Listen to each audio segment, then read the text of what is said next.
Pack it up, Skittle Squad. I am, you know, it's always those with pronouns in bio who want to ban spell canceller. Joseph soft launching his support for marginalized ABDL communities is so funny. It's been 6 months, man. Just launch it. I'm trying to get. We keep playing phone tag, but I'm trying to get a video where I play Little Troubles. I think that would be fun as fuck. The problem is, and this is gonna sound so entitled. I fucking hate using Tabletop Simulator. It's like the absolute worst way to experience any game ever.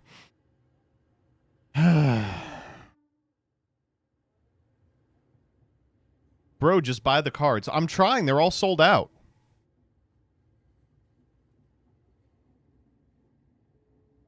Tabletop Simulator, more like Tung Tung Sahur. Wait a minute.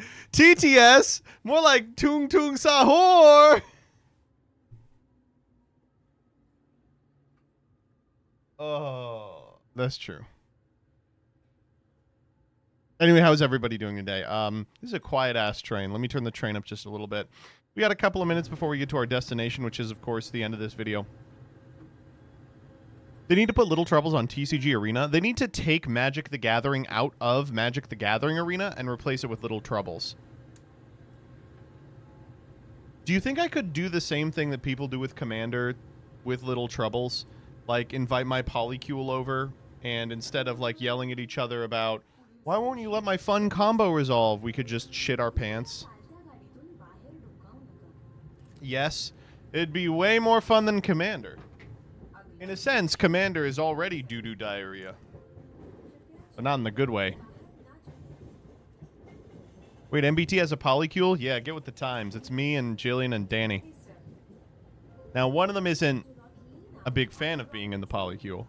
Why do you hate Commander so much? Because Commander killed my grandma, okay? No, I think all of the things alienating me from Magic can basically be tied to the decision to design first and foremost with Commander in mind.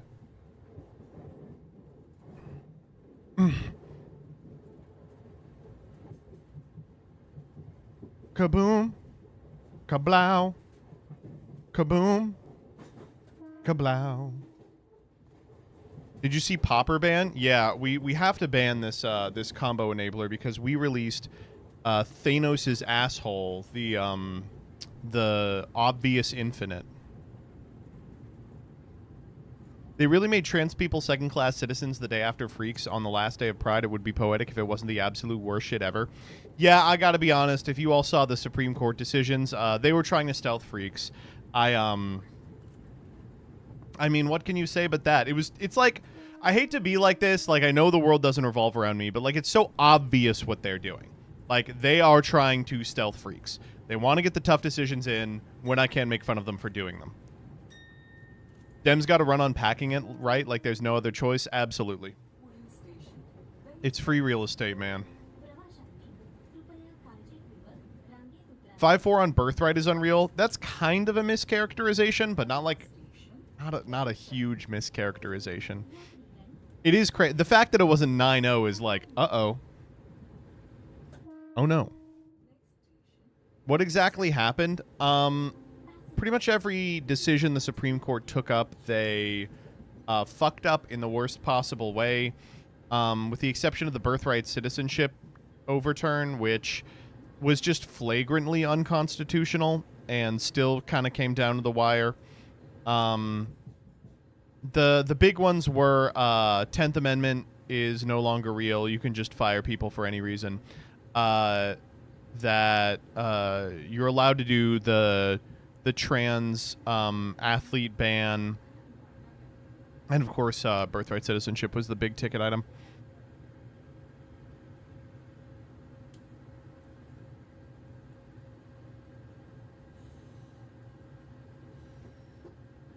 Can we please read the Gorsuch dissent? We're not gonna. I don't think it's as interesting as people are making it out to be. The Gorsuch dissent is like, there's federal legislation that speaks on this. And the majority is like, there's a constitutional precedent that speaks to this. Like, I don't think it's that shocking.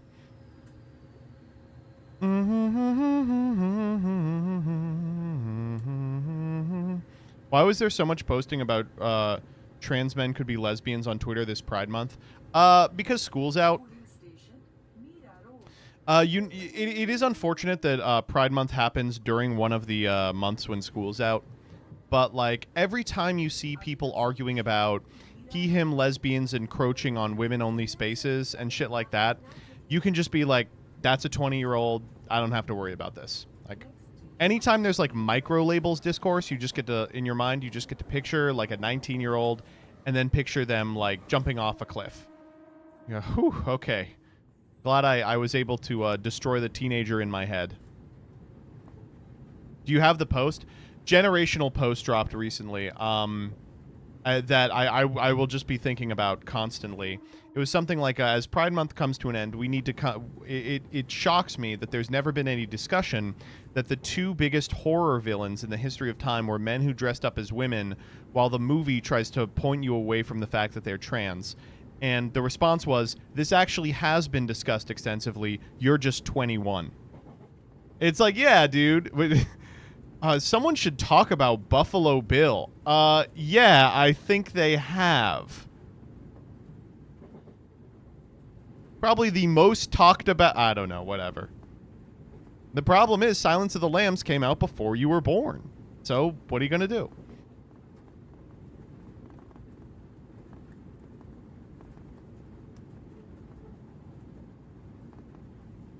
Yeah.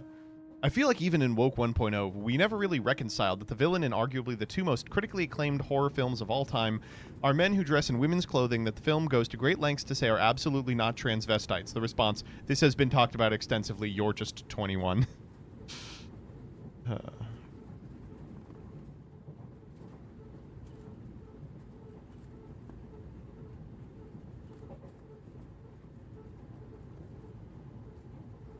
Guy hit on me recently who was born after 9/11 and it felt so wrong. I guess he can literally never forget as he never knew. Damn.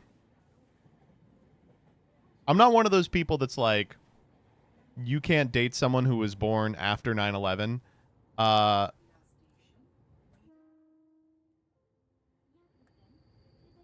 if you didn't have kind of cogent memories of the Obama administration, you are going to be fucked up in a very weird way. What happened? Wait, didn't you hear? Charlie was giving a speech at a Utah school. What's your take on PlayStation no longer making discs? You can hear about it in WotC. I mean, I don't know. What do you want me to say? It fucking sucks. You will own nothing and be happy.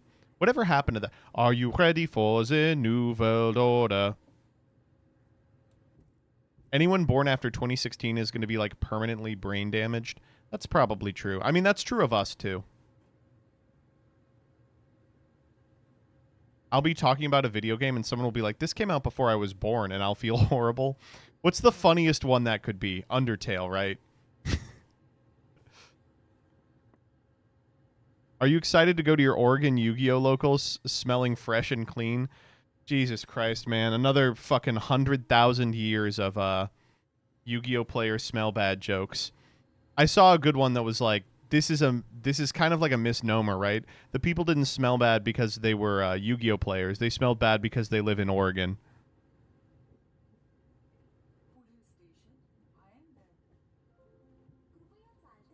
People who were born after Pendulum turn 18 this year. That's scary.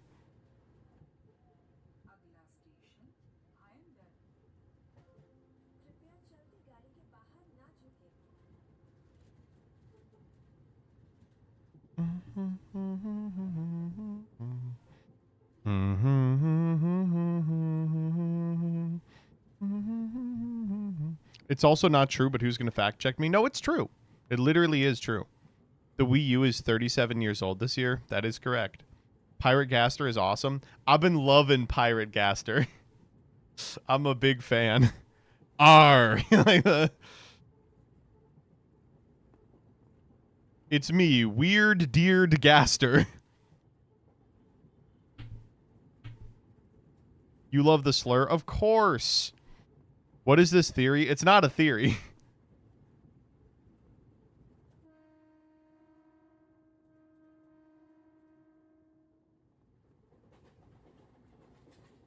I'm in love with the slurs. I'm in love with the slurs.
Dipsy. Yeah, for sure. All right, let's do the dulls. All right, what are we feeling? Piccolo or Napoleon Bonaparte? In a civilized nation, the answer here would be Piccolo, but I really can't ever discount a Fate character. We are going to go Piccolo. Jesus fucking Christ. There is no way Piccolo is sub 1,000. Absolutely not. Rose or Kazooie? I'm going to have to say Rose, but I feel in my heart it's Kazooie. You know what? We've already lost the 10 out of 10. Okay, all right. Kazooie was correct. Pangoro or Red Velvet Cookie? God damn, I can't believe every single character in Cookie Run Kingdom looks like it was designed by like an 11-year-old on Tumblr. We will go for the Pokemon. That is correct. Rosario from Genshin Impact or Fang from Brawl Stars. I never know where to place the Brawl Stars one. A lot of people are jacking off to Brawl Stars. I will pick Genshin Impact. Almost more people than Piccolo for this character.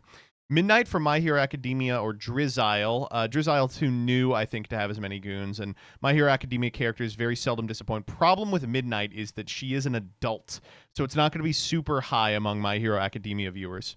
Yeah, 3,700. There's about a dozen kids that clear that. Sainoji Hayoko from Danganronpa or Shadowheart from Baldur's Gate 3.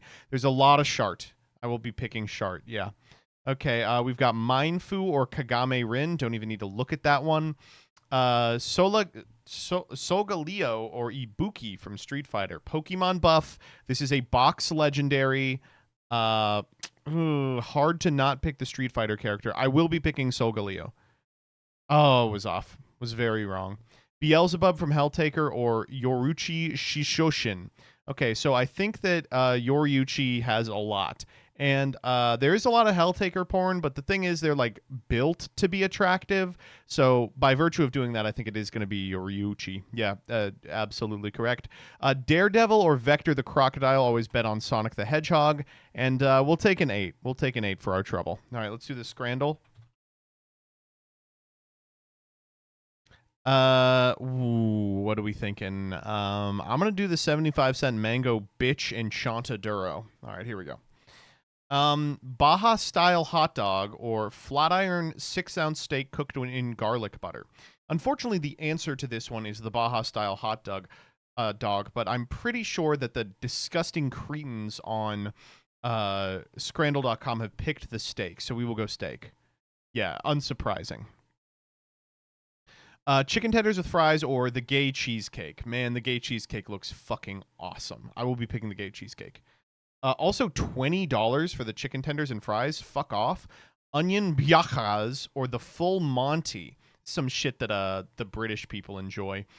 I really do like the onion biajas, but I really do not know what they taste like. So we will have to pick the Monty here. All right, apparently they are tasty to a degree. Korean chicken loaded fries or chicken and chips. Wow. This is a toughie. They're both like fry slop bowls. Um, I'm going to pick the Korean one because that's one more modifier. Yeah. Sausage or premium rare Kobe beef bowl. Okay, would you like garbage? Would you like shit from a butt or overpriced shit from a butt? I will be picking the Kobe beef. I am happily, shocked to see that's nearing 50. Chicken share box looks like garbage, or Korean chicken wings with chips looks crazy good. We've got the jerk chicken and cornbread fritters or Kitty, our massive nacho cheese and smoked bacon burger. All right, I want to be completely honest with you. The answer here is the jerk chicken. The answer here is the jerk chicken by a million miles. I know the disgusting cretins on Scrandle.com have picked the epic bacon burger. I will be picking jerk chicken. I will not compromise a second time. Yep, unsurprising. Yeah, these people do not know what anything tastes like. Steak and chips with chimichurri or the animal burger. Beef patty, sausage, bacon, egg, cheese, and onions. It is the chimichurri. It's the steak and chips with chimichurri. These disgusting cretins have picked the burger once again. Oh, okay. All right. Happy to be upset about that one. O-nuts or pot meat rectangular pizza. What is pot meat?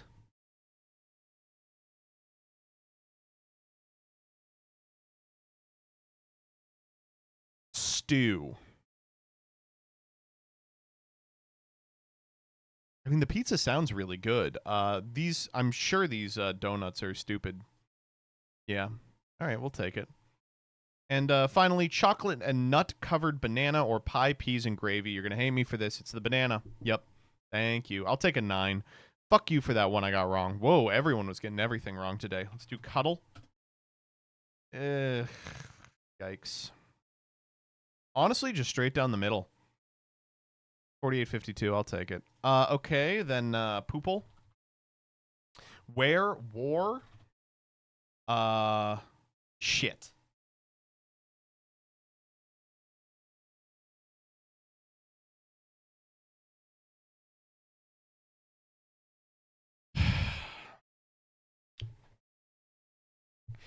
Uh, hmm.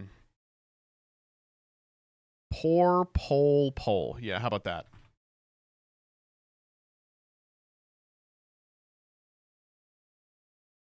I don't think that was good. Yeah, there was a 5. We'll take a 1 though, or we'll take a 1 though. Let's do connections. Chicago, Long Island, Nigeria, Cologne, Indianapolis, Munich, Limerick, Singapore, Casablanca, Cuba, Dominican Republic, Champaign, Guinea-Bissau, China, Fargo, Moscow. Wow. Yikes. Um. I'm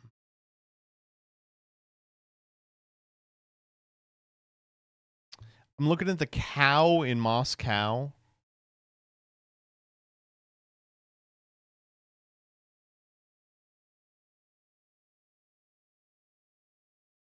Like I'm already sniffing out that purple. All right. Let's start thinking. Okay, so most of these are countries, but not all of them. Long Island isn't a country. So it probably doesn't fit. Oh, wait, hold up. Long Island, Champagne, Moscow Mule. Is there another drink here? No idea. Cologne, of course, is not only a place, it is also a smell, you know? Oof, these are rough. Okay, maybe styles of pizza? Chicago. No. China. China is a country. What is Casablanca doing on here?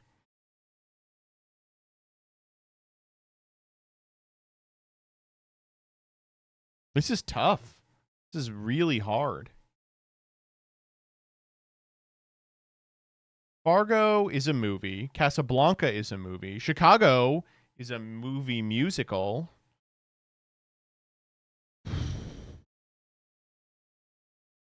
Maybe Indianapolis is a movie. Munich is a movie. I'll take your word for it. Bada bing. Oh no, that was the green. Okay.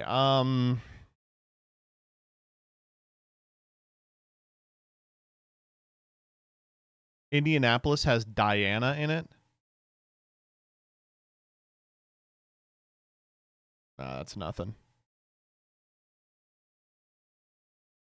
China, maybe like plates.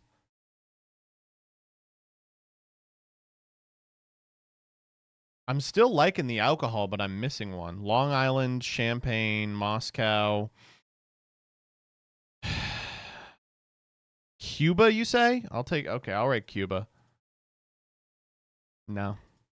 One away though. That definitely is it.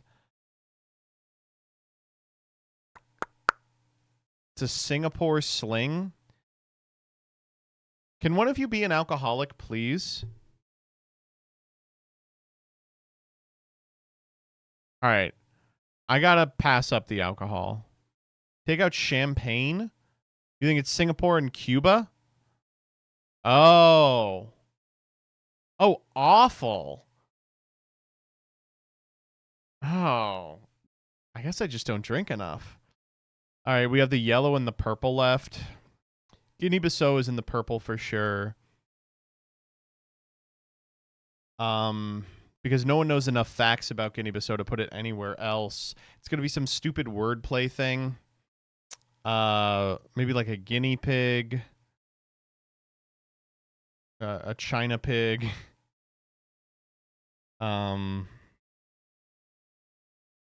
Limerick has lime and Rick in it. Like, okay, Indianapolis has Diana. Limerick has Rick.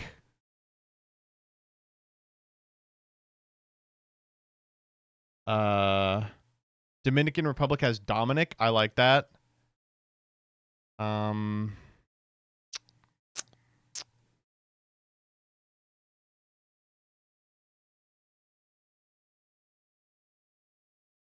don't know. Champagne has Champ. No, not close at all. I don't know, man. These are awful. Cologne, China, Champagne, Limerick. They're all things. Oh, do you think? Okay, wait. I like this. Niger in Nigeria, India in Indianapolis.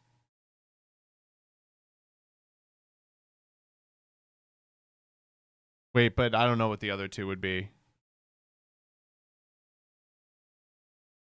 The Republic of Dominica. I don't know if that counts. And Guinea? I really don't think this counts. It counted. Okay, what are these ones? Things named after places.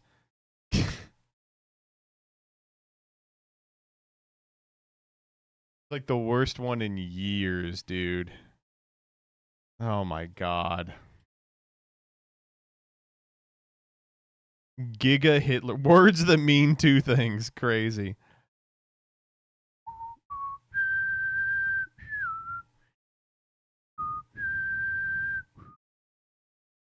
Okay. Comic dubs. Okay, we did Creation of Forbidden Emotion. We've actually done almost all these. Don't Pet Me additional comic dub? Yeah, let's do that one. Stop Already really good. petting my head and focus on the fight! All right, so we have a problem here. This is normal. Get your hands off, you jerk! Well, if you insist. Whoa, what the... Did you do that? It wasn't me! My body just moved on its own! So, how am I supposed to take this? I don't even know anymore. Just do whatever you want. Okay, that one was actually that. Okay, that one was not AI voices and cropped pornography. Okay.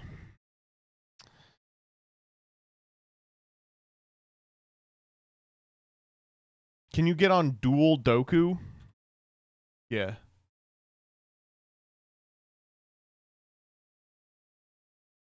Okay. Played by Kaiba, monster card.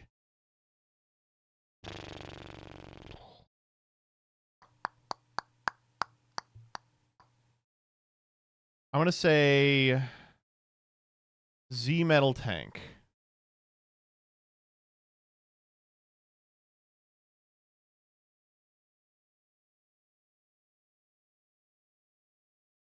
Okay.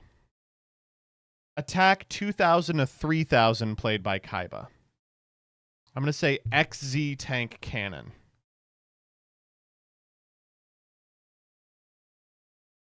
No. Fuck you mean no? Huh? Played by Yugi, played by Kaiba. Jesus Christ. Pot of Greed's an easy one. Have they both played enemy controller? Has to be, right?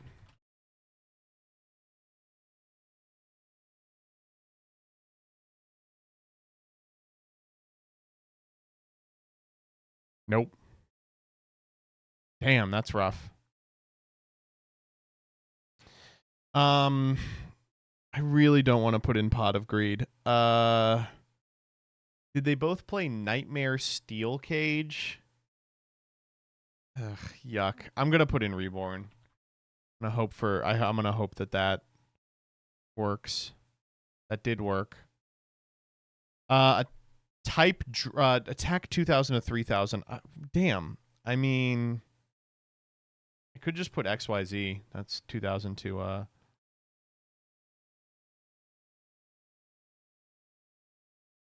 what's it called? Dragon Cannon.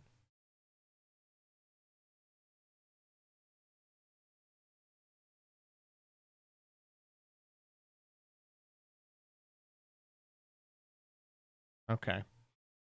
Type Dragon monster card. Okay, the easy one is Blue Eyes. I'm gonna put in Assault Wyvern.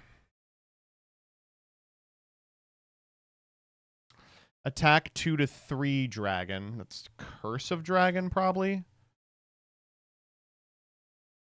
Played by Yugi. Oh, type dragon. Curse of Dragon.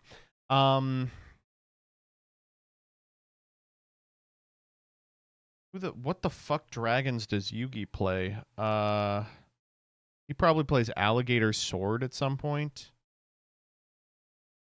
I actually don't know if that's a dragon. Let's do Winged Dragon.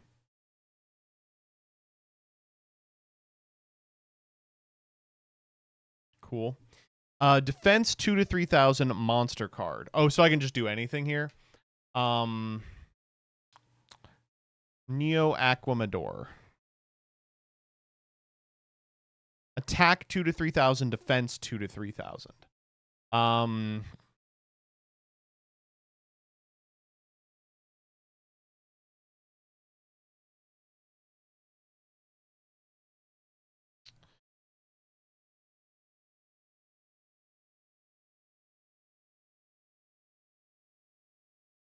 Palladium Oracle Mahad.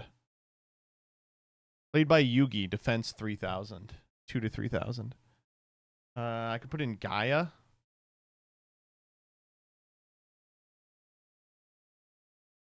Let's do Blackluster Soldier.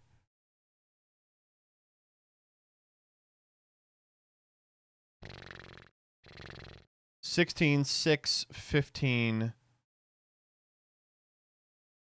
Wait, so what am I trying to do here? Get a low enough answer? We actually missed all these. That's crazy. Thank goodness.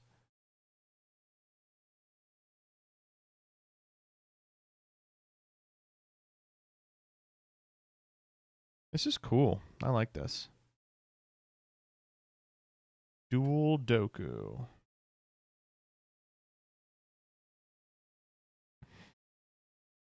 YG Yordle? Yeah.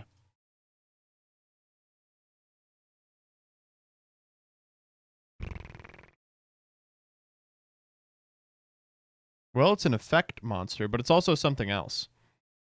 Shit, I don't know. Oh, over 2007. Let's say...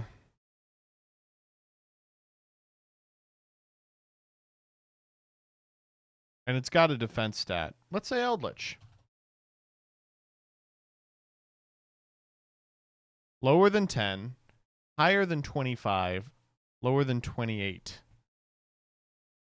It's got to be affect something else. So it's probably a pendulum or an extra deck guy. Let's do a fusion. Let's do over 2,500.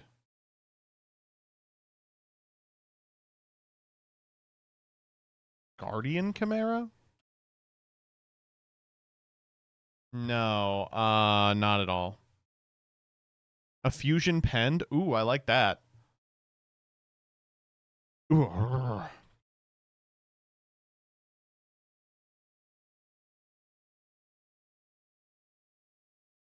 Maybe a tuner?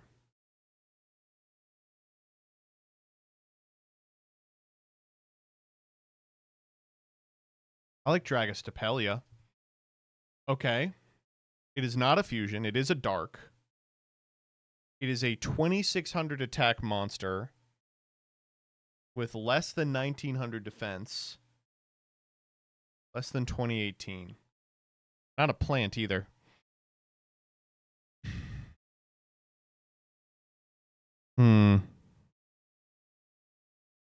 Let's try a synchro, maybe?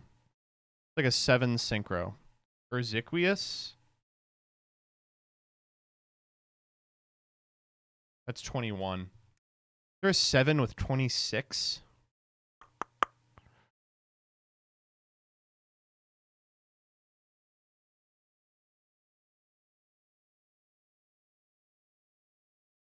You already got effect monster? No, it's something else too. One of the Gaia synchros? What? Gaia Knight, the Force of Earth?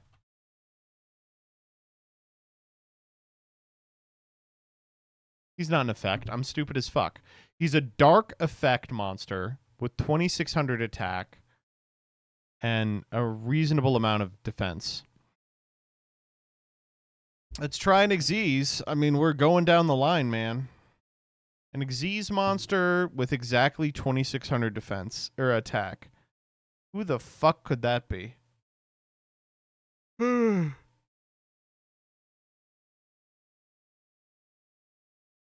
Dark Strike Fighter? Okay. Nope. Oh, I didn't even know it. Wait, what the fuck? 2600 defense, rank 5 or level 5?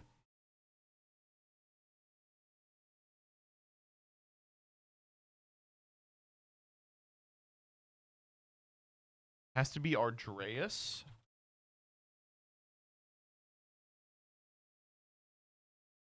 Sure. Sucks. Didn't like that.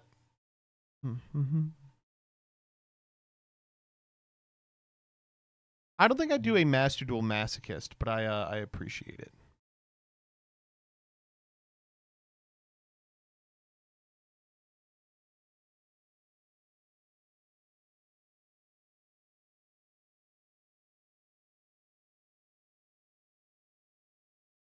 You have to guess their gender, chapter, and type.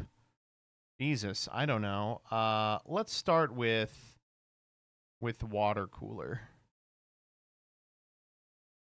Well, it's an enemy. It's in chapter 4 or 5, and it is a lightner. A lightner or a plantner, maybe, in chapter 4 or 5. And it's not a female. Let's try blue.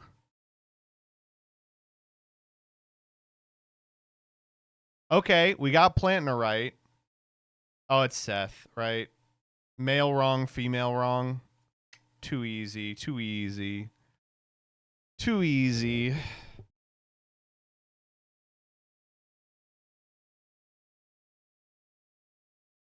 Okay, let's do Isaacl.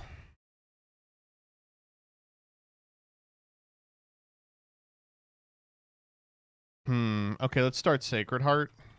Seems like a fun start. Not a 4. It's a passive. It's orange and red and some other stuff too. And it heals. Well, what the hell is a passive that heals? Is orange and red. You know what? Let's go Placenta. That's got red in it. Okay. Looks like the red is there. Many stats and tiers are the ones that mattered. Could be like Deadeye. It's a 3. No. Okay, but it is a Tears Up.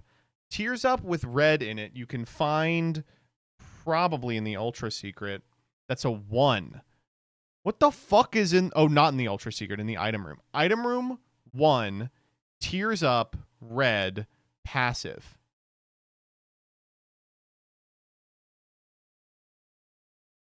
There's so few Tears Ups that are a 1.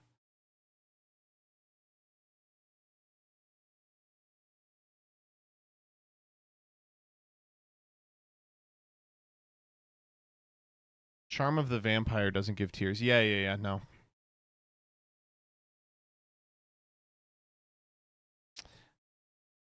I guess maybe it could be damage stat, too. Could it be something with a downside, like Guillotine? No, it's no red. This is tough. Does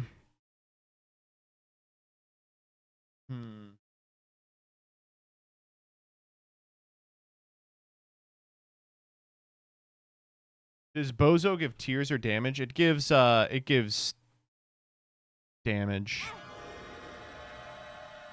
Okay, it is Item Room. And it's Afterbirth Plus, and you get it through game progression. It is confirmed tears. You know what? Give me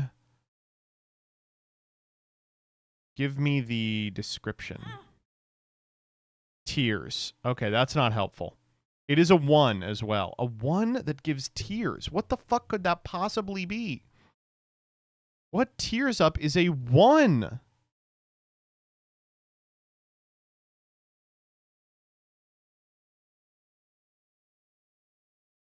In the Item Room, it's red. Pepper or Feather? No. I think you're talking about something else. Baboon's Ass? Yeah, it's Baboon's Ass for sure. Red?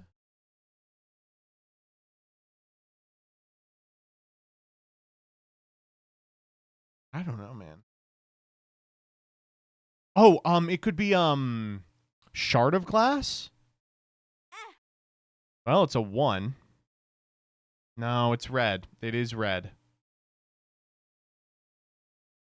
Type in blood. Blood clot is damage. Maybe there are there tears attached to blood clot? Blood rights? No, it's a passive.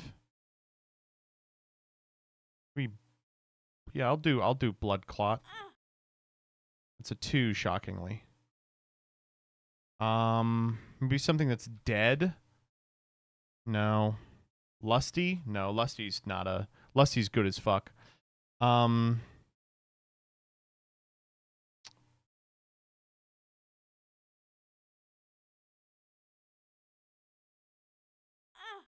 Eye? Dude, how is it not Mom's Eye? Give me the silhouette. Dumb. Stupid. Well, we got it at least.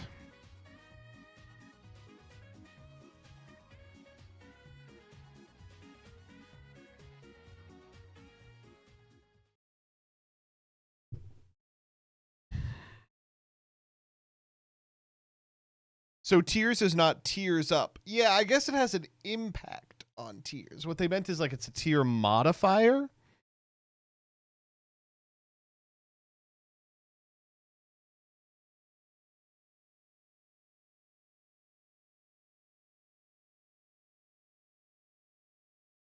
All right, I only watch your streams for the Duel Links memes. All right, we'll start there then. This one's going to go well, I think.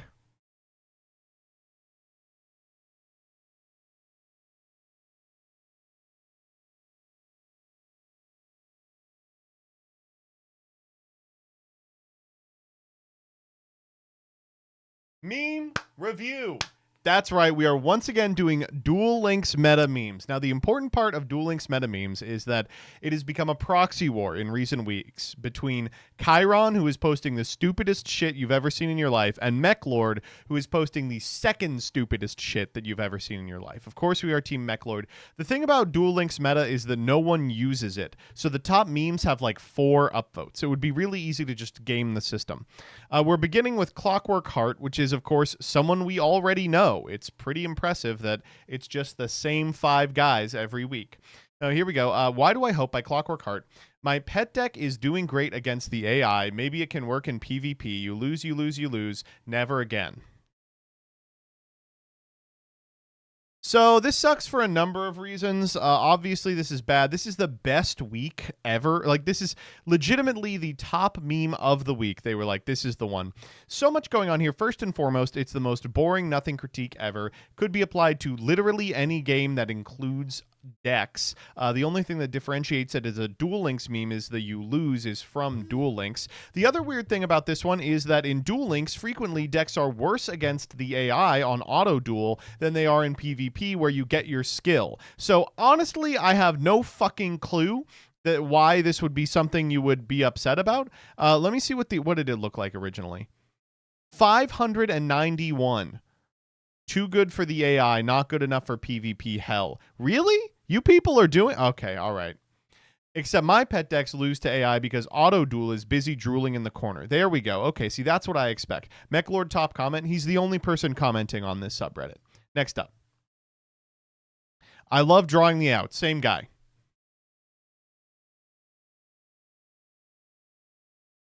All right, this one's pretty good. I'm not going to lie. This one is pretty funny. This one, okay, that's... I'll take it. Okay. This made me giggle. This made me laugh just a little bit. Yeah. You know, Merrick bowling the Winged Dragon of Ross Fear mode to the 3 monsters on the opponent's side of the field. That's fine. I'll take it. Did they steal this from somewhere or did they make it themselves?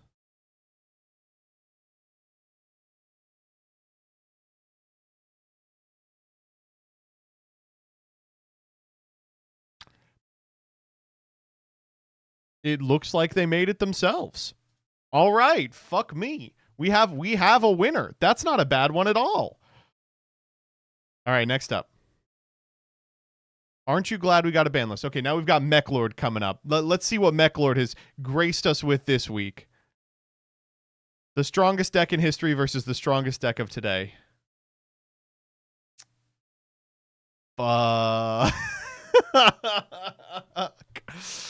This one's really good. Yeah, that is... Fuck, that is unfortunate. I really do like this one. So what's going on here? Well, the strongest deck in history is the stupid Stardust deck at present. And the strongest deck of today is the stupid Stardust deck at present. But the difference is there was a ban list in between these two decks that shaved Necro Valley out of the deck. You can only play, I think Necro Valley's limit 1, as is Crimson Dragon. So they just swapped to Zombie World. They were like, okay, different field spell floodgate in that case. Damn, okay, yeah, that's... Okay, I like this a lot. This one is... You know what? I think they stepped their game up. I think they were upset about how mean everyone was being. They've stepped their game up this week. Rip Bozo. It's time to go. Was I a balanced deck? No. Thank you for playing Yu-Gi-Oh! Duel Links. Okay, this is... And we're back. So it's just nothing. Just, very upset. Wait a minute.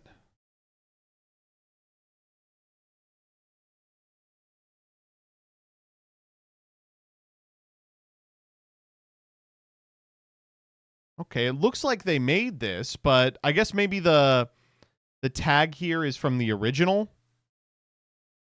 All right, I'm going to assume it's not a repost. Regardless, I mean, we just get this every time there's a ban list, right? It's time to go, was I a good deck? No, you know? But you do get the Duel Links specific punchline, which, of course, is thank you for playing Yu-Gi-Oh! Duel Links. I don't like it. No, I don't like it at all. Next up. Bro, who are you? I have added supplementary information in the content of the notice at June 23rd due to missing parts. Wait, what the fuck? Wait. I'm opening this shit right now. Attention, duelists. I have added supplementary information. Bro, who are you? Oh, man. That was me, sorry. John Yu-Gi-Oh! There he is. That's Mr. Konami. Only guy still working on the game. I believe that for sure. Well, thanks. I appreciate it. Yeah. Okay. These are good. Princess Adina's protection dodges the ban list update yet again. Victini Kirby 15. Okay. I should talk to you about Princess Adina's protection. So Princess Adina's protection is a skill exclusive to fucking alt Mokuba. And it is just better Pot of Greed. It's at the start of the game, you put Mystical Elf face down in defense position. Then you can flip up the Mystical Elf, draw a card, excavate the top 2 cards of your deck, add one in your hand, the other goes back in. Okay? It's better Pot of Greed. That said, it's only really a problem when there's deep draw FTKs or like the cards in a deck are so good they don't necessarily need a skill, which happens almost never. So whatever, you know. Here's what it says. He made a skill so generic, even his gang drew 2 cards. Yeah, this is like a stupid fill in the blanks meme. It's dumb. It's like not funny. It is exactly something I would post, however. I like the effort that went into this. I love the the Yuki emoji with the skill next to it. I like that this has Kaiba's hair. I like that they use the Princess Adina's hair. This is pretty good. I like this one a lot. Okay, man, they're killing it this week. All right, next up. The power of confusion is underrated, and we're back. Playing good cards, playing cards my opponent won't read. Okay, yeah, good thing bad. I will, yeah, fucking, what do you want me to say? This is just bad Drake meme.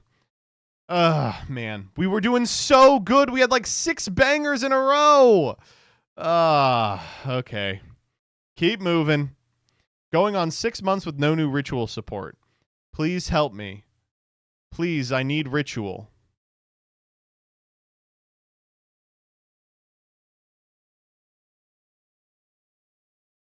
What?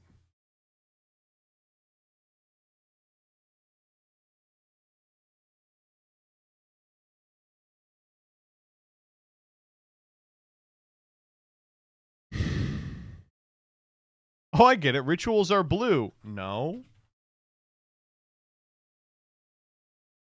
Here, let me pull up the context.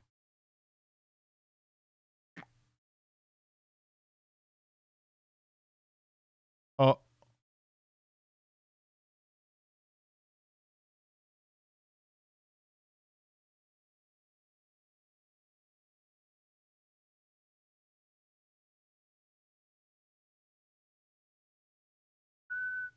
I can't even find the template. What's going on? Dude. Tenor said, this is an esoteric niche meme.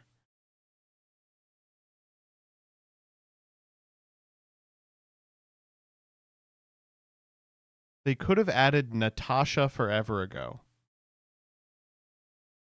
The Cyber Angel? I'm also very concerned why they never released Litmus Death Swordsman. What? Litmus Doom Swordsman? They did. I guess not in Duel Links, but it's not going to do anything in Duel Links. This card is bad. Vendread support? Fool coming out soon?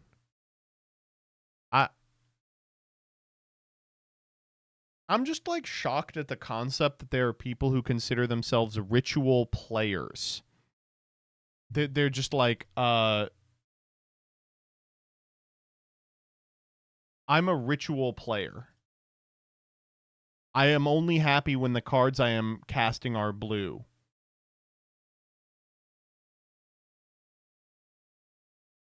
And they're like upset that Lord of the Red is bad.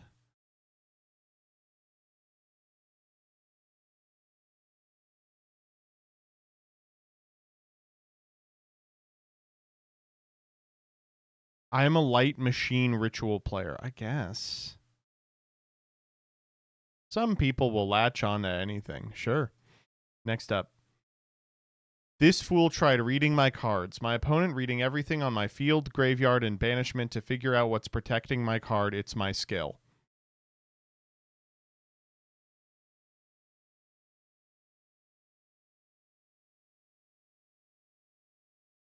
Okay. I mean, that is pretty irritating, you know, when you're like, what is giving it that protection? It's like, oh, it's the skill. You got to go back to the log. There's no way you can interact with it on board. I get it. Yeah, that's not so bad.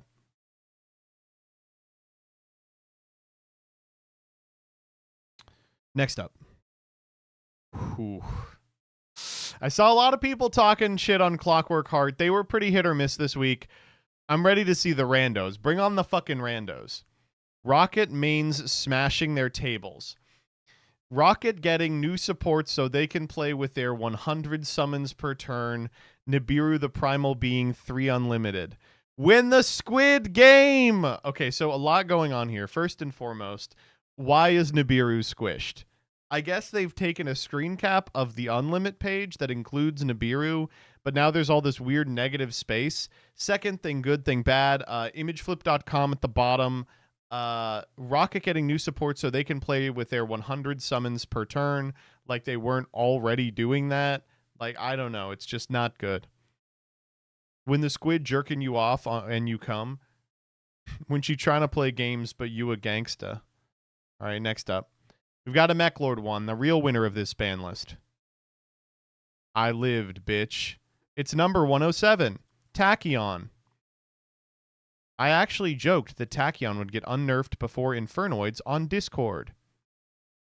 Okay.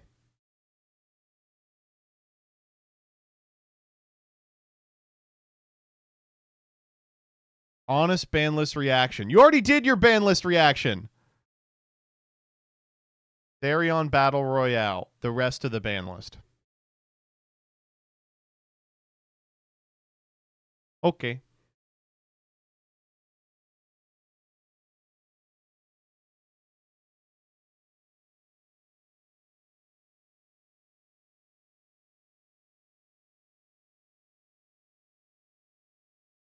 I like the hair on the horse. It is kind of funny. Another Mechlord one. Oh.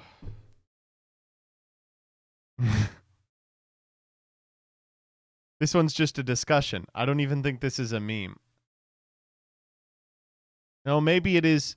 Maybe actually. Okay, here's the first person actually discussing it. No, I don't like it. POV, you left a monster in attack position against Synchron.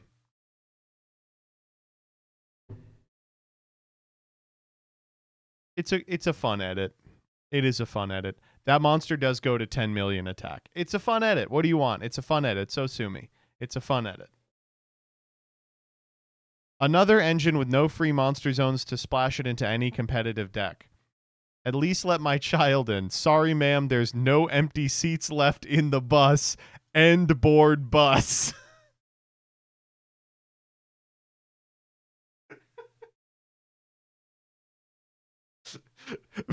Yeah, dude. Oh, get my ass on the end board bus. Wait, hold on. This one's funny because it's like the better version of this meme is he goes, sorry, ma'am, there's no seats left. And it's him just driving the bus. You don't need an end board bus here. It can just be him driving the bus. And it's the end board pieces. But it's funnier that they put no empty seats left in the bus. End board bus. Like, I'm only laughing at the concept of end board bus. Cruising down on Main Street, making a big ass end board. Take a left at your intestine. Do a combo for the end board on the end board bus. The adventure token in Duel Links is so cute. It is. It is adorable. The Rocket Extra Deck situation can't be that bad. The Rocket Extra Deck. Okay. This one is a little funny for sure. It is funny that this deck just does its whole extra deck. Rough stuff. Sorry, buddy. All right, next up. My brain cells are simplified like this game. The Illusion. Bronze, Silver, Gold. Platinum, Legend, Cog. Negate of free choice. I guess there's negates in both places, yeah. Welcome to fucking Yu-Gi-Oh, man. What do you want? Like, ugh. Also, not for nothing, this Illusion of free choice meme is so deep fried. You can see like the editing tools in the bottom right corner from one of the UIs it was stuffed into. The crust on this shit is crazy. You can see like a little bit of this wall missing because people have erased and re-put in something on that side so many times. All right, next up. Duel Links players don't even talk about the ban list anymore. They just look at you like this. I mean, this is true, but it's, you know, it's just whale meme. It's just the way they should have. I mean, they should have put the Yugi hair on it, right? They should have. Wait, they should have put the Yugi hair and like made it thinning. Ah, yes, the Stardust nerfs. We're putting tuning on the limit 3 list, so it conflicts with Droll and Nibiru, right? So it conflicts with Droll and Nibiru, right?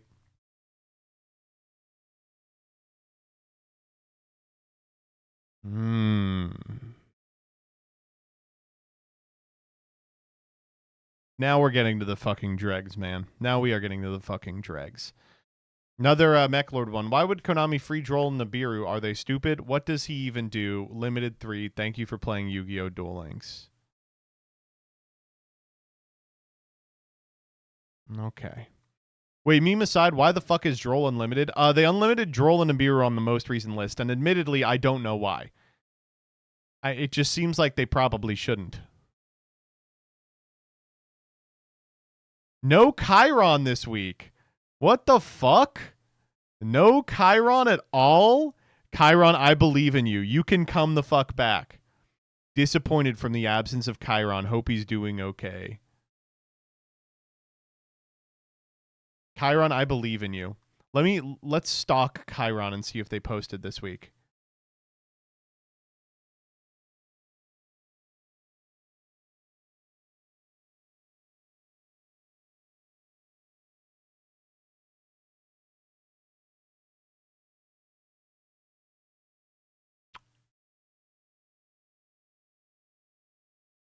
Huh?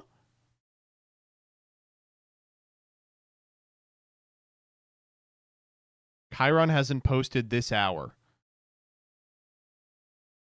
They keep their posts hidden. Fuck!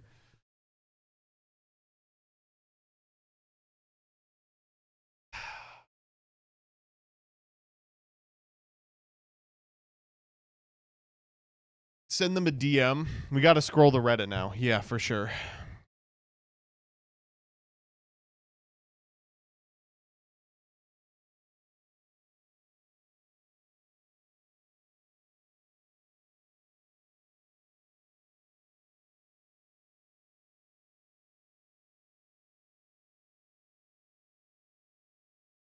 Duel Links meta. What the fuck is the... Wait, what's the actual Duel Links? I thought I did that. Okay, search in Duel Links by... Wait. Chiron.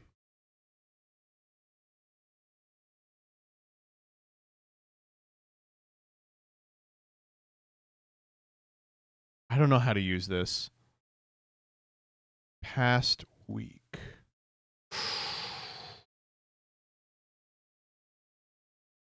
Interesting. Can you do Genesis memes? Yeah. When are they going to do a meme review on Yu-Gi-Oh meta? Let's go to r/Yu-Gi-Oh memes.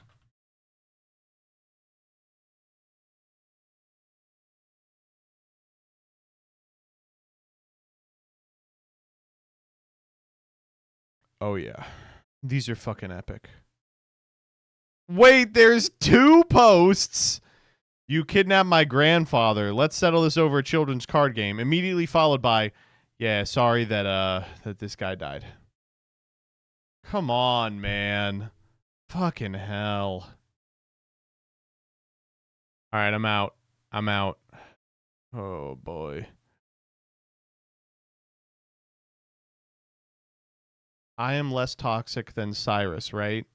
No, Cyrus have huge flaws, but at least he has bond with me, unlike you just having romantic feeling for me, which I would never accept. Cyrus knew the trauma I face in the Ubel arc, and he distanced himself from me in season 4 to give me space, and Ubel consider Cyrus a better friend than you.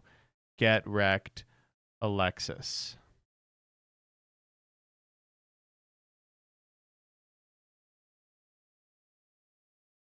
A 117 upvotes.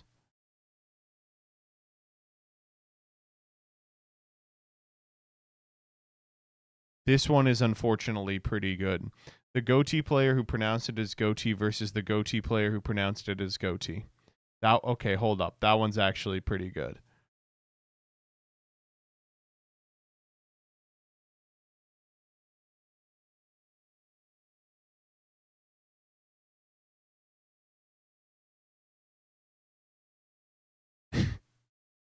I'm glad this one's doing all right. I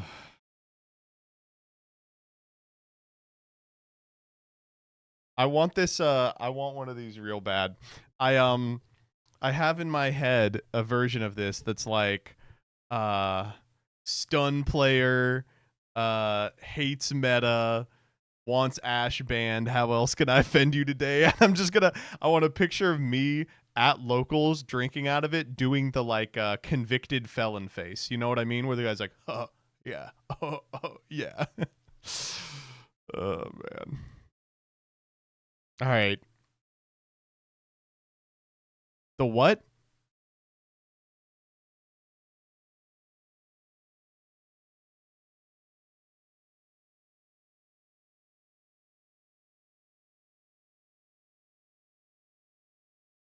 This guy.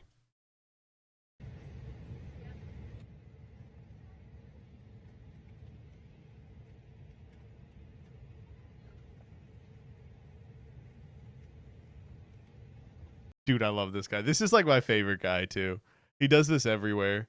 Did you see that Gage post on Twitter that his car has no brakes? What the fuck? Yeah, let me click that. What are you talking about? Someone link me the post. I can't go on Twitter. I was on Twitter today. Crook, by the way, you're a great follow. I like your posts. I had to unfollow today because I opened up Twitter and there was penis Can't be scrolling on Twitter on stream if I'm following people who post they penis.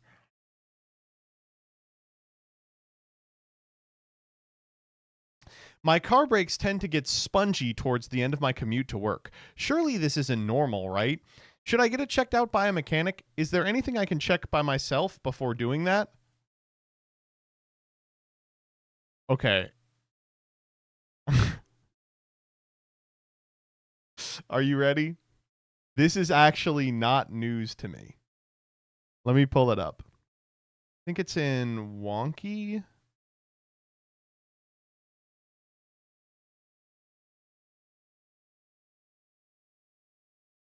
No, maybe it's in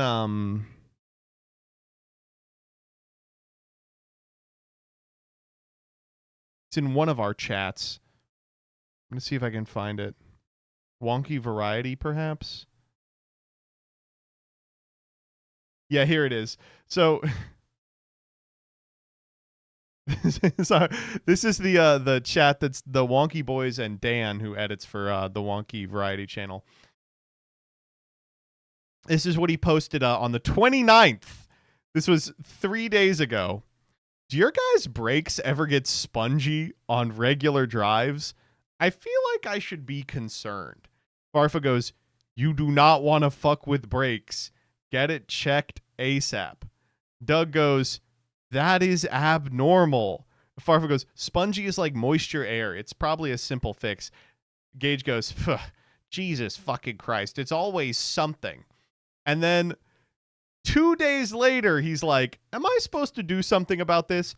It is a miracle he is not dead. Oh my God. You know why shampoo bottles have a safety label? You know what, actually? I am going to take a cap of that. Hold up.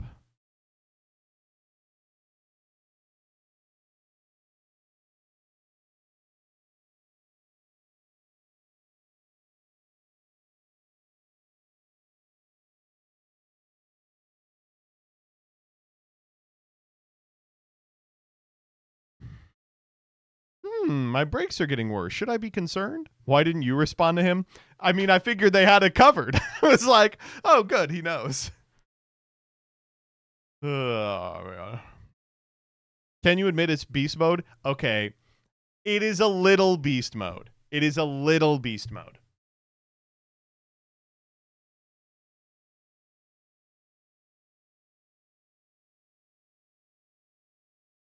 It is funny to be like, yeah, with respect to cars, there is a lot of stuff that you can like put the fuck off for a long time. As soon as anything feels abnormal with your brakes, you have to run to a mechanic. It's like that's the one I wouldn't fuck with. Jillian's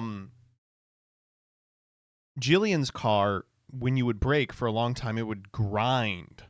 It would make like a grinding noise. And she went to a mechanic who was like, "Oh, it's nothing." And so anytime she drove with anyone, they would always remark on it. They would be like, "This sounds really bad." And she'd be like, "It's nothing. It's nothing. Just quit bringing it up." And finally, we had to like we drove I had to drive her up to her parents. And I was driving and I was like, "Jillian, I'm putting my foot down. We're going to get the brakes checked. We can have like your dad look at it if you want." She's like, "Fine, fine." Her dad looks at it and he's like, "You kids were going to die." And I was like, "Yeah, no duh." Like,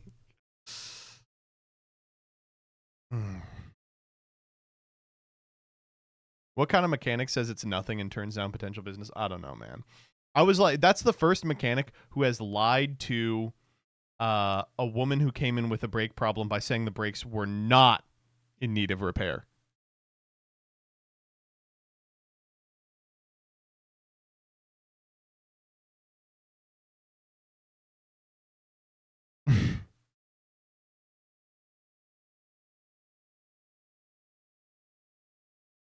Joseph, what?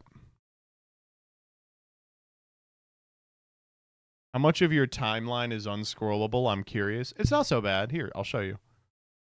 Oh, I probably can't do it right now because it's mostly Deltarune spoilers.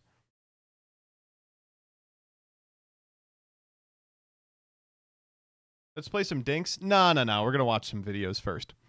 All right, so you know the deal. It's Wednesday. We're gonna do a little reaction content. You know, we like watching other people's videos. I have at least one I wanted to take a look at that showed up on my dash, and then of course I'm entertaining others. This is the story of how TCGplayer changed. Okay, this one is called "The Fall of TCGplayer: How a $300 million Buyout Changed Everything."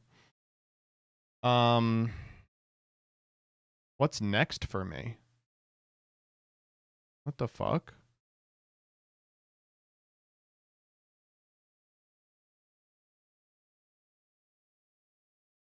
Oh, he's making his deck bigger. I thought that was his. I was like, I thought this was supposed to be a sponsored video. Is that Superman? Yeah.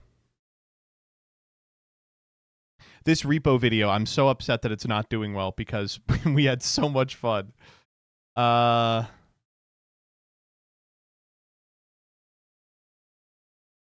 Did you see the LC vid where he designs a Yu-Gi-Oh non-engine based on Magic the Gathering staples? I did not. Let's check that out. How long is it? This is an hour 17. That's going to be a no, but I appreciate it. I want to... There is an APS amplifier video I want to take a look at. The mid-core Yu-Gi-Oh! Is back is good, but I also like You're Probably a Little Crazy if you play Yu-Gi-Oh! I like Peach Sandwich. We'll have to watch that. You can't do 2-year-old friend swap? Watch me. Ojama Lime is in your house we should do.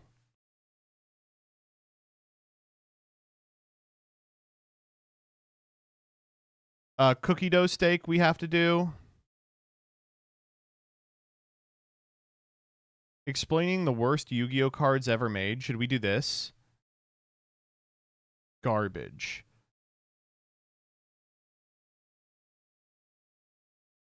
Fafa. Boy video. That one is also an hour and a half. This is no, I'm not gonna do stand up.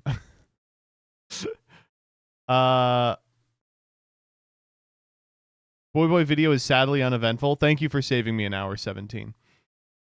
Pokemon versus Yu-Gi-Oh is not a real debate. We can do that one.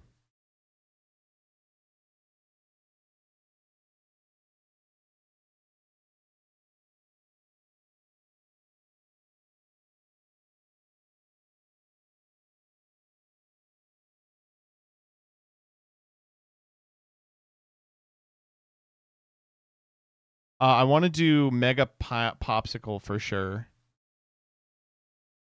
And I want to watch Josh's about wanting too much video. But just because I started listening to the first half and I was like, this is actually pretty interesting. Like, this is an engaging enough video. I would like to kind of comment on it. Do a Nick Fuentes video? Friend of the channel? No, I'm good, actually. By the way, okay, I don't want to be mean to Farfa, and I never have been. But how fucked up is it that Farfa made this video, Burn is back, the most toxic Yu-Gi-Oh format prevails. A day after I make this video, don't touch that graveyard. It's even the same thumbnail.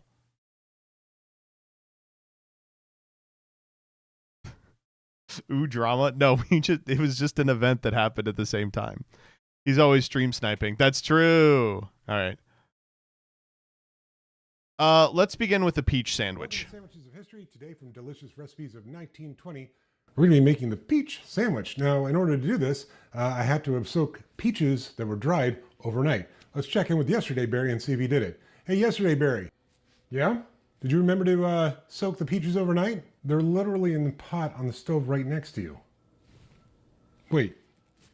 What? You okay, This is, wow, I gotta say, move over Scorsese. bro? Okay.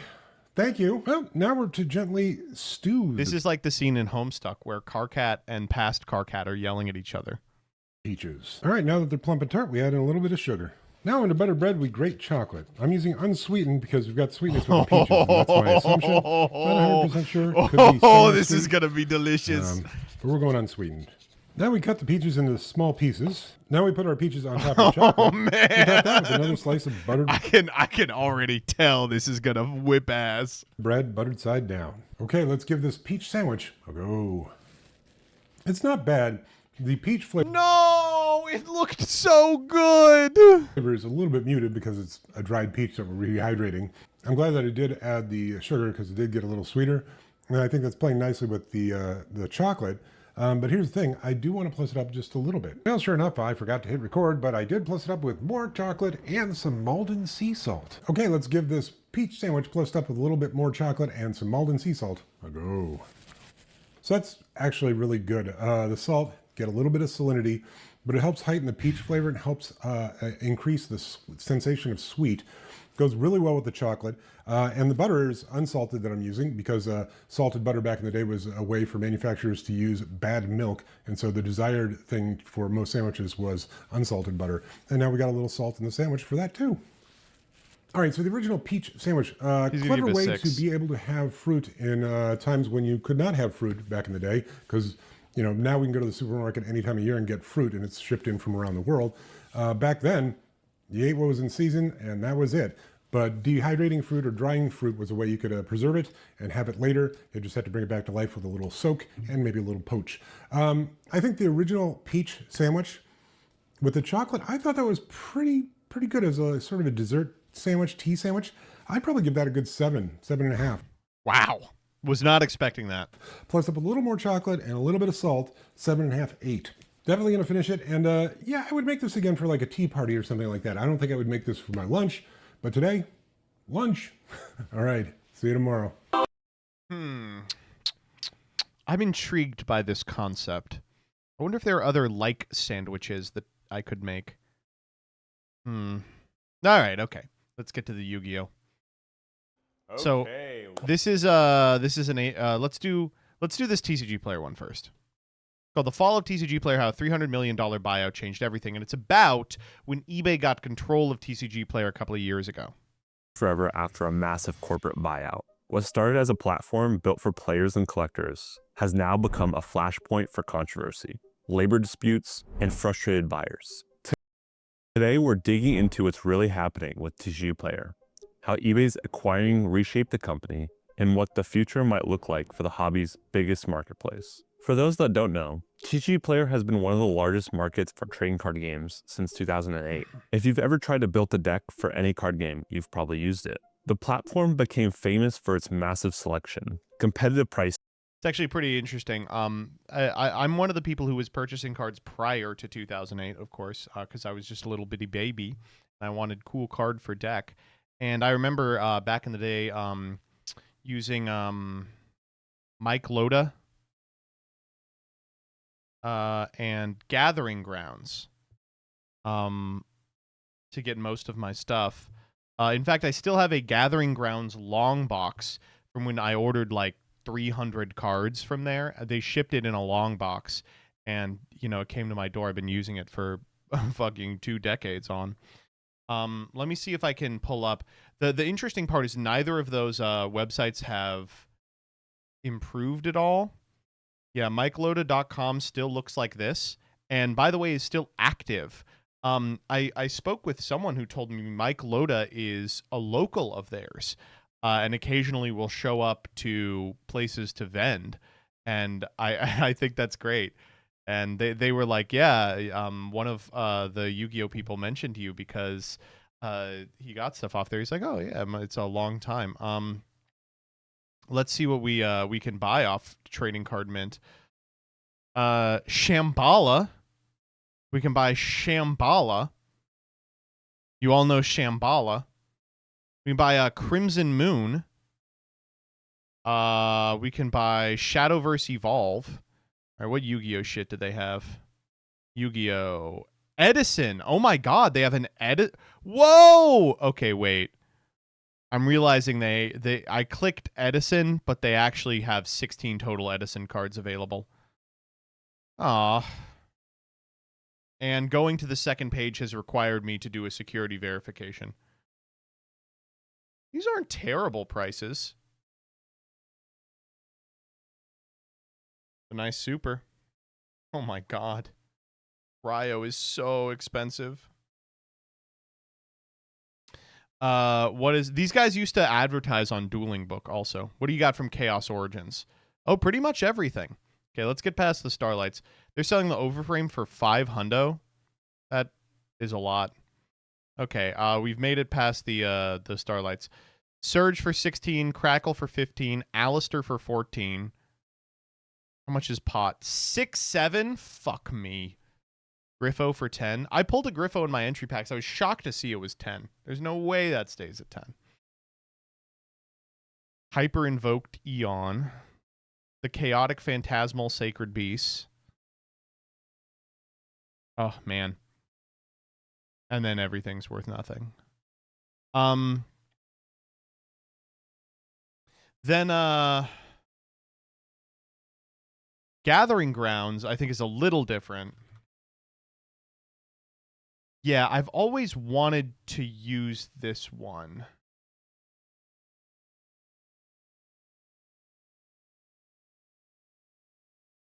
In the modern age. Oh, no. It finally went down. Oh, no.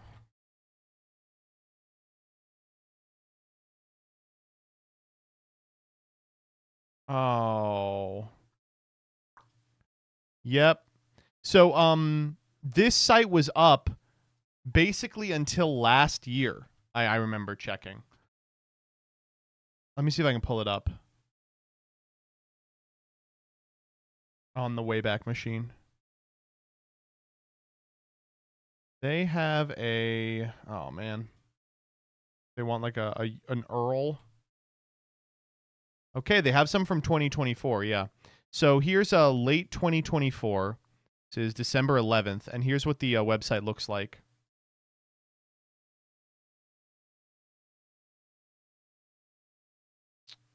Perhaps. Is it already down?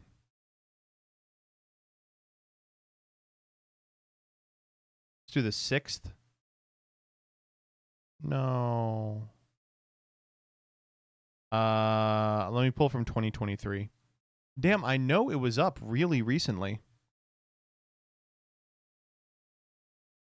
Oh, they were accepting offers in 2023.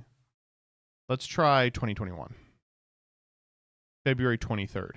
A lot of action that day. Maybe that's the day it went down. Wayback Machine is just slow sometimes. Oh.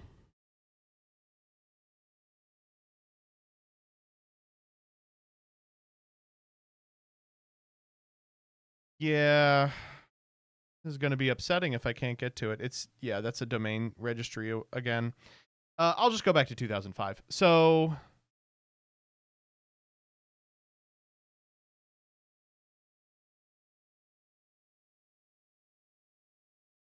Wait, this is not it.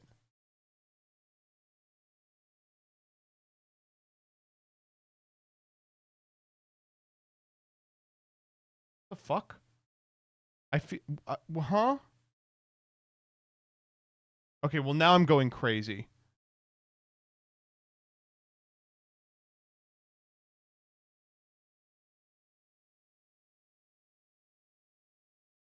It does kind of look like this, I will be honest.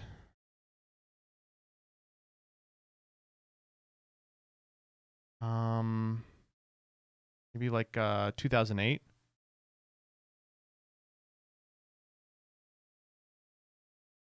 Yeah, this is not it. This is not it. Okay, I'll turn the video on and I'll look in the background. And especially TCGplayer Direct. That convenience made it the default place for a lot of us to shop. But ever since eBay bought TCGplayer for around $300 million, the community has been asking, where are the improvements? And what's really happening behind the scenes with the unions and the recent shutdown in Direct? So let's dig in. It's not that. In late 2022, eBay acquired TCGplayer for roughly $300 million. Okay, so this was a really weird situation. I imagine he'll describe it as it evolves, but the short of it is TCGplayer was in a prolonged dispute after voluntarily voting to organize. They were like, all right, We're going to be a union shop. And then eBay bought it from TCGplayer, refused to recognize the union, spent like years with the NLRB, and eventually just closed the Syracuse location where the union had cropped up. And it was a horrible, horrible situation. A lot of people lost their jobs. It was a shit show, yeah. The deal closed ahead of schedule, and both companies touted the benefits of the buyout, with TCGplayer's CEO, Chidi Hampson, saying he's looking forward to, quote-unquote, improve the collecting experience with eBay's technology and experience, noting, oh boy. I mean, the one thing is when eBay bought them out, we all pretty much knew what was going on. A shared vision, common core values, and a deep commitment to the collectibles community. eBay announced that TCGplayer would continue to operate anonymously, but would hope reap the benefits of eBay's tech and leadership as they aligned operations. The initial reaction from the community was optimistic. People hoped the merger would combine the best two aspects of these companies. For example, sellers anticipated features like eBay's standard envelope, a low-cost tracked shipping method for cards, being implemented on TCGplayer, and buyers dreamed of an improved searching experience on both platforms. Unfortunately, more than 6 months after the acquisition, no noticeable improvements were on either platform. By early 2023, sellers were still frustrated that TCGplayer still didn't offer simple things that eBay did. This how interesting. lack of integration meant that small orders on TCGplayer remained labor-intensive and risky for sellers. Many sellers were still handwriting addresses on plain white envelopes with no tracking, something eBay's system had solved. eBay's promise to bring its tech advantages Weird cut there. to TCGplayer largely went unfulfilled, leaving the community disappointed and wondering what the $300 million deal was really accomplishing for users. While integration stalled, another drama was unfolding internally. TCGplayer's employees were organizing. This wasn't the first time. Back in March of 2020, roughly 100 workers had attempted to form a union, driven by frustrations with rising healthcare costs and stagnant pay. That initial union drive did not result in a lasting union, but it set the stage for future efforts. Yeah, this was that's a huge simplification of things. I don't know. I did speak to some people from the union and got some insight into how it went down. I don't think it's my place to really say, and I don't want to jeopardize any future unionization efforts, so I won't. But yeah, big surprise, management was not happy with the workers unionizing. For eBay's takeover, workers tried again. In January of 2023, employees at TCGplayer's Authentication Center in Syracuse, New York, officially launched a new unionized campaign, making TCGplayer Shop the first group of eBay-owned employees to unionize. This unit included around 270 warehouse staff who authenticated and shipped cards. However, winning the vote was only the beginning. Contract negotiations dragged on for over a year, and the union soon faced significant pushback. According to multiple reports, eBay, as the parent company, engaged in union-busting tactics that led to legal challenges. The Communication Workers of America filed at least 5 unfair labor practices charges accusing TCGplayer's management of illegal interference, including This whole thing got totally exacerbated by Trump, by the way. This was like so they I don't know how much I want to get into this. The short of it is that a lot of follow-up with respect to charges filed with the National Labor Relations Board requires the NLRB to be staffed by someone who is sympathetic to workers, which you'd think would be a prerequisite for working at the NLRB. Firing a union organizer and attempting to dismantle the union altogether. There were allegations that management spied on pro-union employees and made policy changes to undermine organizing a union. It meant no contract had been reached, even 600 days plus after the negotiations began. The standoff accumulated in a shock announcement. On May 22nd, 2025, eBay announced it was shutting down TCGplayer's Syracuse Authentication Center and headquarters, laying off the 220 employees there and relocating the operation to a facility in Kentucky. The news Gee, I wonder why, by the way. hit the union like a bombshell.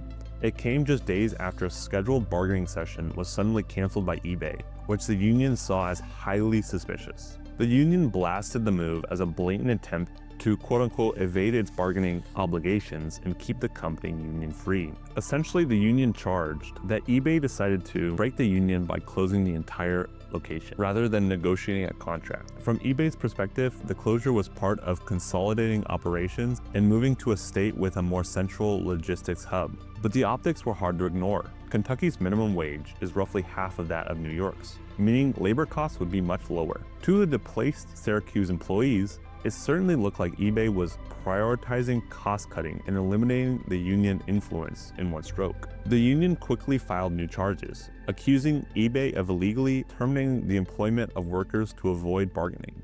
Community and political reaction was swift. The TCGplayer union, now fighting for its existence, called on the gaming community to support them. In late May of 2025, they organized rallies outside the Syracuse facility. In a viral message on social media, they urged quote-unquote TCGplayer enthusiasts, don't buy your cardboard from TCGplayer. This boycott gained traction among some players and collectors who were sympathetic to the workers' rights. Even local. This was kind of the roughest part of this. Calling for the boycott was like, I mean, what else are you gonna do? But I know so many people that just didn't do it, not because of, malice for the union or, not wanting to be inconvenienced or whatever, but instead just because there is not another way to get cards. Like, it's unsurprising that they wanted to... They thought they had a whole bunch of power over these workers. It's because they had purchased the last couple of... things that prevented functionally a monopoly. Local politicians weighed in. A New York state senator condemned eBay's action as a quote-unquote a retaliatory move that disregarded the workers who made TCGplayer successful. Tensions ran high during the shutdown process. There were reports of confrontations at the Syracuse site as it closed. According to the union, security personnel hired by eBay harassed and even assaulted union members during their final days on the job, and at one point physically grabbing a worker and threatening them while they cleaned out their locker.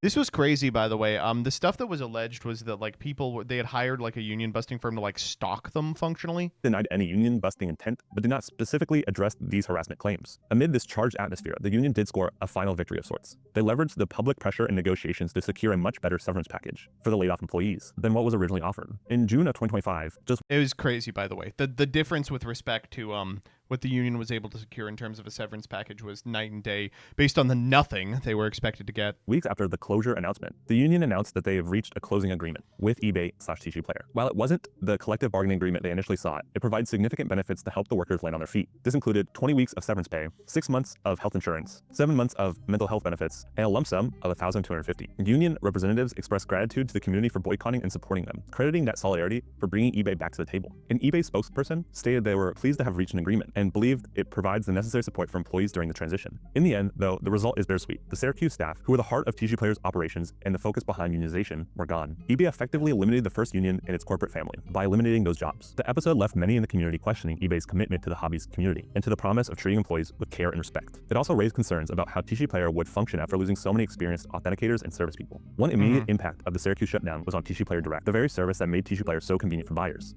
So this is a place where I think Yu-Gi-Oh! And Magic the Gathering differs.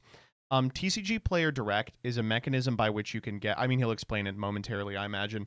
You can get all of your like shit that you ordered at the same location, or at the same in the same envelope. And the way that it works is they maintain at these centers an on-hand amount of Magic the Gathering cards that makes it all but inevitable that you're going to be able to get all of your stuff direct. And they come super fast. You can get them super fast. Now, there is a direct for Yu-Gi-Oh! As well, and it's the same principle. They maintain a much smaller collection, so it is quite unlikely you'll be able to get everything through direct, and you frequently have really different shipping options if you do so. I personally ordered something, in early June that I've been waiting on for the entire month. It was like 4 cards that all came direct, and I was like, I know if I get these direct, I'm just not going to get them in time for anything. So TCGplayer Direct is a program where they can fulfill large orders, picking, packing, and shipping the cards. This means a buyer can, say, order from 10 different stores and receive it all in one package from TCGplayer itself. It's a major selling point of the platform's efficiency. But with the warehouse move from New York to Kentucky, direct operations were thrown into chaos in mid-2025. As the inventory was physically relocated and new systems set up, TCGplayer began pausing direct sales. On June 25th, 2025, TCGplayer sent a notice to sellers that starting today, all Magic the Gathering, Pokemon, and Yu-Gi-Oh! Singles will be temporarily unavailable. The company said this halt was needed to ensure we are positioned for long-term success as they finished the transition to the new Kentucky factory, and that with a goal to restore as quickly as possible. For regular users on the site, this was a huge disruption. Direct effectively went— Found it. Oh my god, I found it. Here it is. Check it out. So this is a screen cap from 2022, but it was like this until at least 2024. Ready? thegatheringground.com. I ordered a shitload of cards off here, and it always looked exactly like this. It looked like this from 2004 to 2024. Oh, man. And the thing that I always wondered was it was up in like 2021. They had no new cards. I think the last thing they ever stocked was the Dragons Collide structure deck. Of course, they haven't archived that. Why would they? And I was always thinking, what happens if I buy it? Because like you could still enter in your credit card information. They didn't take PayPal because PayPal wasn't out when they stopped updating the site. I was like, I think literally if I purchased off here, I would just get all my shit stolen. I was like, maybe I like buy like one of those prepaid visas, put like $30 on it and see if I get my shit stolen or if something gets delivered to me. Man. That's crazy. I bought so much shit from here. If they're still up, they're not up. There's no way. Yay! Went offline for an indefinite period of time. Every order would come from individual sellers, each with their own shipping cost and speed. And sellers enrolled in Direct, like myself, had to sit on the sidelines, losing sales. TCGplayer provided little warning, and initially no clear timeline for when Direct would be back, which caused frustration in the community. Some in the community also felt that the TCGplayer quality was also in decline since eBay's takeover. There were complaints of lower quality cards and slower fulfillment. Crucially, sellers pointed out that eBay has the resources to prevent these issues. They could have hired more staff or retained experienced Syracuse employees, perhaps offering relocation, to keep Direct running smoothly.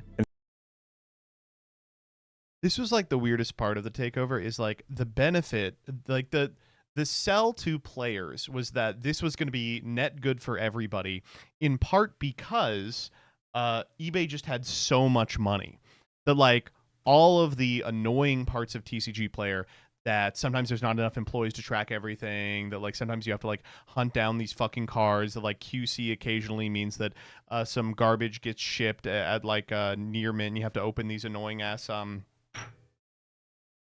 like disputes with sellers, would all go away as they just hired more people. But nothing changed.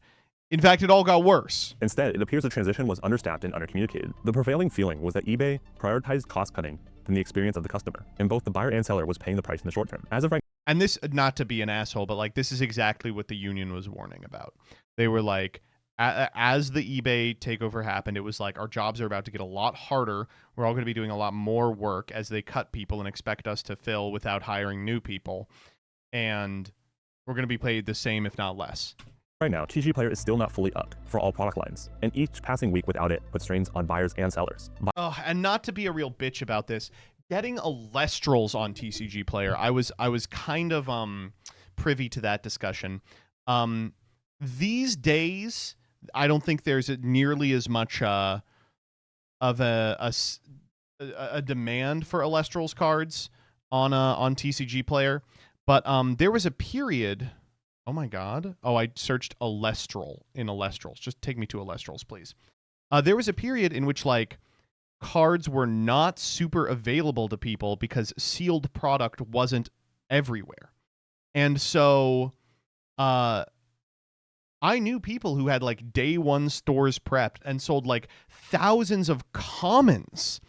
And unfortunately, like TCGplayer just took fucking forever to okay it. Like it just took all this time for them to get the cards up on the site, and then they did finally, and now shit is available. But it just feels like a huge missed opportunity in terms of timing. For instance, like I know Altered went through something similar, and now they're gone forever. So it's like, cool. I'm glad we spent all that time doing that and like waited on it before it shuttered. Like it's unfortunately necessary to have a thriving secondary market for a card game to catch. And if there's one organization that determines if there's a secondary market, and that organization hasn't hired enough people to mainline new card games, like shit's just gonna die on the vine.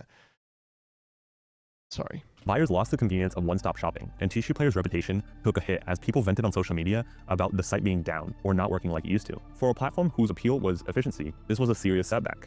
Combining the Union saga and the direct downtime, and you get a community with mixed, often negative feelings about TCGplayer's current state.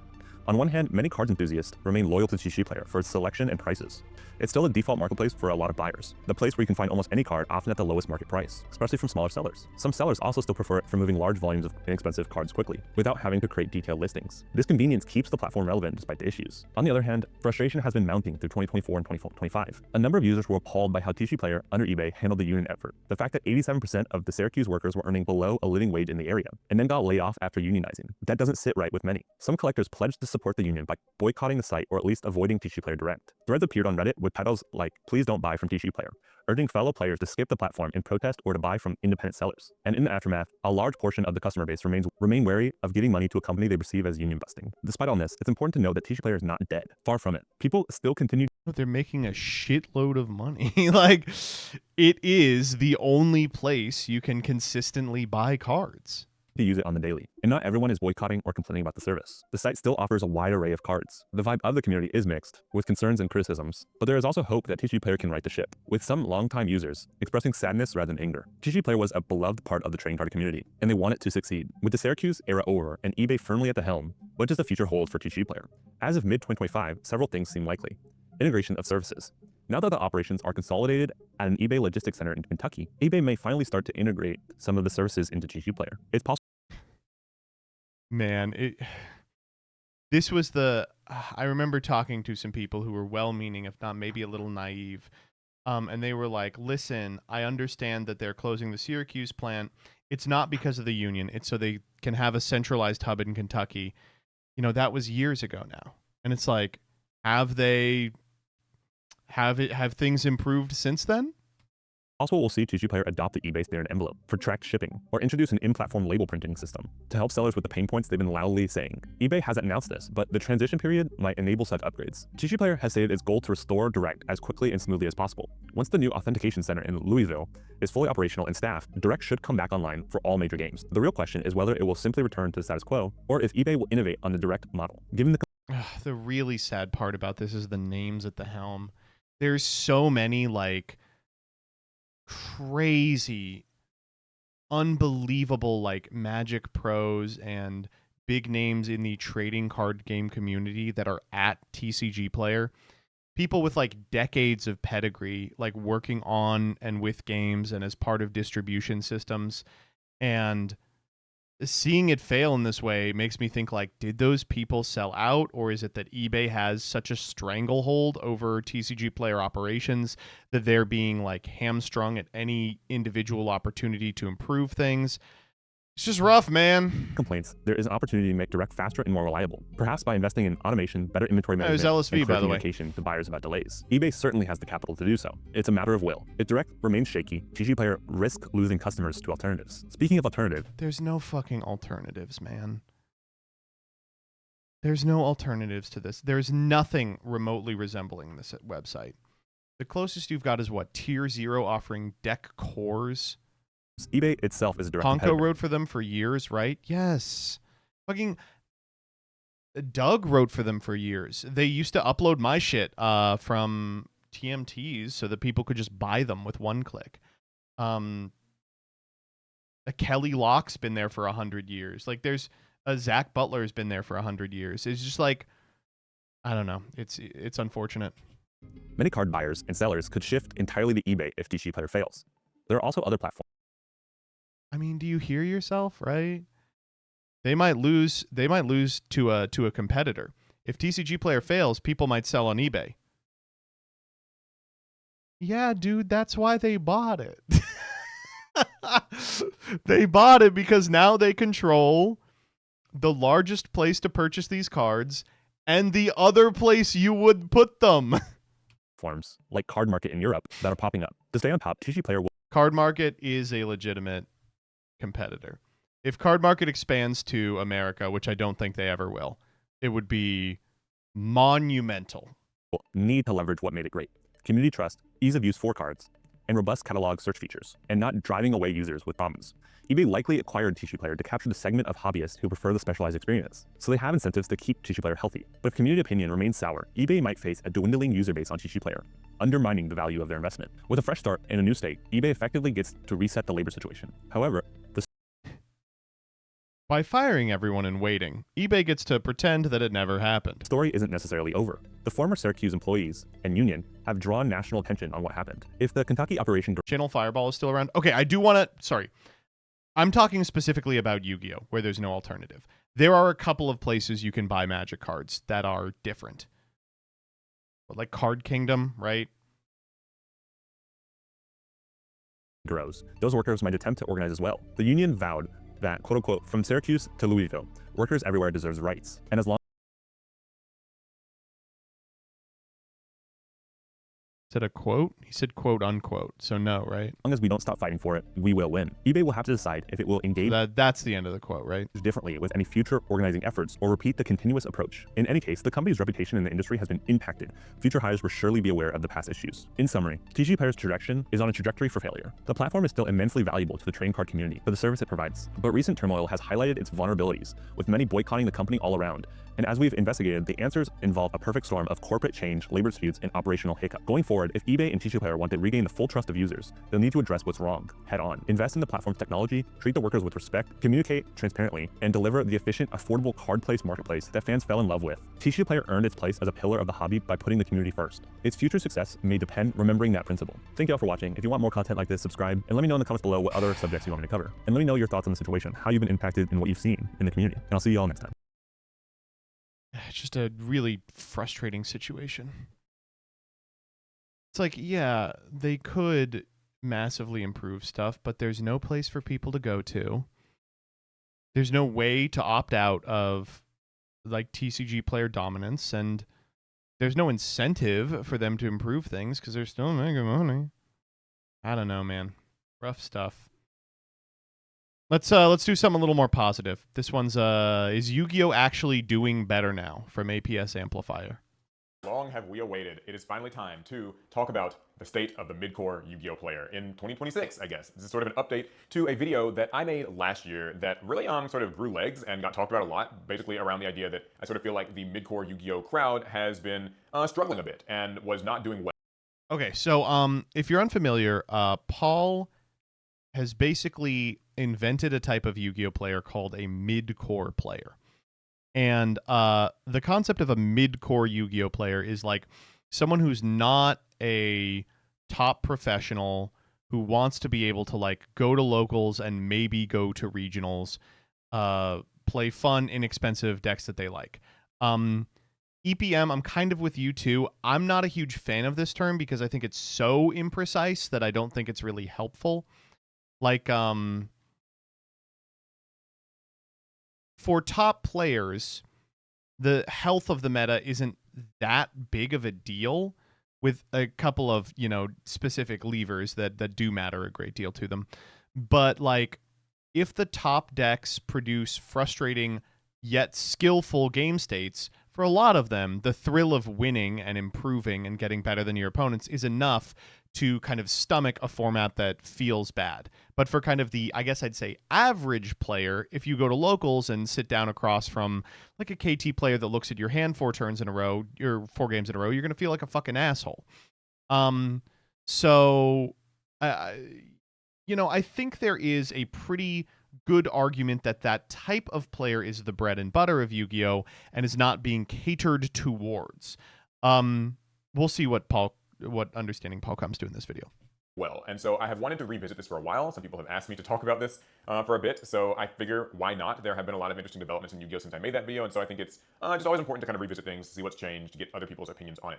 And I think that I'm actually really well equipped now to talk about this, even more so than I was last year, because I have been going out and playing a lot more physical, paper, in-person Yu-Gi-Oh! Myself, so I've got a lot of new perspectives on things that I'm happy. So I don't know if you know this, by the way, Paul is on kind of a tear. I think someone made a comment that like Paul sucks at Yu-Gi-Oh! And doesn't know what he's talking about. And APS Amplifier is basically the Paul Rants channel. And so he's talking out of his ass about a game he doesn't play. And it lit a fire under him. He's been to like 1,000 regionals in the last year. And he's done quite well at a significant amount of them. It's funny. To share as well. So before we get into all of it, though, I think that, well, first of all, you got thumbs up the video, duh, subscribe, all those things. No, but actually, before we talk about like what's changed, we have to first define what the mid-core Yu-Gi-Oh! Player is, particularly if you are new to this concept or discussion or whatever. So basically, the mid-core Yu-Gi-Oh! Player is kind of something that's quite vague, but also pretty concrete. It's just what it sounds like. It is a Yu-Gi-Oh! Player who is not casual and is not like a hardcore competitive player. They just sit right in the middle. Now, this can vary from person to person, but I think that generally this is sort of the type of player that I would describe as, you know, the person who shows up to locals a lot. This person knows about competitive Yu-Gi-Oh! They know about the packs coming out. They know about the top decks. They know the intricacies of the game like fairly well, but for some reason or another, whether that's just, you know, their deck preferences, their personal goals with the game, maybe the lifestyle that they lead, they have not maybe crossed the threshold into actual super competitive Yu-Gi-Oh! Player type, but they're definitely more in the know and more modernized than what I would call maybe like your super casual player who is perhaps playing like, you know, an older playground retro format or, you know, just maybe kitchen table Yu-Gi-Oh! This is a player who's definitely like, you know, they're on the train tracks of what's happening in Yu-Gi-Oh! They just are kind of an intermediary. I don't know. That's the best way that I can put it. They're sort of the lifeblood of your locals in many cases. These are the people that you will see most every week at locals. Maybe they've gone to a regional once or twice before, but it's usually not something that they're super interested in doing. You know, they do buy like cards and decks, but they're not buying like the best cards and the best decks like right out of the gate. Like your competitor who maybe needs these things to like play the regional this weekend, play the YCS next month, right? Like your mid-core player is not often that concerned about it. If they're even looking to build whatever the best deck at the time even is, if they are, it might just be kind of from coincidence or whatever. And again, all this stuff can vary quite a lot. It varies from place to place. It sort of varies from person to person. One person might be mid-core in like some areas and maybe more like casual in others, more hardcore in others. So like, I think that it's important to just set a general stage for it, and that way we can start the discussion with some idea in mind of what I'm talking about. So I like this discussion where he's like, okay, let's set some ground rules, but I think kind of gives it away here at the end. This is a lot of different people.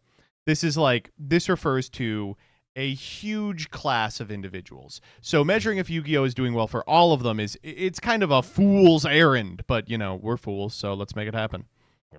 So, in my last video, I talked about how the biggest sort of issue that mid-core Yu-Gi-Oh! Was facing was the existence of other card games, specifically Bandai card games, and even more specifically, One Piece. And I think that, in a lot of ways, that has not changed. So that's true. If you're like mid at Yu-Gi-Oh!, the best thing you can do is start playing One Piece. That's being mean. That's being mean. That's being mean. That's being mean. I do mean it, though. Bandai still has as many card games as ever. In fact, it sounds like they've just announced a new one, the Naruto card game, so that's going to be happening. But there are also plenty of other card games just in the fold. The Naruto card game, this time for real. It's happening. All the old suspects, like your Lorcanas, they're around. Riftbound came out. That's a new one.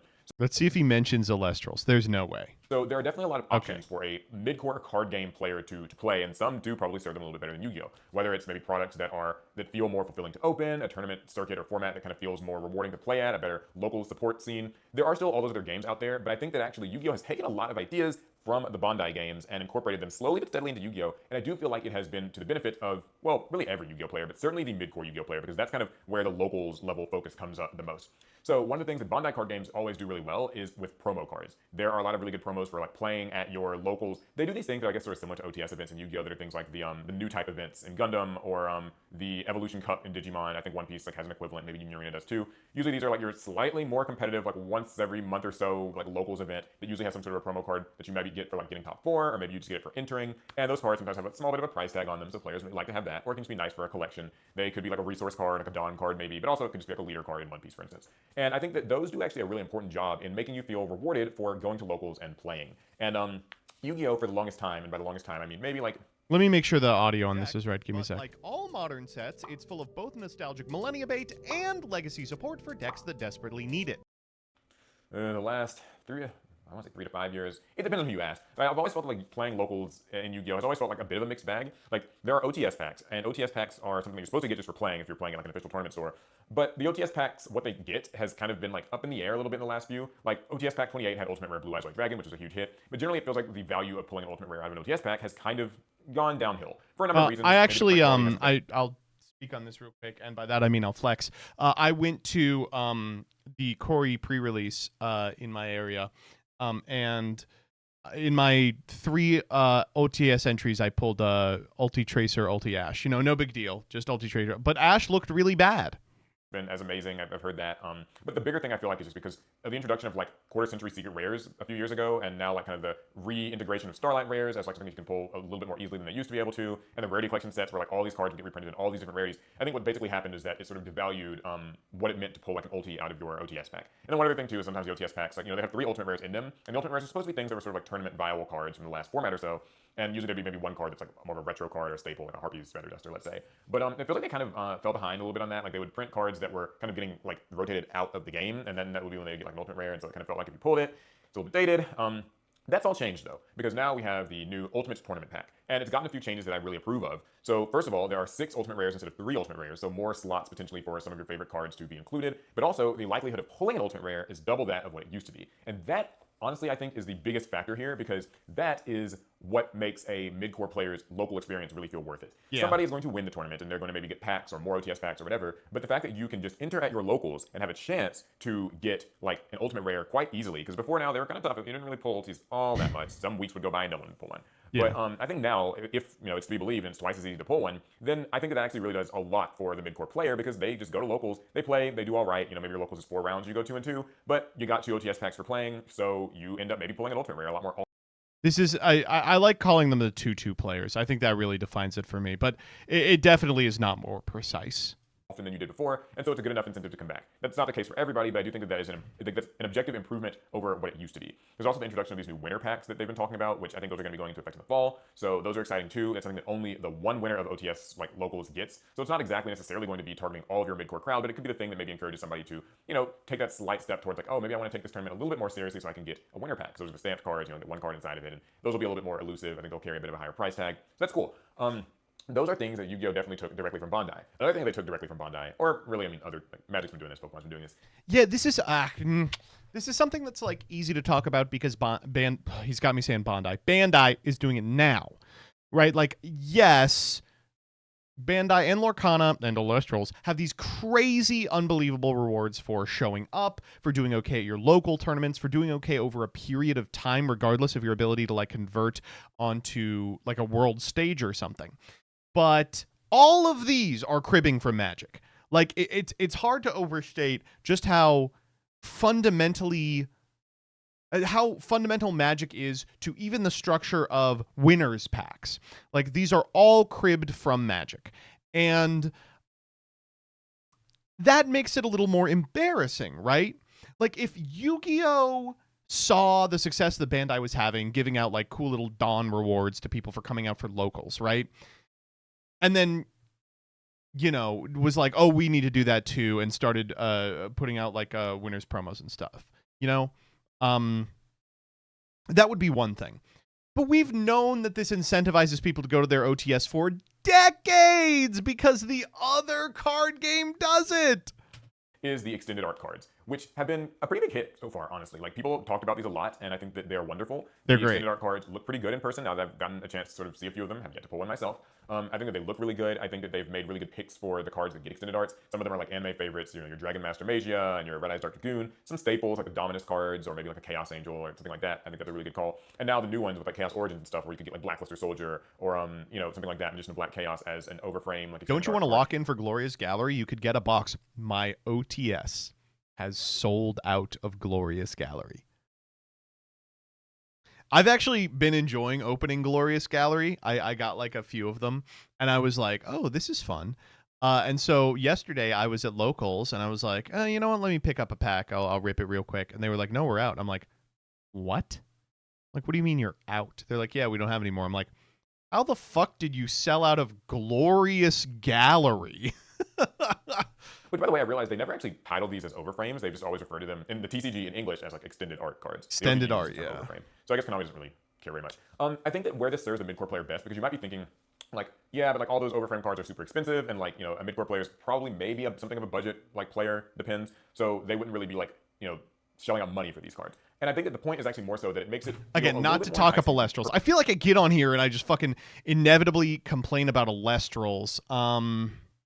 Here, I'll do it like this. Oop. The organized play promo for Alestrals.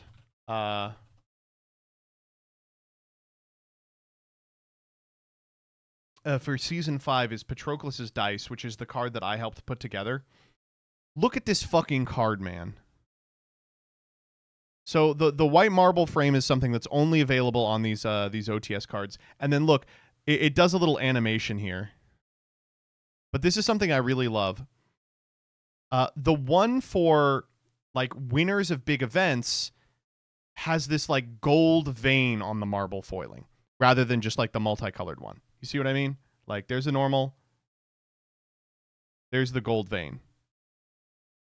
That's just dope as fuck. It's analogous, I think, to the stamp for the top 16 ones. Purchase products or maybe get products for entering tournaments. So up until now, you guys know that opening boxes in Yu-Gi-Oh! Where's the future sight frame version? Deal, right? It did not really work. Sets would come out, they'd be like $40 on TCGplayer Someday. within 2 weeks because the value would just crash, and like people didn't want it. Like people just, you know, there was not a lot of demand for it. And if you're a local card shop, you kind of feel like they were getting burned for even getting these packs because players just didn't really want to buy them. They'd sit on shelves and rot. I think that the introduction of the shaving off the vein so my card isn't gay. Have an experience of opening one just randomly if you were the type of person who buys a few packs at locals every week when you go. And there are people who do that, right? Like I know that conventional wisdom is like you should only ever buy singles and never buy. That's crazy, by the way. I think that Yu-Gi-Oh! Has so few casual players that it is kind of drilled into our heads that like you buy cards to get cards to play the one format. But there are still people that buy packs. Nice old product. And some people are like, I want to open a pack. pack. Great, but there are also players who don't care. Like they go to locals, and first thing they do is buy like 3 packs and just open them. There are a lot of people I know like that. Larry's like that. There are plenty of players who just want to open packs, whether it's to support their locals, whether it's just for fun, maybe they have a list for money, whatever it is, just a rush of opening packs. People do that, and so I think that being able to pull an extended art card makes pack opening feel like much more of an experience, because when you do pull a card like that, it's memorable, it matters, it sticks with you, and that is something that like Yu-Gi-Oh! Kind of was like lacking before now. It had it like long in the past, like a Ghost Rare, but those were extremely hard to pull. Or like Starlight Rares pre-QCR when they were like a few per set and they were really hard to pull, like 1 in 2 cases or something like that. Nowadays, like those have become a little bit easier to pull as well, but I think that the extended art card makes for a much more immediate, it's an immediate impact. Like, whoa, this card looks different. It is distinct, it is different. You can trade it to somebody, you can throw it in your collection. It's really great when you get like an extended art card of like an extra deck card that you only really need 1 copy of anyway. Yeah, I will say, man, the Mirror Jade and Master Duel. So like getting an overframe, nice. I keep saying overframe. I'm gonna say overframe, who cares? An overframe of Chaos Angel, right? You only need 1, and so it's great. That's really fun. Maybe like, you know, your deck runs like 1 Dragoon because you're running like some engine in it. Awesome. So I think that these have been really successful. I know that we're getting the serialized cards a little bit later, Magnificent Monsters. Those will have a similar effect. If you were to pull one, it'll be very exciting and very memorable, and certainly make you, you know, want to open more packs or something, perhaps. But those are a little bit different because I do think that's gonna be kind of more of a hyper collector chase thing, and like that's sort of a different crowd. I mean, you could be a mid-core player and a collector, but I think that it's a little bit of a different conversation. Still cool, still good, still something that they've clearly taken. Did you see we're getting the Venom Dragon next in Master Duel? Yeah. I appreciate that they're giving us the Venom Dragon to incentivize us to play Predaplant, and they're also giving us Instant Fusion to incentivize us to play Predaplant, despite the fact that Kid Kolos is legal. I saw that, I was like, did you all forget something? From other card games, because you know the Bandai games have plenty of serialized cards and stuff. But I think that just the general introduction of the extended art cards is what I wanted to focus on. I think that's done a really good job. Okay, the next thing that I think is really important is Genesis format. So Genesis format did not exist when I first talked about the like mid-core Yu-Gi-Oh conversation, and I think that this is okay. I'm excited to see how this is going to play into the discussion here about mid-core Yu-Gi-Oh, because Genesis was designed to appeal to those people, but it is functionally a second advanced. So, you know, time will tell if those people fall off to being like, oh, there's a freaking meta.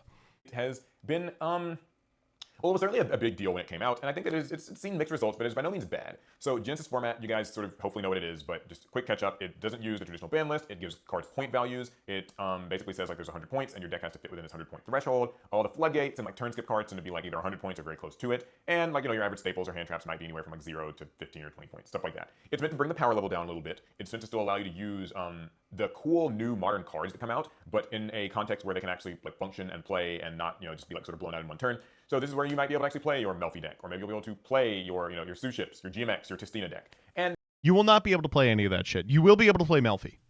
also, no links, no pendulums. I know that sort of speaks to a certain casual crowd. They don't like those types of cards, so it does help to bring the power. Wait, we definitely... Oh, fuck. Can I get it in a week? Rebecca, I really want to get the shirt that says bad news for yesterday's gameplay. I got today's cards. Level down a little bit more in Genesis with some small caveats, like certain decks have like 1 or 2 pendulum support cards and they just can't use them, and that sort of sucks. But so Genesis format was exciting when it came out. I think it got a lot of buzz. I think the Konami did a really great job of being communicative about it. They had a blog where they would talk about their decision-making process in a way that felt so much more transparent and open than they've ever been with a Yu-Gi-Oh! TCG like advanced format ban list. We never hear anything. So it's really cool that Genesis format was a place where it felt like, man, they're finally talking to us. That's cool. But Genesis format's adoption has been mixed, like in my experience. There are definitely people who are super into it, and so like that's good, and Konami seems very committed to it. They want to start doing Genesis regionals, I believe, in the fall. They're going to be doing Genesis YCS events. They've said This is going to be a big deal. So the Genesis YCS, I think they have backed off for the most part. Like I never... As much as I wanted them to do a Genesis YCS, I think it was always going to be the case that they were going to kind of half-heartedly do it, and they're now like, it's going to be extra day at every YCS, which is whatever. That's fine. That it is what it is. But the regional circuit will be a different regional circuit than the normal regional circuit, to our understanding, which is scary as shit. Like, that's a big leap that I will be grinding. I just don't know, man. said that they want to do one YCS event that is purely a Genesis YCS, which that sounds exciting. But God, when that happens. even just at regular YCS events, they're going to be doing like a Genesis main event of sorts that's on Friday, and so I think that that's like a good call. I think that showing that commitment to the format makes people want to commit themselves, right? The changing of points seems to happen like about once every month or so, and you'll sometimes hear mixed things about that. I guess this is the time to talk about all the mixed or more middling things about Genesis format. Some people do not like the way that the points change. Maybe they don't like the frequency. I feel like that can sometimes be a bit of a deterrent for a slightly more mid-core to casual crowd where they don't really want to keep There's like an upkeep involved. I understand that. I think that's true. up with the slightly shifting points every month, because it's like, man, I just want to play my deck. How come all my staples, they went from 9 points to 7 points, or from like 8 points to 13 points, and now I have to like redo all this math. I just want a deck where I can like build it and keep it together and just bring it to locals. And I have actually seen that happen where like people have distinctly told me, I don't really want to play Genesis because I just can't be bothered to like keep up with the stupid points thing. And like it can be a little inconvenient, right? Like if you're a super dedicated person, you know, I love the concept of a point cell. Yeah, I'm going to call him a point cell. they have like points calculator apps. You can build your deck in Neuron, and it can do it. There's other websites that can do it. But again, you have to remember that not everybody is as, you know, nose to the ground as you might be with Yu-Gi-Oh! And so sometimes that can be a real turnoff. It feels like it's like a little bit of an Turn off to oxymoron, me right? when Maybe no this one's person as nose hates to the advanced ground format as and I hates the am. complexity and the power level of it, but they still at least prefer that advanced format is something that they're just used to in terms of how the ban list works. Another thing with Genesis is just that like it sometimes can feel like it's advanced light or like diet advanced in that It like, definitely is. sometimes the best decks in Genesis It are just definitely kind of is. the newest decks from the newest pack, because power creep is a thing in Yu-Gi-Oh! And so the way that it tends to go is just that like these cards came out and they're still a little bit stronger than the last few things, and they aren't really heavily pointed, so this is still just what happens to be really good in Genesis format. And that happens. And like I don't know where Konami's head is with that necessarily. Like I feel like you have to really pretty heavily point new cards in Genesis, but then it's like if you point them too heavily, maybe that affects sales, and so from Konami's point of view, maybe that's not what they want to do. I'm not really sure, but that is a common complaint that I hear. I don't know how true that holds at all times, but like recently, you know, there was a little bit of a gap where the new Constellar cards from Battles of Legend Glorious Gallery were super duper strong and could turn skip you. And like I know they got pointed now, but it's still kind of like maybe that didn't feel great. I know that the winner of the YCS Columbus Genesis tournament was with a Red Dragon Archfiend deck, and conveniently, Red Dragon Archfiend just got all of its new support in Blazing Dominion, and so it kind of feels like, oh, so the best deck to play is just like the one from the latest pack. So we're not really, you know, any different than what we usually were at. Some people feel that way.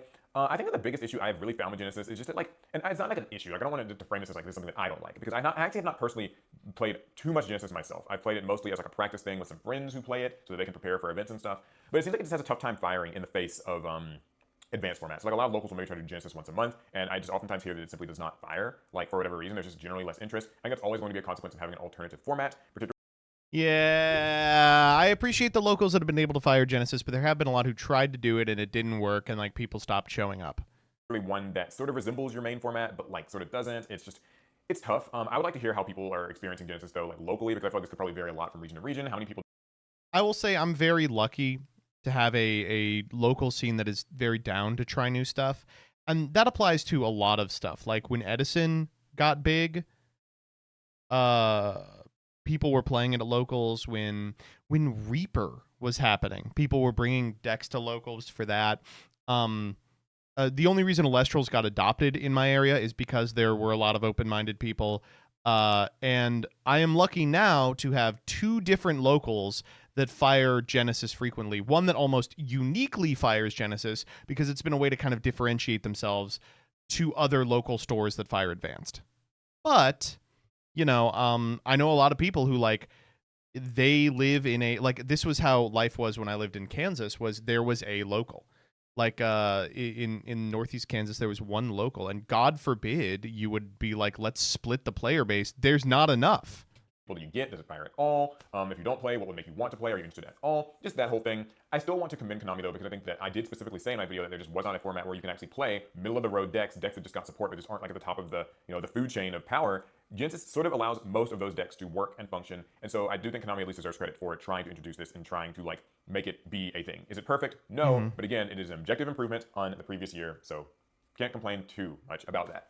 Okay, and I feel like just for the last couple of miscellaneous things in terms of like, you know, what is the mid-core Yu-Gi-Oh experience like? I think that Konami deserves points for making the Chronicles animes. I really like them. They've been getting better and better. I think that they do serve a mid-core crowd really well. I don't entirely know what their purpose is, like if that makes sense. Like I think that they're really cool if you're fans of these archetypes, like if you like Magistus, or you like Charmers, or you like the Albaz story, or Diabellstar, then it's cool fan service in that way. But like I don't know that it's like getting people to try the decks out. However, I could be totally wrong about that. Like it could actually be that people watch these and it makes them want to build a deck. I think that actually will probably be more true going forward, because like when I watched the Magistus Chronicles thing, I was like, wow, like these are actually like a little bit longer. They're like 8 minutes, not like 3 or 4 minutes, and they do kind of make me interested in the story. So like that might be the idea, is to make people like want to buy these decks and build them. I do think it's cool they'll release a Chronicles deck at the end of each one. Although there doesn't seem to be one for the Magistus deck, which is a little interesting. And then like they've just announced that Bellstar, and so hopefully that will at least get a Chronicles deck. So don't know about that. That's sort of a little bit up in the air. I think the legendary modern decks products, or really all the legendary decks products that they kind of redid, like the 5Ds one and stuff, those are good for a mid-core player who maybe wants to get a little bit more competitive or just needs to kind of get their staples. I think that reprinting them in this way has been really nice. It sort of sucks that it's $30 and like you only get like 1 of each Mulcharmy, so you're kind of have to buy like 3, and that's the whole thing. You can just get the singles of that, I guess. The point is just making them a little bit more accessible is a good thing. I think that is like a thumbs up. That's good territory. And overall, I would say just the general vibe of Yu-Gi-Oh! Like this year compared to maybe the same time last year, I feel is a bit more optimistic. I feel like, Oh my God. Well, last year we were about ready to kill ourselves. I feel a lot more optimistic than I did last year. Yeah.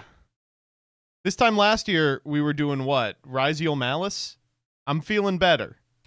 there's just a little bit more talk, a little bit more buzz, a little bit more positivity. I said at the start of the video that I myself have been, engaging a little bit more with paper, like in-person Yu-Gi-Oh! So I maybe could contribute a little bit about that. I have been playing a lot more regionals and a couple of YCS events, and I played in like random different locals, different case tournaments. I've gone to sneak peeks and things like that. And I've been having a pretty good time. I feel like the vibes are pretty much, they're okay. They're good. Like I like talking to people. It seems like the big takeaways that I've noticed is that there is a lot of excitement around like people being able to get Starlight Rare copies of cards. Like the rarity collections seem really popular for mid-core players because they finally get to sort of rarity up their decks and kind of step up that ladder if they want to, because there are a lot of people who, they will grow really attached to a deck that's maybe more of like a rogue strategy, but like still being able to max out those rarities. That's something that's really cool. It's a neat little takeaway I've kind of noticed. I do think that the extended art cards have been a great way to soften people who are maybe a little bit more cynical or critical about cards. I had a friend who showed me that like he got a he bought a Glorious Gallery box just kind of on a whim and ended up pulling an overframe Dominus Impulse. And like, that was just really cool. So, those things do seem to be working. I think that overall, if I had to like give it a letter grade, if last year the state of mid-core was like maybe a D+, let's say, I think right now we're at like a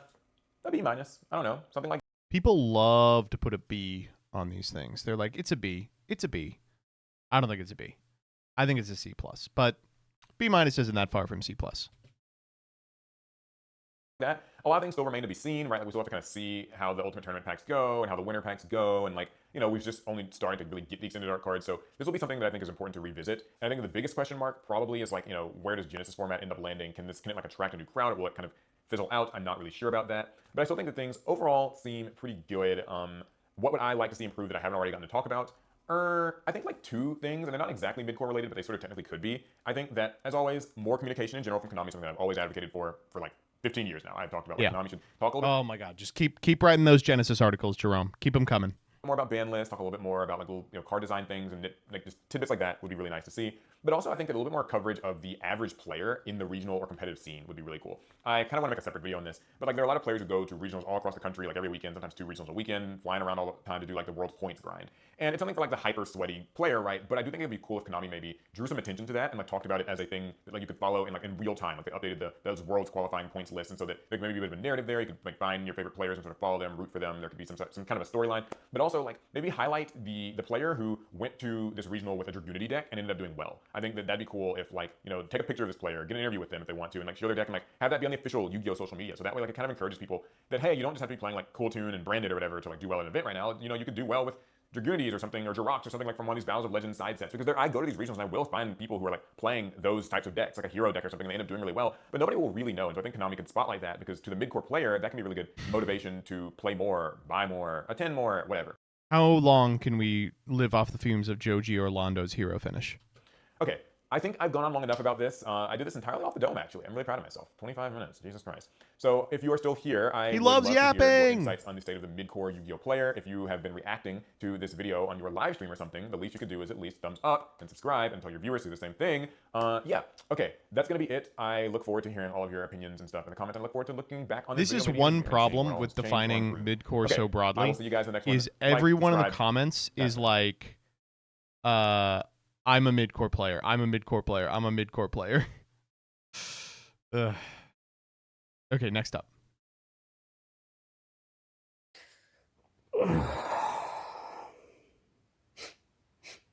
What the hell is that? What is that smell? It's lime. You asked for this, and now you're getting what you deserve. Straight out of the banish zone and into your abode, it's Ojama Lime, powerful laugh under severe harm interior entertainment device. What's in your pantry? Can you open your pantry? Life will never be the same again. Order today. Features include unremovable underwear, Stop. Dude, why'd they put a little thing for the crack? swingable noodle, Be careful, my brain is in there. can feel pain, You never forget your first love. and most excitingly, when pressed, stays silent. But thankfully, that's not all. If we reach 50 pre-orders, you will also receive a sticker of Abaki telling you to feel the burn. For 100, you're getting an acrylic keychain of Lime about to become Harpy Dinner, and if we hit 200, this acrylic standee of Shape Snatch who does not care for good nor evil. It's a calamity, isn't it? Make your other plushies uncomfortable. Say thanks, Lime. You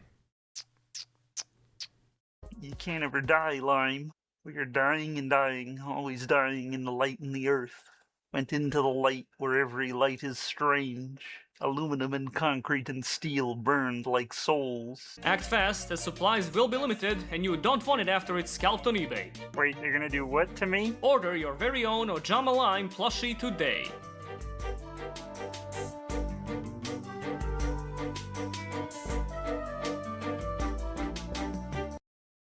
I have already ordered mine. I don't want this shit, man. Ugh, okay, next up.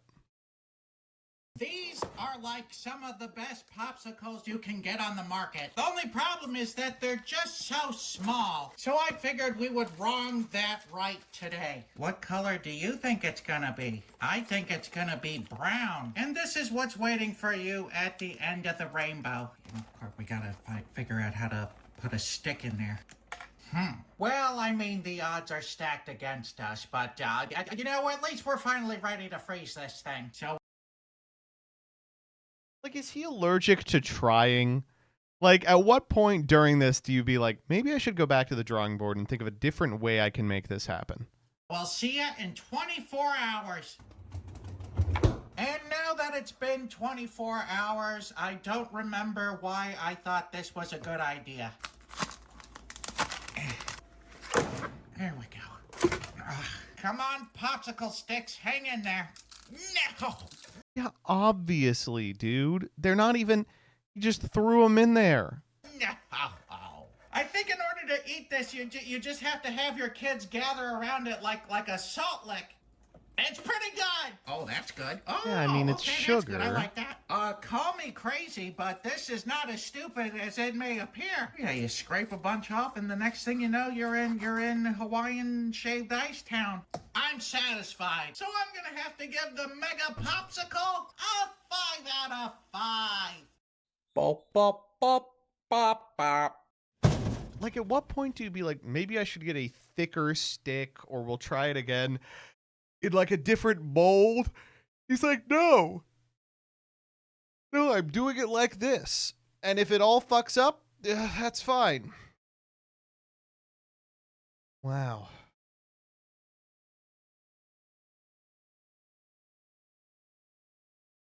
He doesn't do second takes. No, he does not.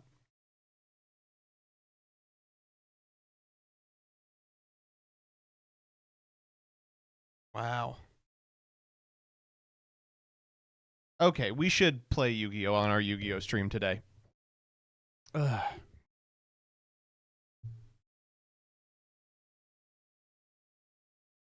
Mm-hmm.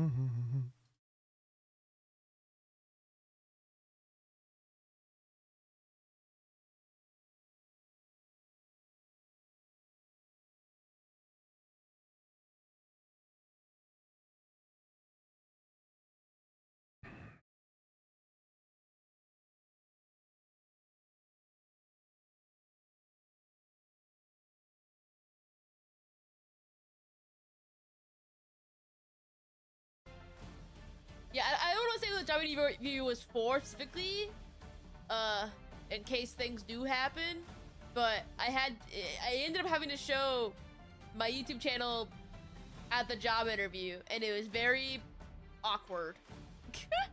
I was very embarrassed.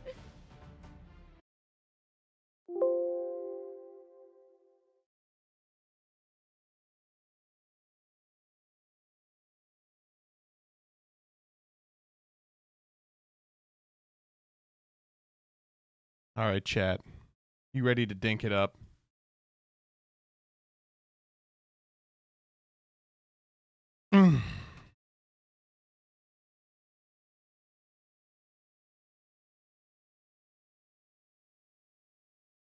How's Stardust format feeling right now? Really bad. Really fucking horrible.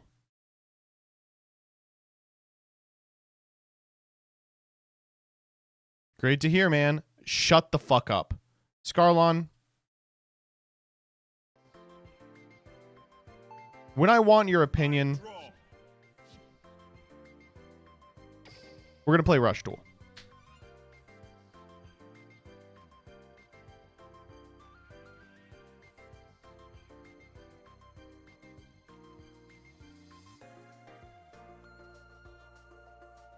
Can we play Genesis Rush Duel?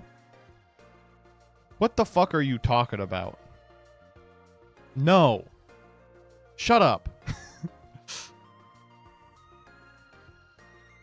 Fuck you mean Genesis Rush Duel?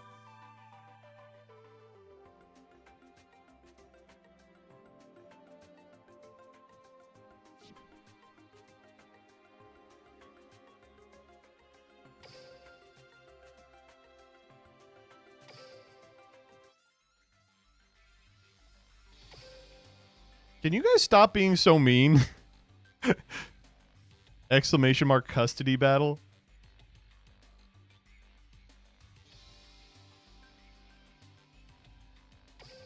All right, here's what we'll do. We'll do one game of this. How about this? Well, folks, Duel Links sucks now. Sucks now. There's only one deck worth playing. It's this. It was Tier 0 last format, and then they released a ban list, and they made it better. I don't know. Let me just... I'll show you what goes on with this garbage. It was really funny of them to do it, I will admit. It's like an insanely good bit to be like, that's right, and now it's better.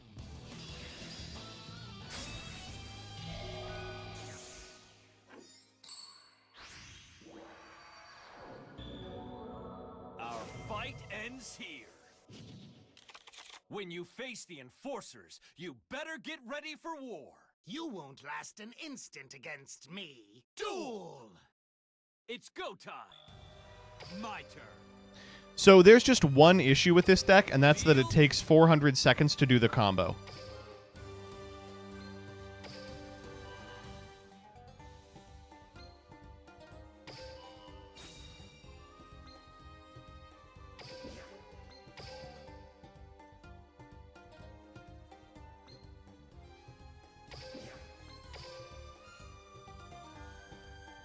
Who do we want to add to the hand?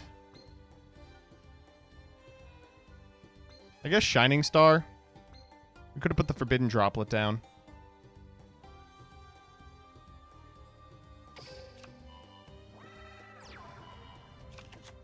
Jeez. So now we go Primula Primulus. I'm counting on it. Synchro summon. Go, my Primula Primulus. Okay, now just so you all know, I've never done this part right. Ooh, an Imperm on my Primera Primus. Wait, I could lose this game. It's also possible that I couldn't lose this game. The Tuner Monster. Shining Star Dragon.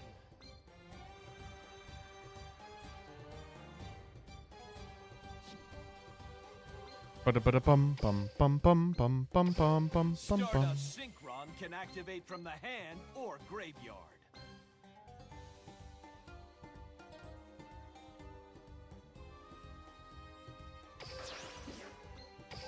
My Tuner Monster, Stardust Synchron.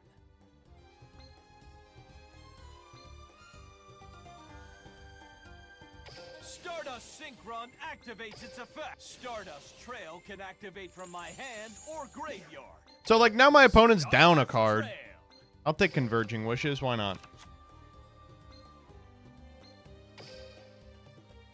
Honestly, I kind of want to go Oxilla. Yeah, let's.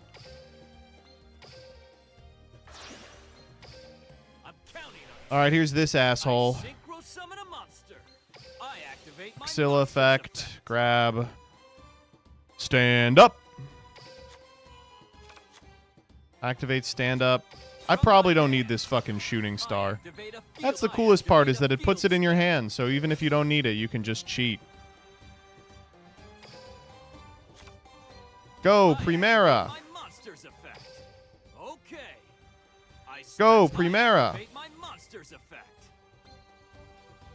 Have I normaled? I have. Uh-oh, wait a minute, I fucked up. That was supposed to be Atri. Oh no! How can I fix this? Well, probably just by getting Phalanx. I have yet to do this combo correctly. But that's okay, because my opponent's on 3 cards and I have a draw. My game is only getting started. My turn. I draw. I'll show you. Makiora's Judgment? Uh-oh. Oh no.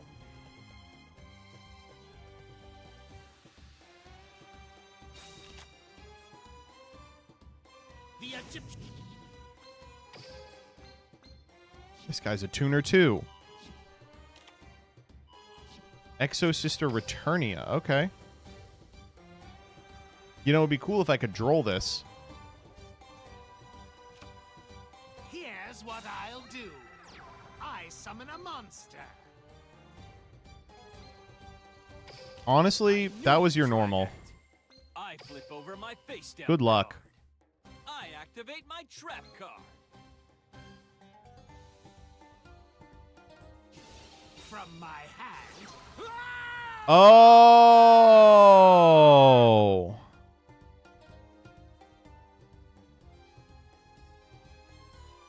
That doesn't do anything.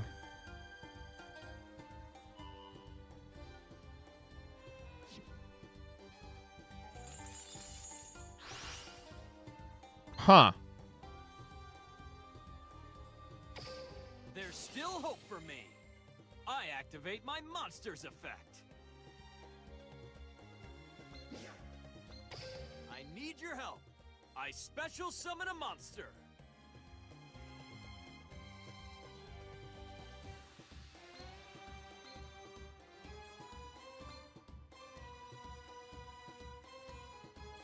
This can't. If you leave right now.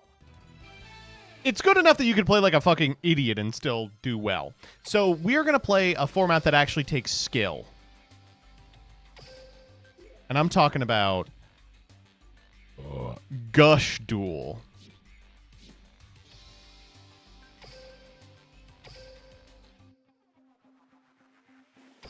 I'm Roman Cassidy, 5th grader at Gohan number 7 Elementary. All right, so we are going to play...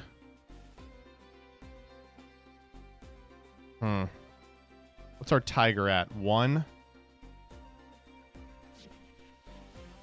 Who has this skill? Yuga, Asana, Roman. Do you have it? You don't! Fuck! Who has this? Yuga has it. Come here, Yuga. I created Rush Duel so we can both have a great time. Thanks. I'm glad you did. Get these fucking cards out of here. We're going to play a deck that has never been good in the game of Yu-Gi-Oh!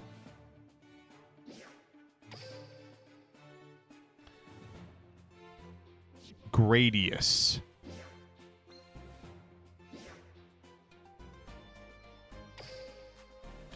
It all starts with Trooper.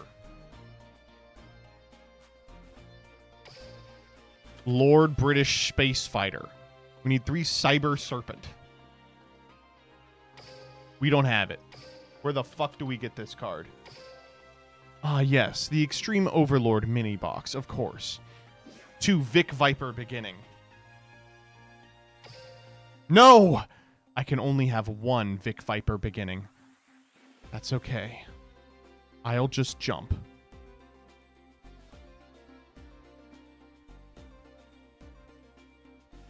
I guess we're not playing Card Trooper.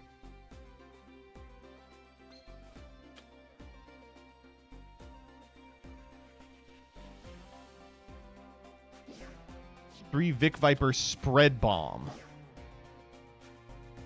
And then 3 Gradius Option. 3 Multiple. 2 Gradius. The Avarice. 3 Power Crustle Red. 3 Power Meter. A Trap card. We don't have Star Protector's Protection.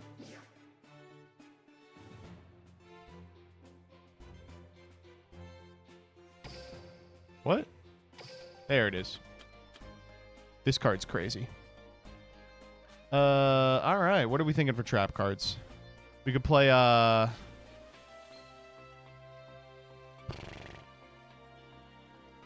Trap Hole. How about for our Legend Monster? I don't really like any of them. The only good one is, fucking Limited. We'll play, Twin Barrel. That's my guy. Cyber Dragon? Cyber Dragon isn't a legend. Oh, maybe he is. Oh, we gotta play Flame Ruler.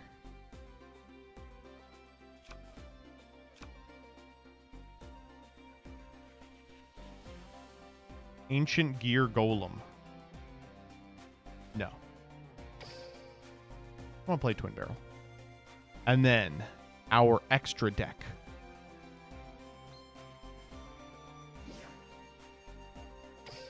Three Vic Viper Ripple Laser. That's actually all we need. This deck doesn't play anything else.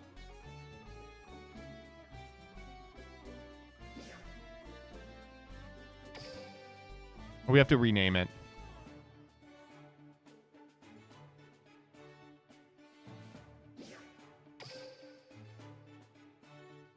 They're letting me name it Space Shits? Alright, how do I get this card? Deck build box. Gaia Magia of Unity. Oh, this is pretty cheap. I didn't realize that this was so small. Okay, fuck me. Run it back. Here's 1. Reset. 2. Nope. 2. Nope. Uh-oh. 4. Uh-oh. 4.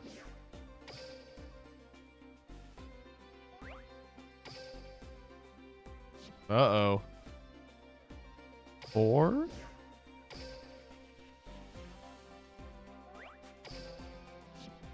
Dude, come on.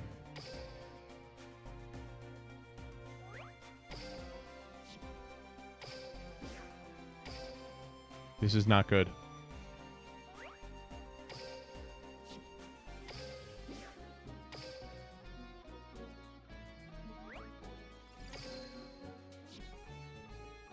Are you guys seeing this?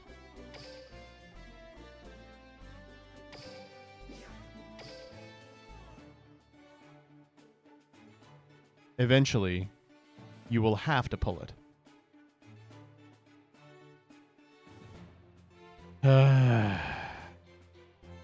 Irritating. This is the worst game ever. Tell me about it.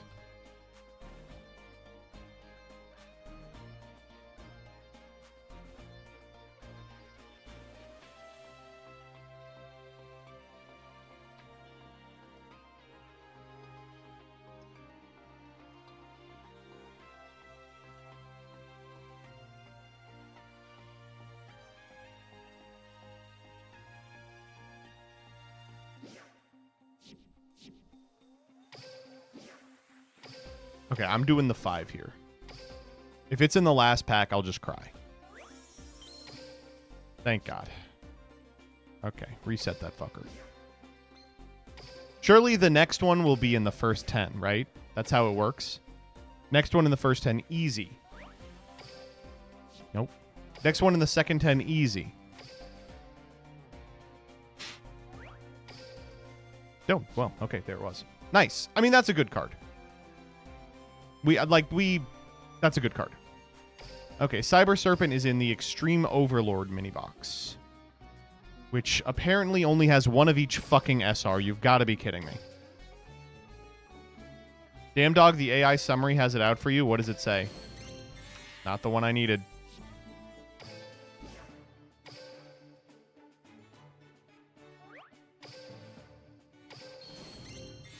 Wrong one.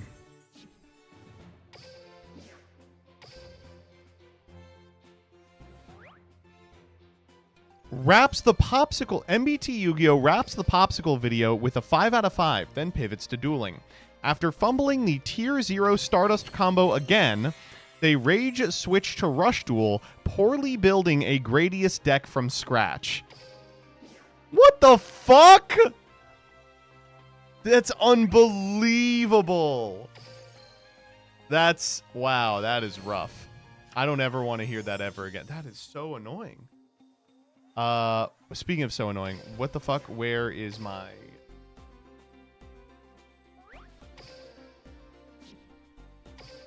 This is insane. Give me my super rare.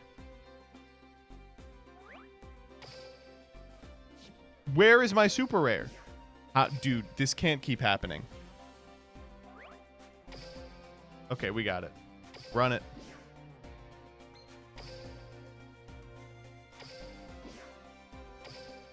Are we spending $200 on this?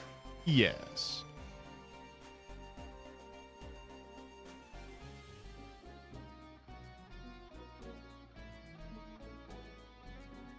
That's crazy. Where is the poorly built come from? Because I personally, I understand the rest of it. What do you mean poorly building? Can the video even make the money back? I mean, I don't even know if this is going to become a video. With your subscriptions, it can. Dude, it would have been so great if that was the SR I needed. All right, run it. I won't need to buy the 62 packs because it's in the first 10. I won't need to buy the 52 packs because it's in the first 20. You know, we had a lot of opportunities for this to work.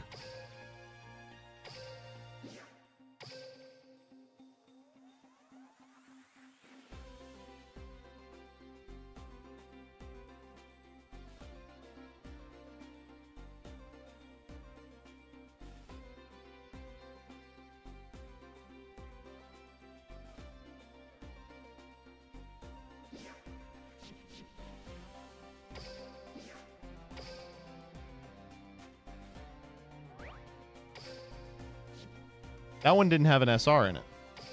Dude, don't make me do it again. There is a non-zero chance I have to do it again.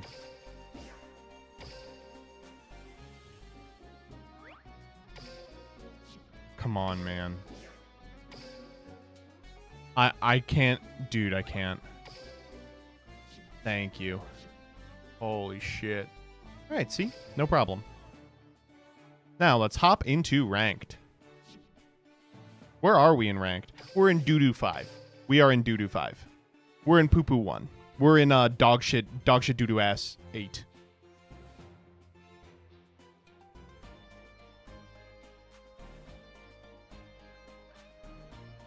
Ah, yes, I forgot the other thing that happens when you play Rush Duel on Duel Links.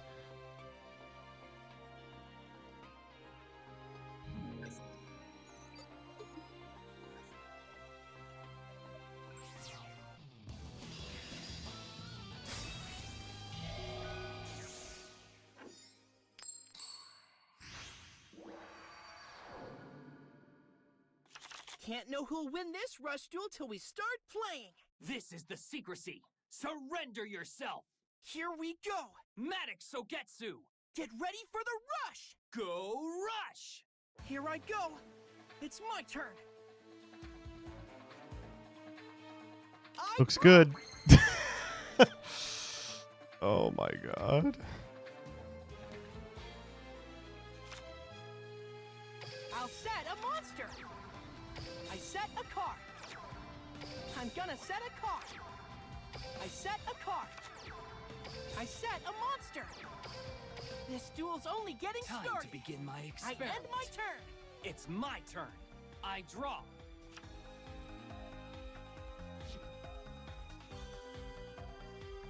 Why is Vic Viper breaking the Geneva Conventions on this card? Spread Bob is a Geneva Convention. It's convention on cluster munitions, and we're not a party. It's fine. Are we a party to cluster munitions? From my hand, God, I hope not. activate a spell card.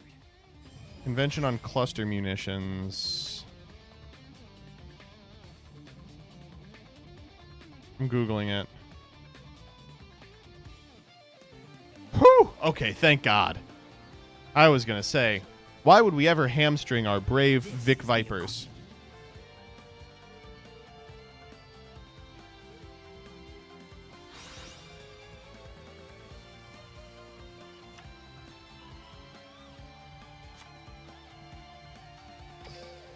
Roaring Firestorm! Vocalize Phoenix! Dude, do not fucking maximum mode me. If I lose to a goddamn maximum mode deck, I will be mad.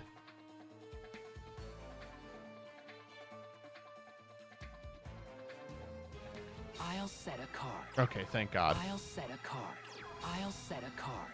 Everything I'm is gonna proceeding speed up this exactly duel. as I expected. It's my turn. I end my turn.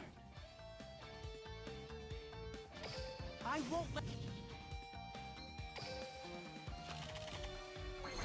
I probably shouldn't have done that.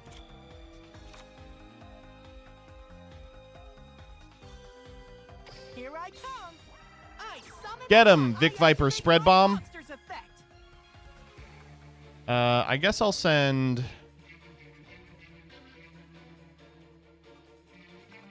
multiple? Get this guy.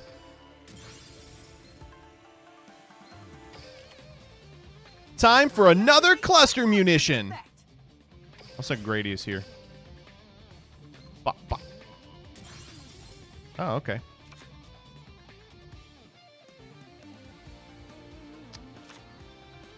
Come on out. I summon a monster. I activate my monster's effect. Okay, now I attack you. Dude, this is crazy. Vic Viper's spread bomb is every turn. Wait, I'm starting to see... Okay, I'm starting to see how this deck wins. Star Protector's protection just ensures that you can't die, and then you just spread bomb the entire board every turn. My ability. Oh.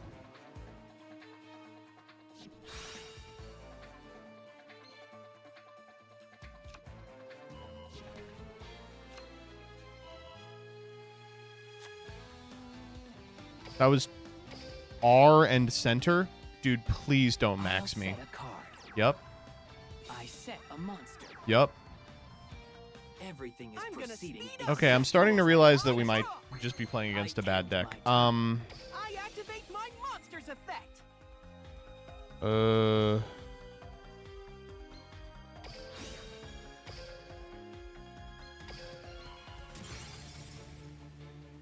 Do we have a guy that just blows up a monster? We don't.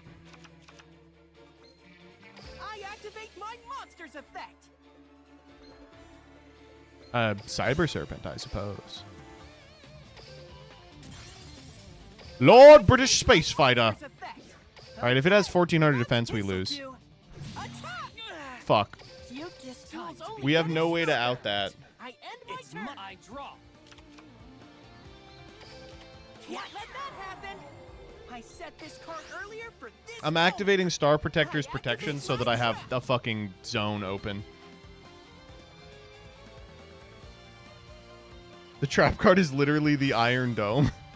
Oh my god. Why are they on 1,000 cards, by the way? From my hand. Oh no. I activate a spell card. Are they just FTKing me? From my hand, I activate a spell Maybe. Maybe. I set a card. If you don't max mode me here, I'll kill you. Yeah, okay.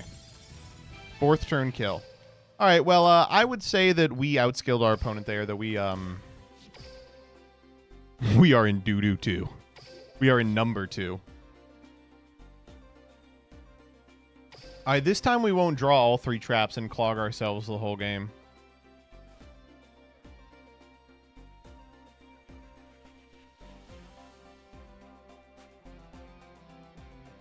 Bum bum bum bum bum.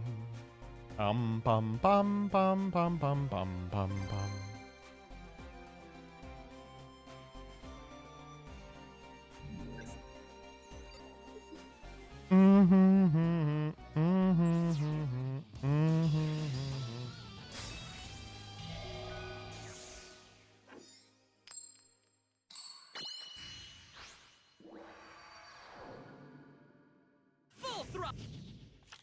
Ooh, Air Formula Eagle. At the beginning of the duel, add an Air Formula Eagle to your deck.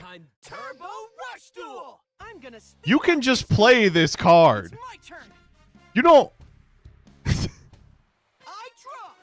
You don't need to do this. Oh my god. Christ alive. Gradius is multiple. Wink. Cyber Serpent. Cyber Serpent.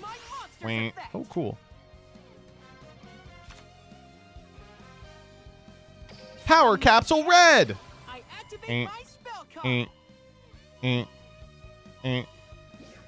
I will take... I don't know. I don't really want any of these.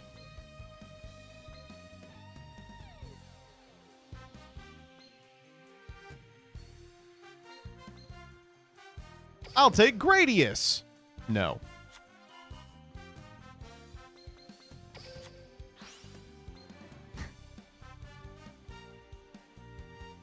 Oh, and that's cool.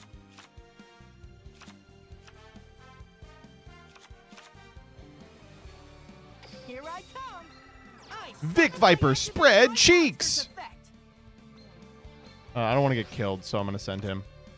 I'm good to go. I set a card. I'm gonna set a card. All right, go. This duel's only getting started. Feel the wind in your hair. My turn. It's my turn. Can we have a 24-hour stream where you fix all your ranks? Honestly, that would be pretty funny. Like 24-hour stream where the goal is just to get to King of Games and King of Games and Master 1. This is not a real deck. Okay. Now, I summon a monster. Is that Blue-Eyed Silver Zombie? Look at this fucking Chinese-ass card. Wait, no, this isn't the Chinese version. Wait, they have the uncensored version here. That's crazy. I activate my monster's effect. Get this card out of there. Come on out. I summon I activate my monster's effect. All right, that didn't do nothing. Where's my Gradius's option? Oh. I'm good to go. Here it is. Vic Viper beginning. I'll send this card to the graveyard. Then I'll summon Gradius's option. I special summon a monster. I activate the effect. And now I contact fuse into Vic Viper Ripple Laser. This powerful card is a Ripple Laser. I activate my monster's effect. I will turn your Blue-Eyed Silver Zombie into a blue-eyed piece of shit.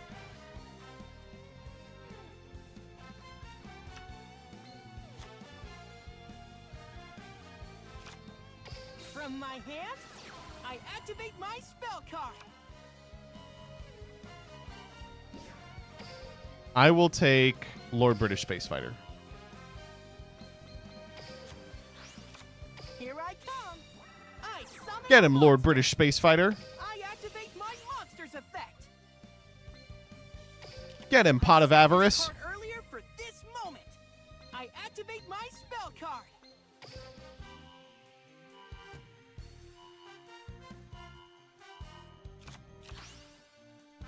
Oh, sick. I will activate Power Meter. I activate my spell Put this guy back. I will grab Lord British Space Fighter. Okay, fuck you. Okay. I summon I activate my monster's effect. I set a card. My powerful... Wait, this is not a once per turn? Damn, I feel stupid. All right, let's get in there. Time to battle. Now. Attack. Please don't widespread ruin me. What the fuck is this? This is the card I had set. Okay, yeah. Looks great. Activated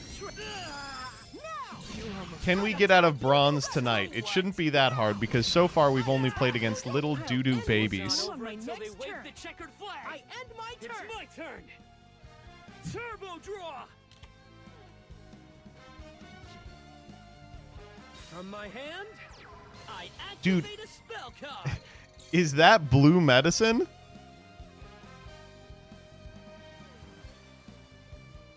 Bro is in Dildo 4.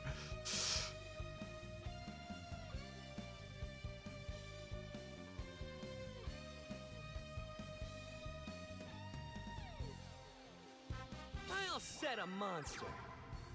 My favorite part is Joseph will hop on Master Duel Tupperware 7 ranked all day. Then he'll say, as a gamer, I believe I have correct opinions about gaming. I summon a monster at supersonic. Let's see you defeat my trap hole. I set this card earlier for this moment. I activate my trap. That ends Here I my go. turn. It's my turn.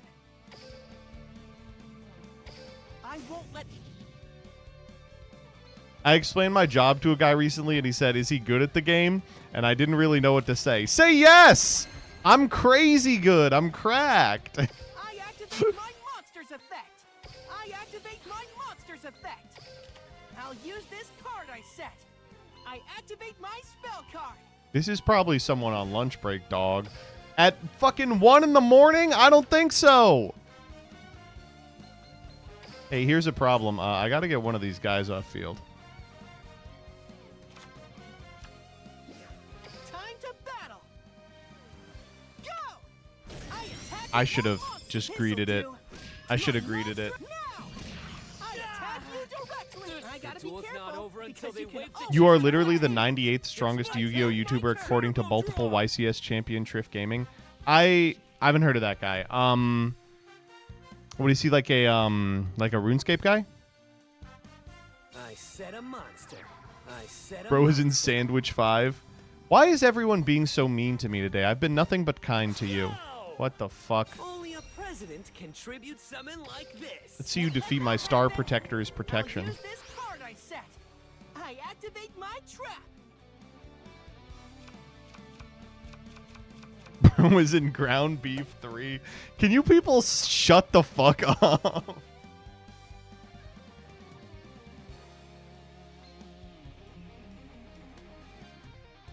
I activate my monster's effect. Nice one. Wait, that's crazy good. The time to battle. Spin 'em off the track. Okay, we win. I'll This enter your duel's really slipstream heating up. and wait for a chance to pass you. I end my turn. Okay. I summon up. I activate my monster's effect.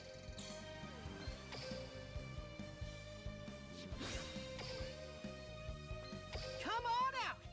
I activate my monster's effect. Oh my god, Hawk the fucking Tua. Here I come. Fusion summon. I'm good to go. I summon. I activate my monster's effect. I activate my monster's effect. I activate my monster's effect. Okay, I'm on the road to glory. Oh my god. We're making waves at Embryo 4. Do you think these kids we're beating up have like the gift of consciousness? Or do you think they're just like floating in the amniotic fluid? Bro, you spent $160 on a deck to play 5 games against Tissue Paper 13. They probably didn't spend $200 on a deck. How do you know that? Bowling pin 4. Oh, man. Okay, wait, we're playing against the Saburamen guy, and he's got a skill. You know, that's a good sign. Ready? You get ready for the rush. Well then, it's my turn. All right, no extra deck. That's not necessarily a bad thing. I shall set a card. Fuck, come on. I set a card. No, come on. Set a card. My turn has come to an end. I'm gonna speed up this duel. It's my turn. I won't let. Oh, cool, power meter. Okay,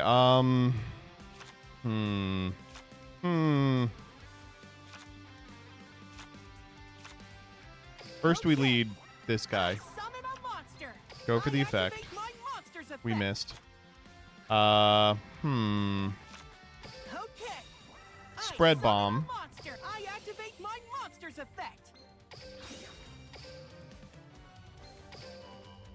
Okay, we missed. I'm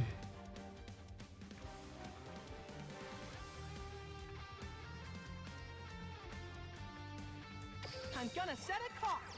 I'm gonna set a card. This deck sucks ass. Let's battle. This'll do. My monster. Okay, that's a good card. Direct attack. With that, I end my All right, turn. let's see you handle on new ships. What if I roleplay as like as Starwolf? Gaga Raid Gage, I hope you had a good stream. We're playing the real way to play Yu-Gi-Oh. I summon a monster. Who the fuck is this? Activate my monster's effect. Oh my god, we're gonna lose to DM. Please do not pull a DM here. Thank God.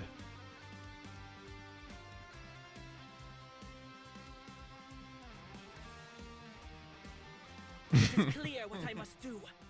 I summon a monster. I activate my monster's effect. Awesome. They whiffed. I summon a monster. Now, if all they're doing is attacking, we're fine. Battle. Okay, sick. Have a taste of this. Ow. I Wait. have a taste of Why'd they do that? It's my turn. I draw. Fool! This is exactly what I was looking for. Bitch. I'm good to go. I activate multiple. Monster's effect. Shit. I normal summon Lord British Space Fighter. Summon a monster. Shit. Don't kill this, please. I activate the effect of Lord British Space Fighter. And now, I special summon Vic Viper Ripple Laser. Here I come. I'm gonna fusion summon a monster. I will not let Fuck! you what's that? That's nothing. The card I set. Nothing will stop me. I shall special summon a monster. I activate Vic Viper Dickhole Laser. I'll change the attack of your Lily Slayer and your Dark Sorcerer. Next, I normal summon Twin Barrel Dragon. This powerful monster allows me to blow up your back row. But it ain't gonna do it.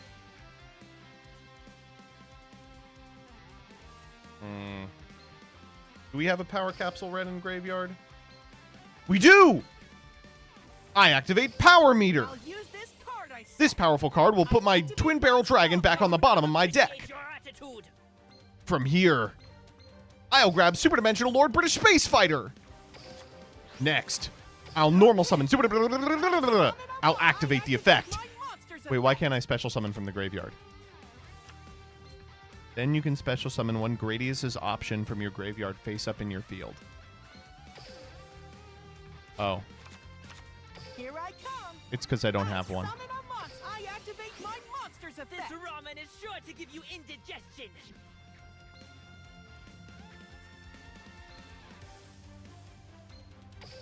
I set this Next, card earlier. I Pot of Avarice. I activate my spell card.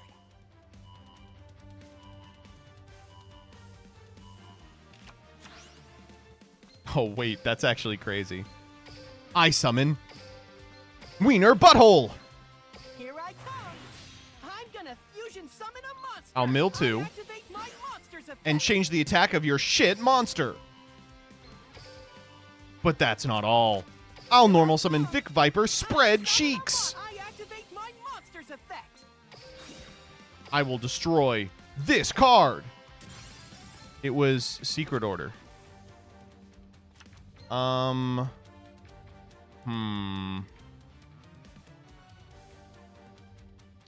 this is a Gradius. But I can't get...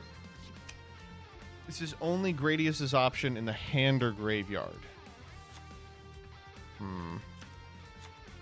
set a card. So we'll just go combat. Time to battle. Now. Vic Viper doo-doo shit attack! This'll do. Now. I attack with my monster. Wait, we didn't have lethal? What am I, stupid? You're at 400 life points. Not a single card in your deck can stand up to this. Witness my noodle art. What the fuck is Illusion of Execution? Oh no. I'm gonna get DM'd.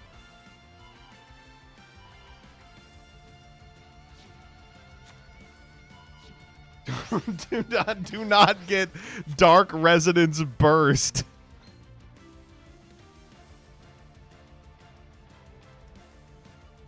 Let's go. I summon a monster. That's fine. Activate my monster's effect. Fuck. Please don't tribute summon Dark Magician. 1 serving coming right up. I tribute Okay, thank God. It's just monster DMG. from my hand.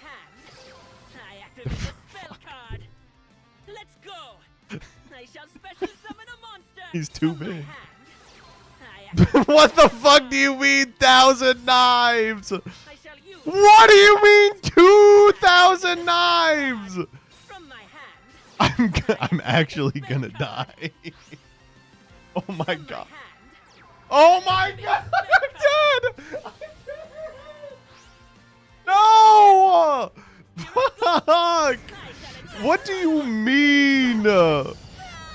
Oh my god. Oh. I'm out here losing a Dark Magician. We lost in Paleozoic 3. Oh my god. Oh my god. Ugh.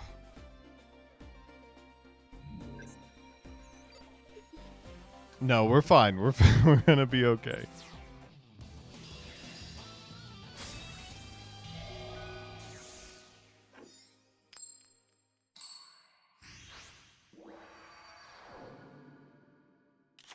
Can't know who'll win this rush duel till we start.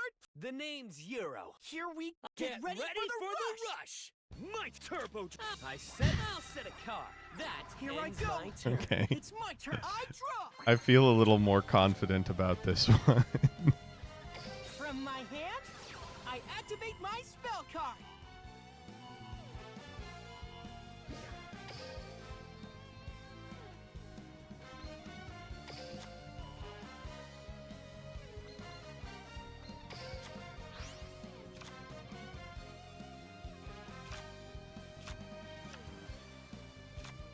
I'm good to go. I summon, come on out. I summon, I activate my monster's effect. I activate my monster's effect.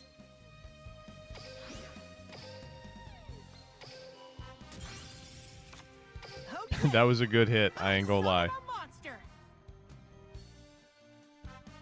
I activate my monster's effect.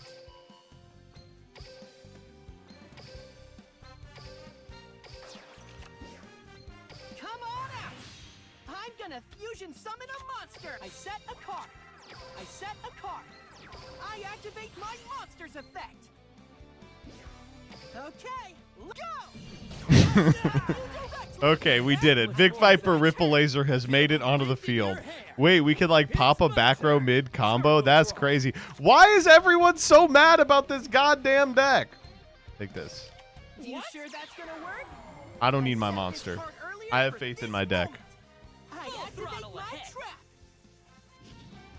Wait.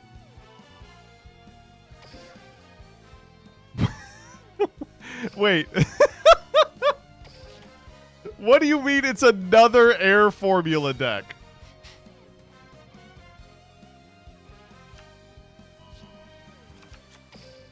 Cyber Falcon. Okay. Cyber Falcon. I'm still with you.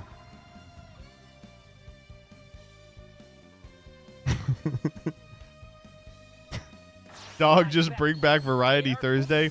You better start believing in Variety Thursday. You're in one. That's if Barbosa was Shrek. I special summon a monster. What the? Who the fuck is this guy?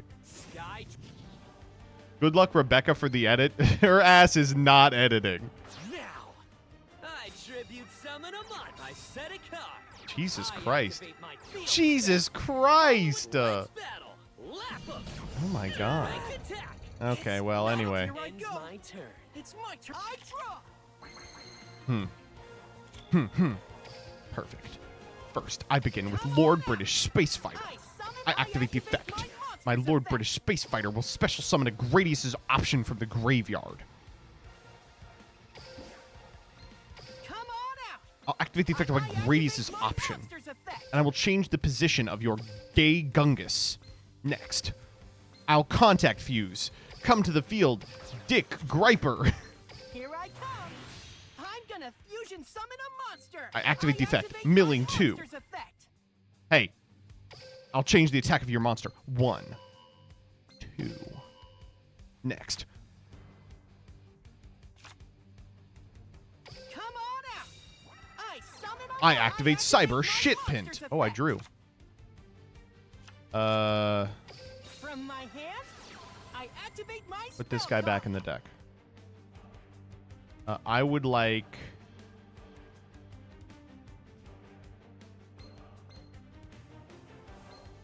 Lord British Space Fighter back. Here I come. I summon a monster. I normal Shit Fighter beginning. I'll send this card to the graveyard. And special back, my Gradius' option. I activate my monster's effect. I'll summon back my last copy of Dick Piper. Master Baiter. Here I come. Fusion summon. I activate my monster's effect. But I'm not done yet. I activate my legend card. I activate my spell card.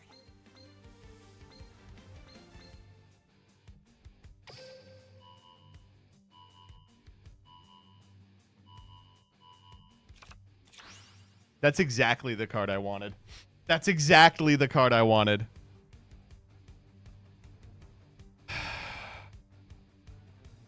But I don't have a Gradius, right? Yeah, this is going to be tough. We always go this guy. My twin barrel dragon will make quick work of your back row. Fuck. That shit never works. From my hand, I activate my spell card.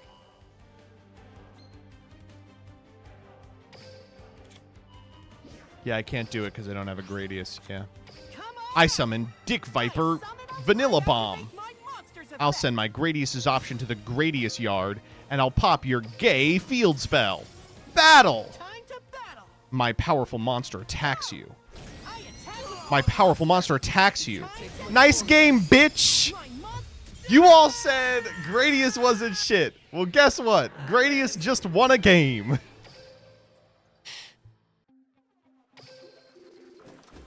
That's not a real person? How was that not a real person?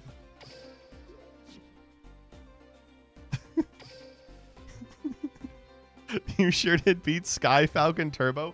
Like, we're not playing Gradius! Oh my god.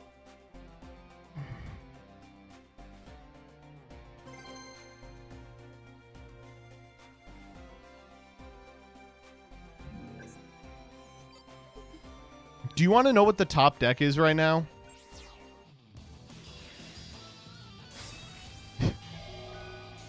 It's the deck we just played against. Trust me. This is our rank up. Finally. This is one duel that I have to win. Come here. You get ready go for the rush. Dude, they won't shut up. I draw. Power shitter.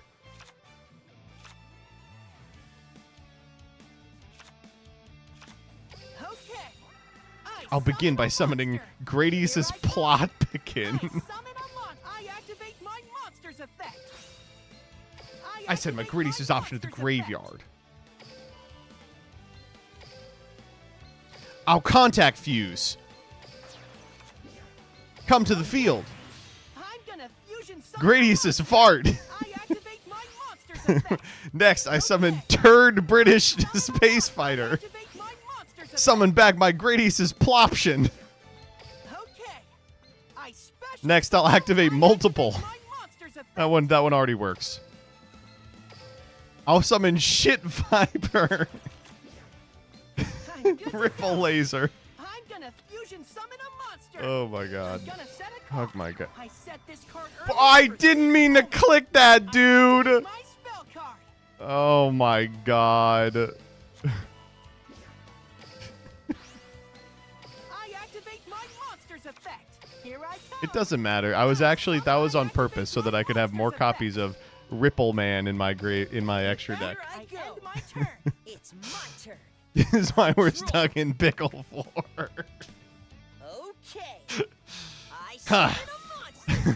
Let's see if I can defeat Pickle Rick. Oh wait, Void Velg is like the best deck in the game. This is gonna be awesome. Wait, shit. Wait, no, you're not allowed to do this. Come on out. I activate my Wait, what the fuck? Wait, I'm dead. Okay, that wasn't so bad. Is this a bot? They were going so fast. My turn. I won't let.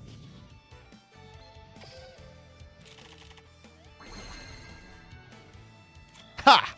You thought you were gonna win? Well, check out my super dimensional fighter, Lord Fucker. I'm good to go. I special summon a monster. And then it's time for Shit Viper Dickhole Laser. That's that's the one. That's the one. Shit Viper Dickhole Laser. That's the one.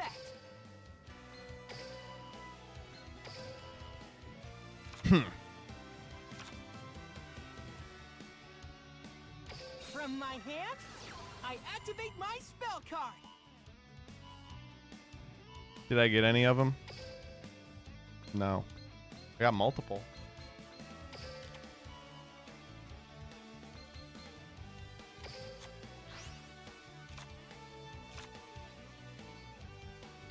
From my hand, I activate my spell card.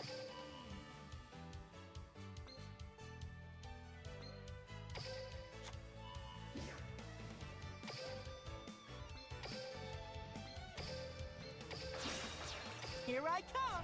It's shit Viper dickhole laser again. I activate my monster's effect.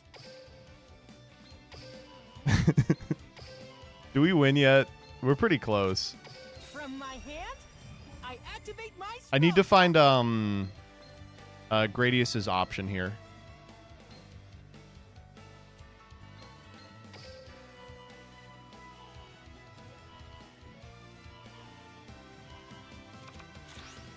I didn't find it.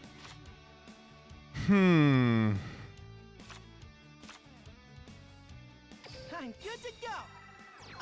I activate my monster's effect. That's a good draw. I set a card. I'm gonna set a card. Time to battle. Now! My monster attack! I attack with my monster! See, this deck is good. How are you looking at this and not going, this deck is so cool, it's good, you're great at playing it, the deck's awesome, we're doing spaceship shit. My turn. We lose, we're fine. Bro, I don't know what the fuck is happening here. That's fair. I draw. Can't let that happen. I set this card earlier for this moment. I activate my trap. LP game. He said LP game. From my hand, I activate my spell card. Cocoon 4. I've seen better spaceship piloting from Apollo 13 astronaut. Wait, okay, hold up. That's like the one you can't do that about. Those are the ones that did pilot it like no one ever before or since. You have to pick one of the ones where they blew up. Like, I haven't seen piloting this good since the Challenger. This is gonna be awesome. I activate my monster's effect. Join the duel. I activate my monster's effect. Dude, this guy's big. Let's battle. Go get him. I attack. I'm gonna Ending my speed turn. up this duel. I draw. I'm gonna normal super fucking space fighter. Tell me I got a guy in here? Yeah. I activate my monster's effect. Come on out. I activate my monster's effect.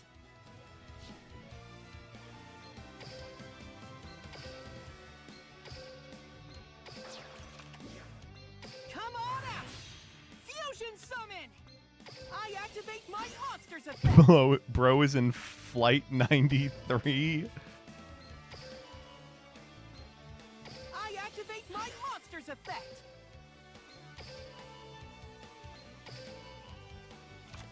I set a card. Okay. We won!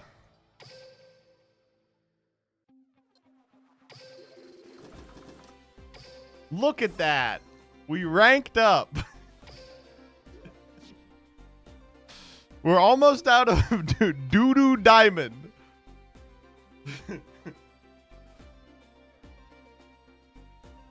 Bro is in house like carpet.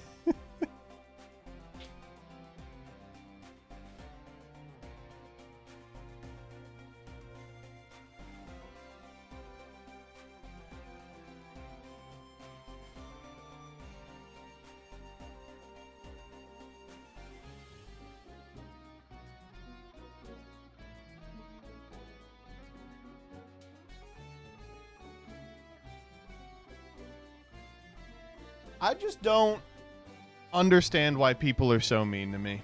I've done nothing but play perfectly here today. Whew, okay, that's gonna fucking call it for the Yu-Gi-Oh portion of the stream. Duel Links is in a dire fucking state right now, I'll tell you that. All right, well, it's Wednesday, so we're gonna move things along and play a little bit of variety. How's that sound? It's time for Isaac. Holy shit. And to keep you all here, we will do a giveaway.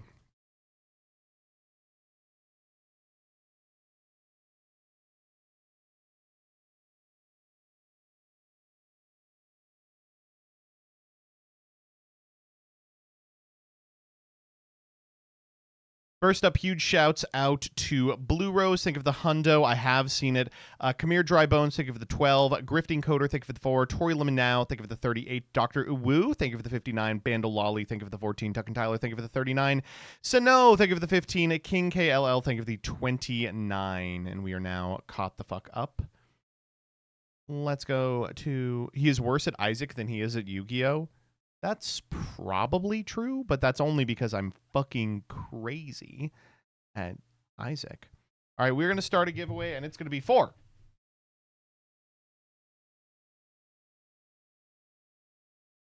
This beautiful red kill button hat, courtesy of the fine folks at Pyramid, PVMARID.com. They are doing the Will of the Council merch drop. This is going to be America only, the United States of America, that is. If you don't live there, get fucked. I can't ship internationally. We'll pull at the end of Isaac, so let's get it on like Donkey Kong.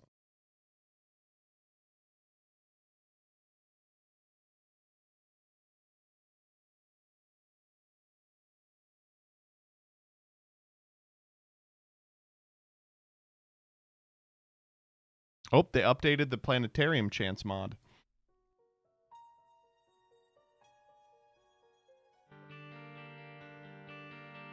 Let me upload my my short real quick before midnight.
Okay, hello everybody. It's your boy Joseph Rothschild, aka MBT. We're going to be playing a little bit of Eden Runs because the last couple of characters I have remaining are not fun to play on stream.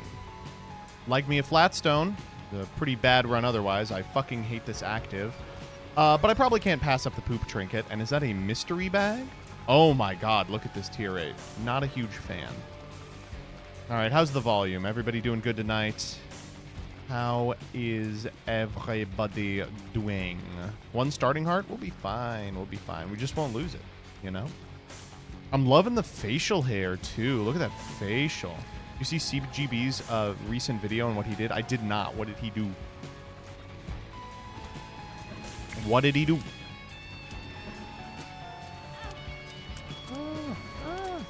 Oh my god. Oh jeez, this is disastrous. I don't know why I didn't take a full pip of damage there, but I'll do it. This is an awful room to be encountering at this point in the run. There we go. We did it. I picked up the game because of the sale and finally won a run. Any tips on how to get better? Just keep playing. It gets easier to win as you get better items, and you get better items by winning.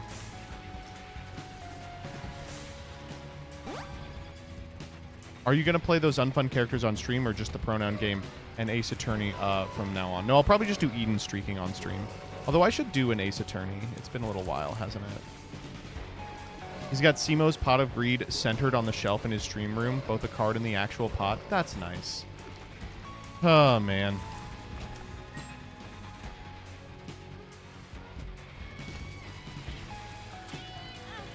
Oh, geez. Okay, I guess. I have no idea how this item works. I guess like this. Dude, I'm just spewing out everywhere. Did we win? Is it over? This has been a miserable ass first floor. You guys have to be nice to me if I die. Oh, it's the bad version? Yeah. It's not pinking. It's just scissors.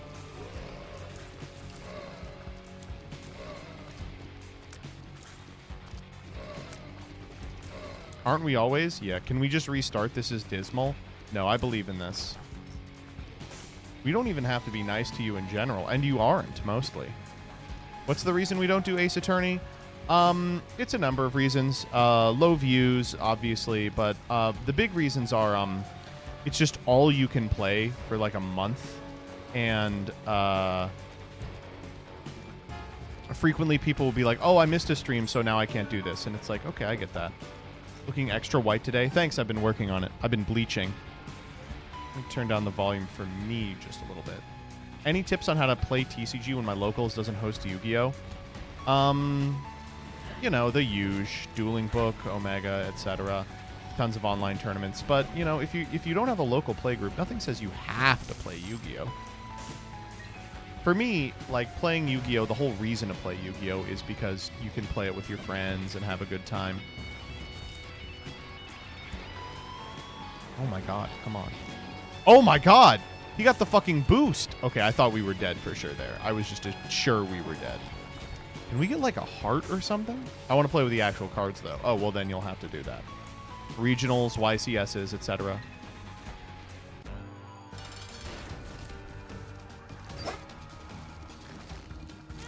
Okay, that one was... Okay, I'm not unhappy to be out of that run, I'm gonna be honest.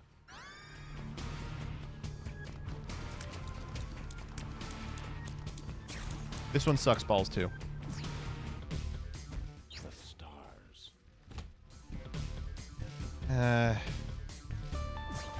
You know what? Now that you've got me restarting, I want something good.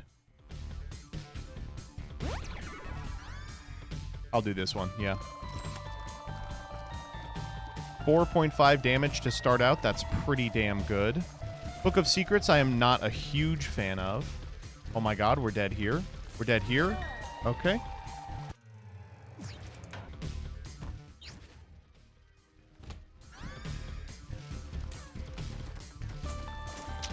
Okay. This one's also crazy. Piercing Tears, Compound Fracture, Prayer Card. All great items.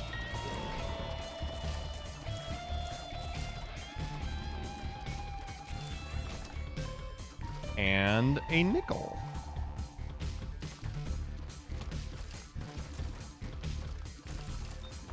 The stats and item descriptions are a mod. Does that mess up achievements? It does not.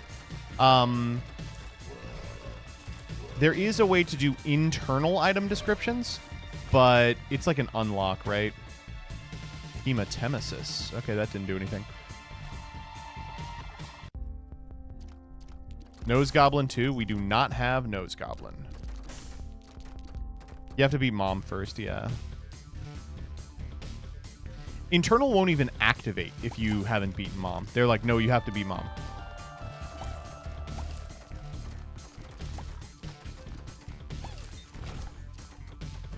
Or external, rather. I think that's true of all mods. Oh. Okay. Monstro. This is a decent fight. Okay, I'm feeling good about this one. So, I feel like, oh, I looked away to look at chat. That was my own bad. I feel comfortable enough now that we can do a little bit of Matman style call and response. You know that's I'm a big proponent of the Matman style call and response tactic.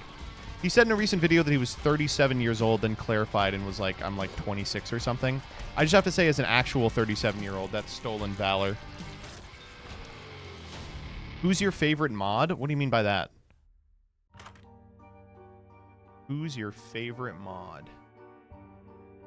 You mean like on stream? Probably Ellie. She does all of the work. It's probably me. Yeah. Actually, it is GCD because he's here. Not Dyer? Yeah, obviously not. I don't think Dyer is a mod of this channel. There was a time when she was, and then she like immediately like banned everybody or something.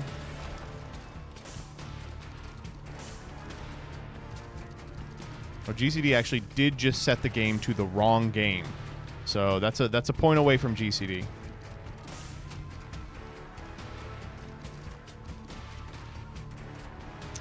I'll come back to that.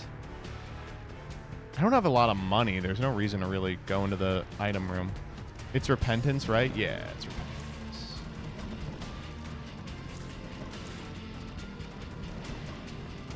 I'm thinking about playing Farfa's Genesis tournament this weekend, but also I'm thinking about not. I think it's very possible that no one shows up. I hope they do.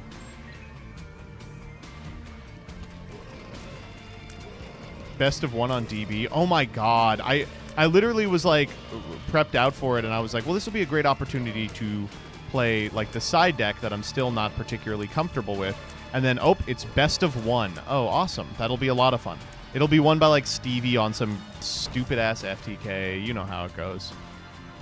Are you guys doing the new series with Coder tomorrow? I don't know. I think we are. The problem is we haven't nailed down a time. I'll have to go check. What are the missing marks? Just Tainted Lost, J&E. Actually, I have Tainted Lost done. It's J&E, Laz, and Kane. Whoa, this is an enormous devil room. And I don't want a single thing in here.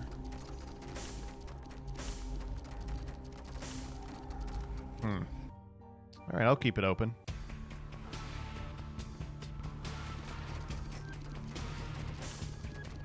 Huge devil room for no payoff. We should have just stayed home. We'll try and go angels. I like going angels, you know, free. The problem is, like, the setup is just so good for devils. We'll be getting, like, at least a heart a floor. I feel like we're a fucking moron if we don't do devils. And yet... if we get some health going, this could be a sack room angle. I feel kind of stupid that I went to angels. All right, we'll get that done. What are we doing here? I mean, I like bursting sack. I can't pretend that I don't like bursting sack. Ooh, and I like cricket leg too. I don't like it as much as cancer. Ooh. Wow, that's a big deal. Damn, dude. There's so much health and nothing to do with it. We have one bomb. Can we sniff it out? I think it's right here always. Okay. It's in a weird place then. Because it can't be right here. Oh, thank God. Yeah, console? We'll take speed bomb. Yeah. What the hey? I'll go in.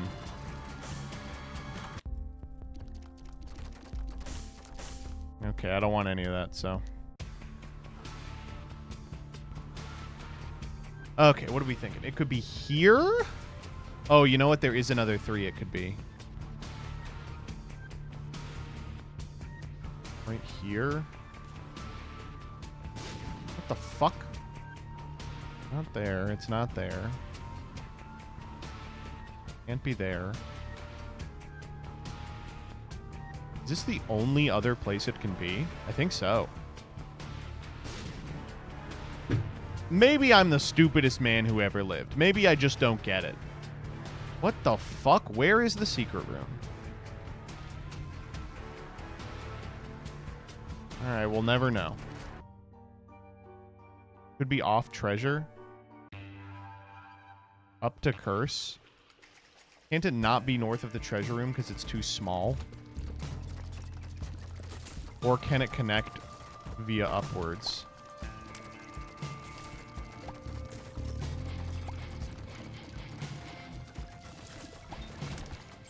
Alright, we'll come back here when we have flight or something.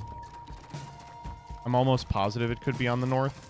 I'll have to take your word for it. And I think you're probably right just because there's no other place it could have been. We took a half heart there that we really shouldn't have taken. Ugh, this is a weird room.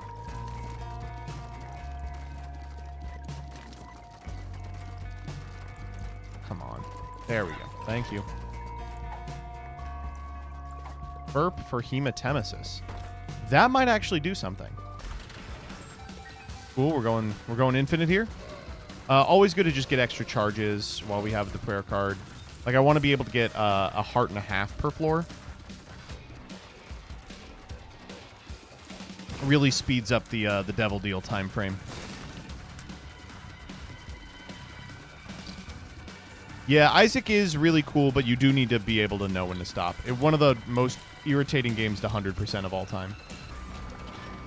Yeah. Oh, something here. Hatch. Okay, we'll come back for the other two later. What is this looking like? Yeah, I'll do it. Oh, that was stupid. Why did I even pop it? Ah! That's a decent chest. Damn.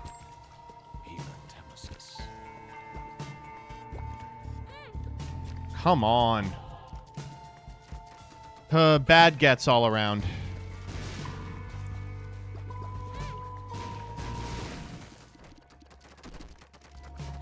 Whoa. We were definitely supposed to get hit by that. We did get hit by that. Oh, that's my devil deal gone. We can still work it up. This isn't the guaranteed floor. Huh? And it was soul hearts. We just needed to not take damage and we were fine. Still good. Still good.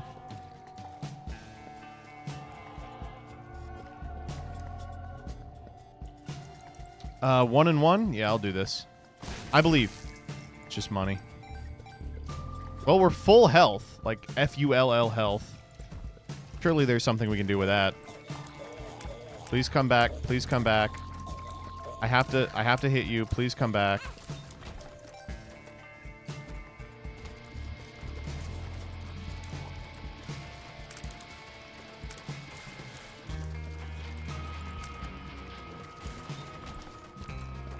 Okay. I will keep exploring. We'll come back.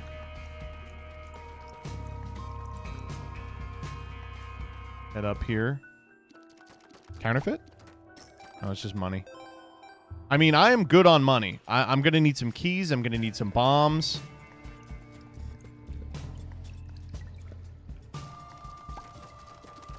Ooh. Well, I love cancer, but we'll do this until we are suited up. Kitted up, rather. Oh, my God.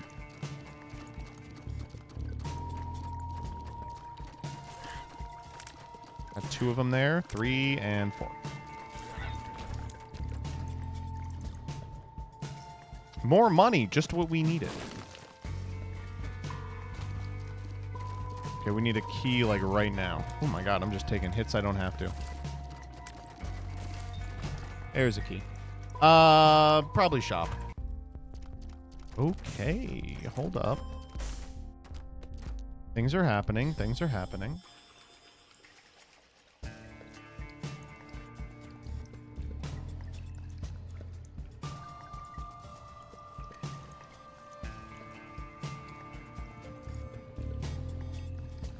What are we looking at? Come on, give me something crazy. Poop.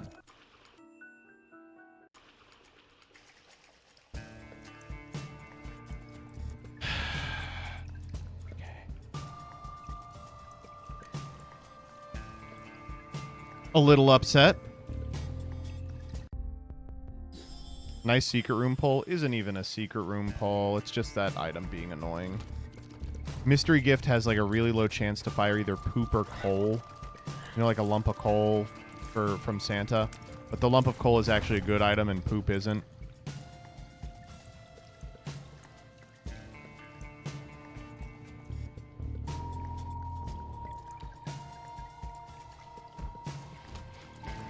Alright, that secret room is going to have to save our fucking behind.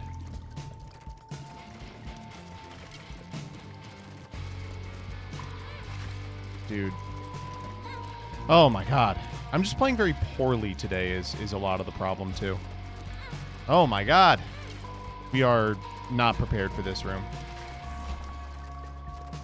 Okay, what are we looking at here? Nothing. Although at least the spiders are kind to me because of my bursting sack. You thought we weren't going to get bursting sack value? You think again. No keys. Well, it's looking like a planetarium chance angle here, buddy. We could try for the super. Yikes. Seems miserable. It's one of these two. Oh, okay.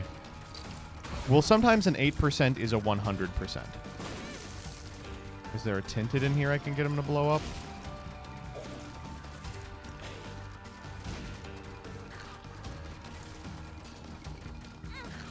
Oh, come on. That was my own fault.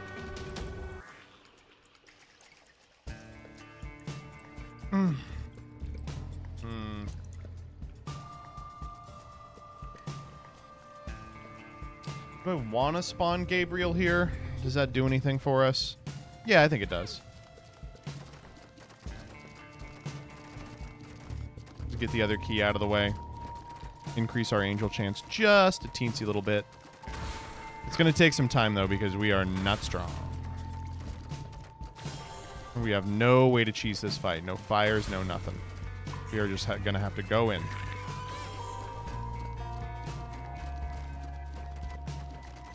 I don't want to spend my bomb. We can take red hearts, though. We got red hearts lying around. Which means we're going to have to be careful with our... I mean, we don't have to be that careful with our devil deal because we have a soul heart in the shop we can go grab. God, I am just terrible at figuring out which one he's telegraphing with respect to the lasers. The cross or the plus. Or the X or the plus. Okay.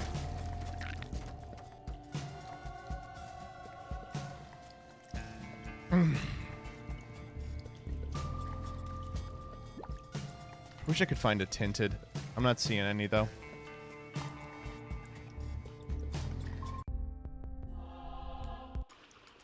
Well, really embarrassing floor. Not great. Very not great. But we'll do our best here. Let's take the cancer on the way out. I don't want to fuck around with the poop anymore.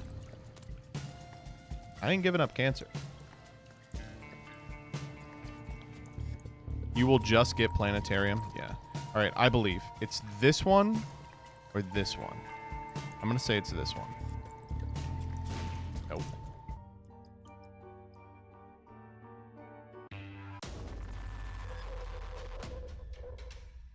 Curse of the Unknown. That should be fine. Oh, we didn't even fire prayer card. Holy moly. Should have bombed the tinted. I couldn't find any. I should have looked harder. Planetarium will be Jupiter Sag. Don't you put that evil on me, Ricky Bobby. This one started out really promising, but has not come together yet. The thing about Isaac, though, is that every run comes together eventually. You just have to want it. What are these rooms? Who invited Satan to design rooms? Thankfully, we got out of that one. Oh, Sun card is nice. That's annoying. Mr. Mono Blutron, could you run the VGC? We lost our devil deal. I'll just Sun card here. I don't want to deal with this room.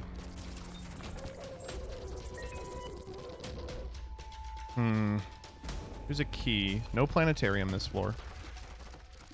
I would be willing to run some VGC. Everything's changed, though. I was like actual B-boomer. Okay. Time to lock in. We have not been locking in. We've been sucking. Sucking out. We need one extra key on this big-ass floor. Surely we find it. We have a lot of tiers, and our damage isn't terrible. It's still base, but our base was high. That was great. That was super important. Good room. Okay. I do like Buddy. I like Buddy. Let's protect our investment here. Ooh, and let's do this, too. The dream is one day queening out with Weedle. I sent Weedle a DM, like, 2 years ago asking if they wanted to be on the subathon. But I would love to queen out with Weedle. The problem is they're much cooler than me, so not a lot I can do about that. What does this character do? Starts the game with random stats. Random items. Whew. The schmovement on this one. Alright, what are we looking at? Punching bag. Awesome. Not a huge punching bag lover. Lucky for you, I'm a punching bag lover. Okay. If we get another bomb, we can at least head into the boss challenge room. Hello. If we get 18 cents, we can at least look at it and feel good about ourselves.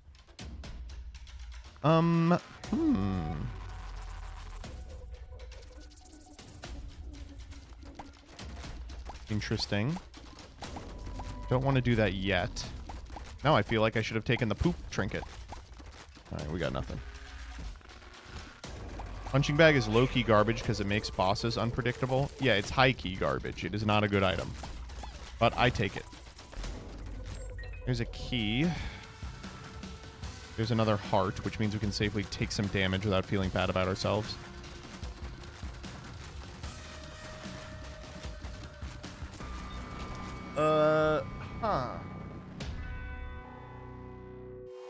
Well, that kind of does what we want, right?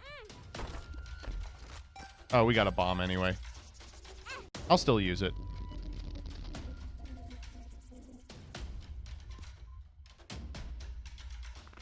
You know what?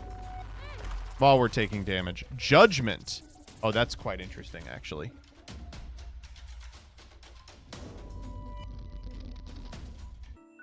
Judgment.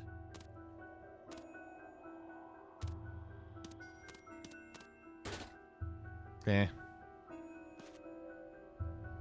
Why didn't I use... That I do need. I'll just Anarchist for damage. Ooh, that is the right guy to Anarchist for damage against. Holy moly. I do not like that character. Too fast for me. Much too fast. Carrion Queen. Like, carry off Queen. Oh, we have Piercing. This is comically easy. I say before getting hit. Oh my god, look at that slight knockback. And bombs. Okay, that worked out pretty well. I guess we'll just take this. We have no way to reroll.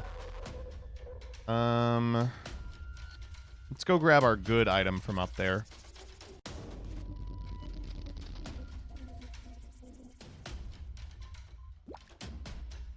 How's the child doing, and how are you in month 6 or 7 of parenthood? She's doing all right. She's got a helmet on now. That's the big thing.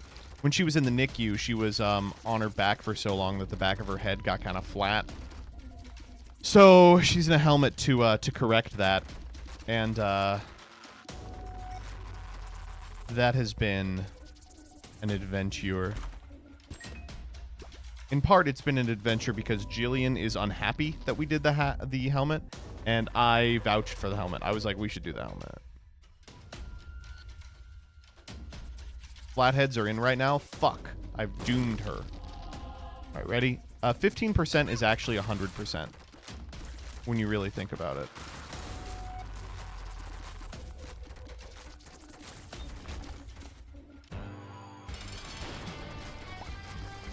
The right side of my head is flatter than the left because my parents didn't do the helmet. Yeah. And I'm thinking, I'm like, it is a huge inconvenience, but I'm like, at the same time, like in 10, 20 years, we will be so happy that we were inconvenienced for 2.5 months. Whew. You won't remember it? She doesn't remember it when we put it on. She like immediately zonks out. All right. Can we not get a curse here? No curse. All right. Big Necro coming up. I believe that things are going to turn around for us on this floor. No curses. You know what? I'm so happy. I'm going to even do this. Ring cap. That I do not need that. We'll come back to you. We'll come back to you. Damn. What the fuck? Weird setup. All right, we need a lot of money and a lot of health, and we need to not get hit by this guy. Oh, damn it. All right, we immediately lost all our deal chance. How come he went for us? I thought that we had bursting sack. Kappa Kappa Kipo Pog champ. You weren't lying, by the way, about unpredictable bosses. I never crawled, I rolled and then started walking. Our baby is crazy good at flipping onto her tummy and then just hanging out. It's like her favorite thing to do. Oh, thank you, Scapegoat. She is also not yet crawling, but like yesterday, she figured out how to get into a position that makes it easier for her to potentially crawl. I was also fat AF. Our baby is also quite fat. She's a big girl. She's an eater. They, you know, when you have a NICU baby, it's always a little, we'll get flight. It's always a little touch and go about like their weight and height and stuff. And thankfully she is now tracking on the normal chart instead of the NICU chart. We were very excited about that. Oh, I want everything in here. I am not gonna blow up my fucking dono for this run though. We gotta find money and fast. Give me the money, give me the money. What's the story behind her name? Vriska? I liked Homestuck growing up. Oh, shit, I thought I was Punching Bag. You tricked me.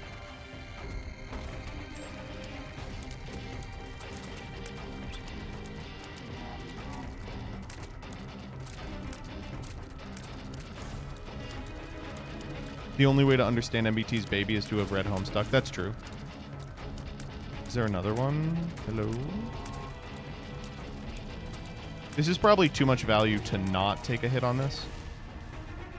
I'm just going to see if there's a way I can do it to where I can get into the challenge room. Okay, it doesn't look like it. Let's just start taking hits. Ow. Certainly flatworm does not beat cancer. We like that.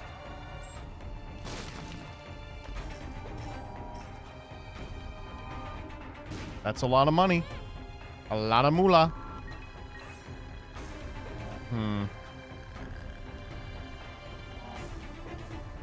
I'll do this too, because it repays itself. Ow. Okay, that's irritating.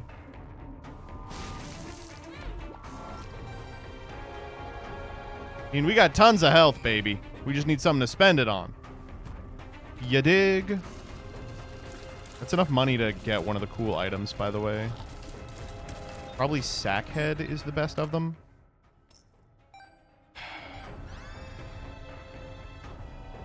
We have enough health, and I like Sprinkler. Sprinkler is a cool item.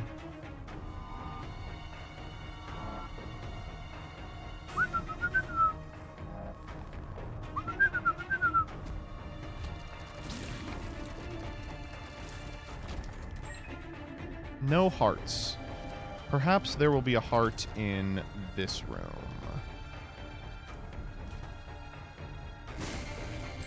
Hello?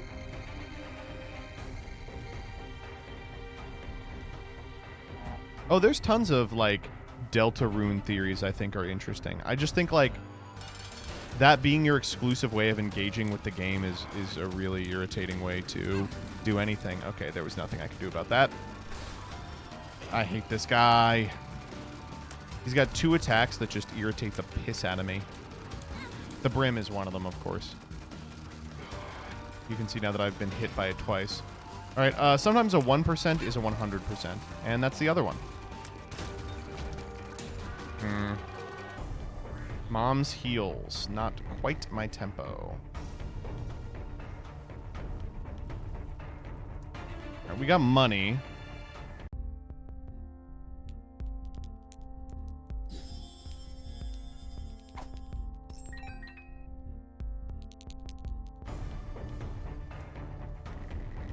I think I have to try for the Devil Beggar. Like, we are just so far behind that I think we need a crazy-ass item if we want to make this happen. Please be the secret. Thank you. Ooh, that's good. Keeps him out of our future plans. We are sliding everywhere. Let's go Sackhead. Let's go Sackhead. Big day for Sackhead. All right.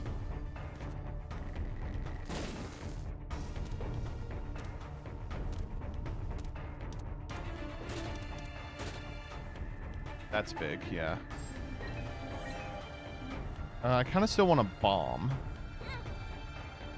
This is not still the PhD run.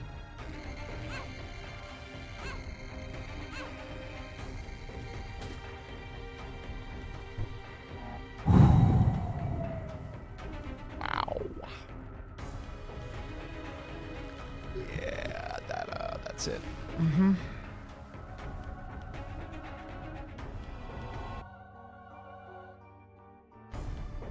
Okay, that's a huge damage up, a speed up, and puts us in a pretty killer position, I'm not gonna lie.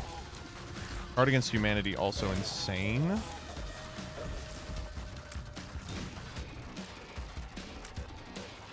Well, now I probably do want to go get the prayer card again.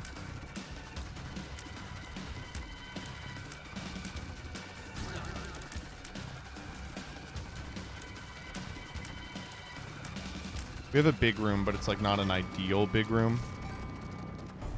All right, so when I activate a Card Against Humanity, it's going to fill the room with poop. Is petrified poop on this floor? No. We saw it and left it. This is still valuable.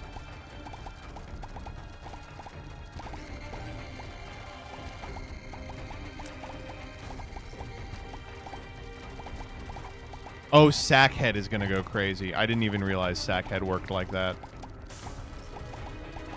You will simply drop another one. I don't think you can. I think it's one and done.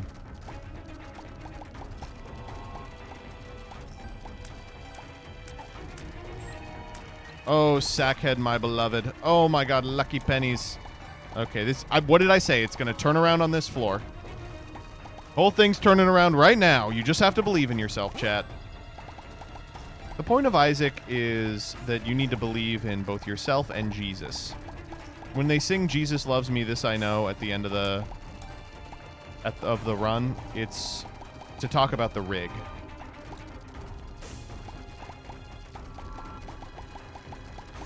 For truly, what more love exists than that of the rig? Okay, here we go. I kind of still want there's options. I'm not gonna lie.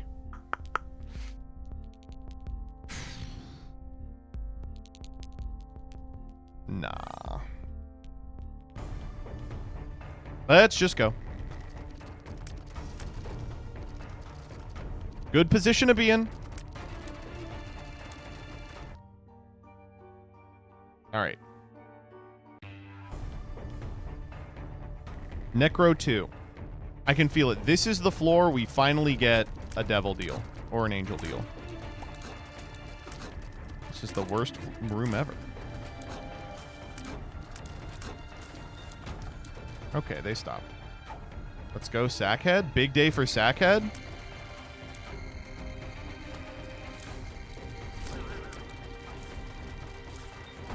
Okay.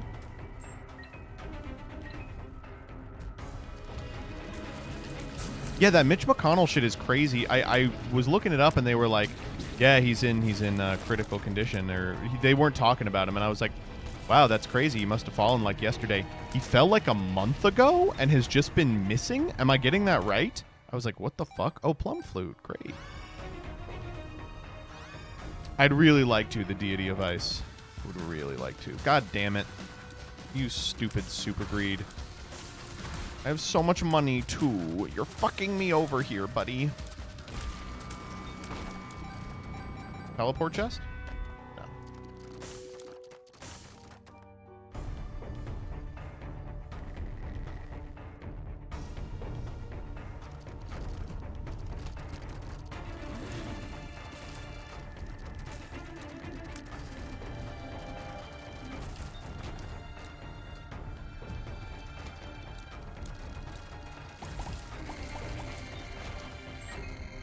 Mitch McConnell is funny because he's the senator with the highest disapproval rating in his state, in this state, but he always wins by Assad numbers. He's the fucking Lion of Damascus. What do you want me to say? Have you been following Assad, by the way? Oh my god, it's a scared heart. Get your fucking ass back here. So Assad, you know, Dumperton, things are looking good. He's, you know, deposed as leader after decades of avoiding capture or deposition. You know, end of an era. He's currently in Russia. And you are right, he is basically playing on an Xbox all day. Like, there's all these reports of being like, yeah, he's, like, addicted to Xbox. It's like, okay. I mean, I guess, what else is he gonna do, right? Like, damn, I never knew about this fucking Halo shit. This is really something. No reason to pop this guy, right? I'll do it anyway. Fuck you. Paralysis. Alright, well. Give me some more hearts. Ooh, is that a sack room down there? Can I throw on the sack room? Uh-oh, hold up. We sack room after Mom because we have a 100% guaranteed deal here. Go. One more. Is this Necro 2? It is. Yeah. I'll fucking take Dark Matter. What do you got for me?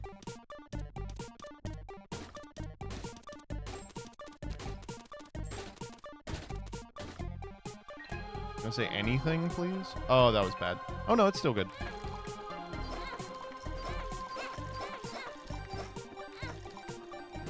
There we go. Blood bag. And let's see if we can't get you two.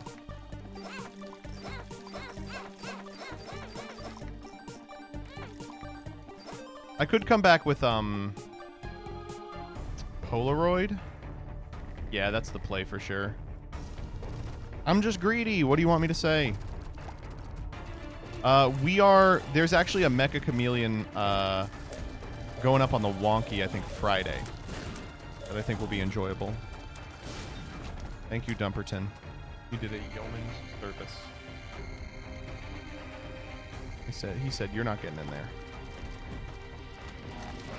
Yeah, this is a weird room. Okay, we've gotten really strong over these last two floors. The Magician. Ugh.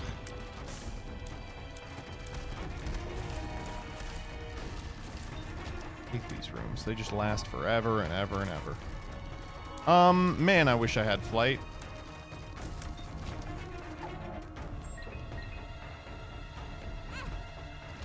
Shade. Not quite my tempo. I will be taking it.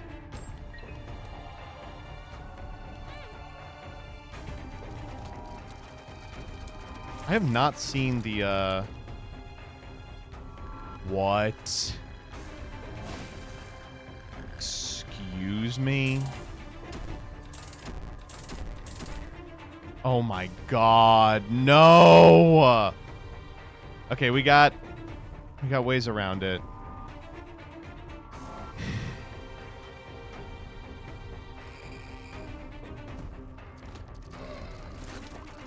We gotta go find the Fool card. Oh my god. Weird room. Thanks, Dump.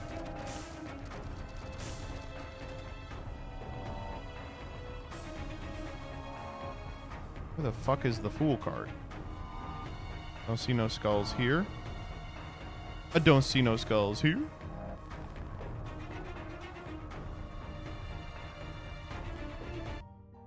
Oh, that might actually be it. Can't tell. It is. Okay, let's go fight Mom. And let's come back with a Polaroid, rig the blood bag machine, and go get our die!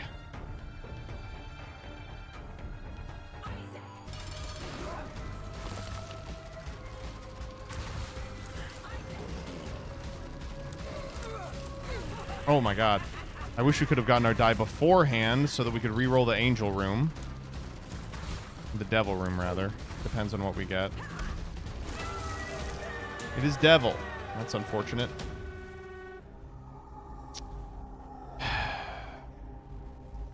And they're both really bad. I mean, I'm going to take them both. They're both transformation progress.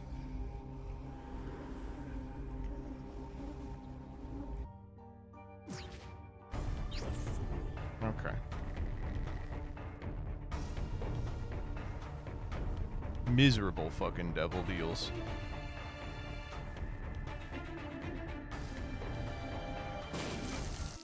Alright, what are we looking at here?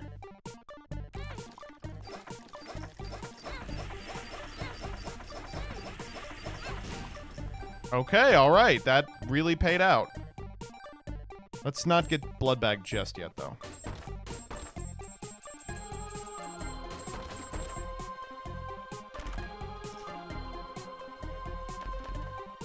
Oh, yeah. Oh, yeah. Things are getting a little toasty here.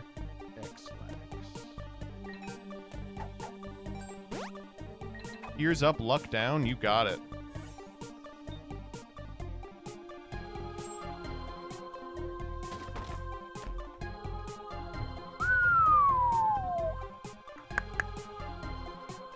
Okay.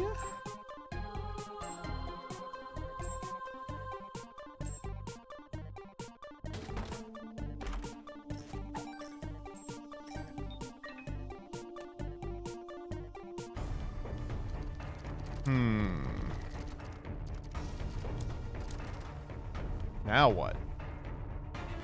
Now it's definitely a sack room angle.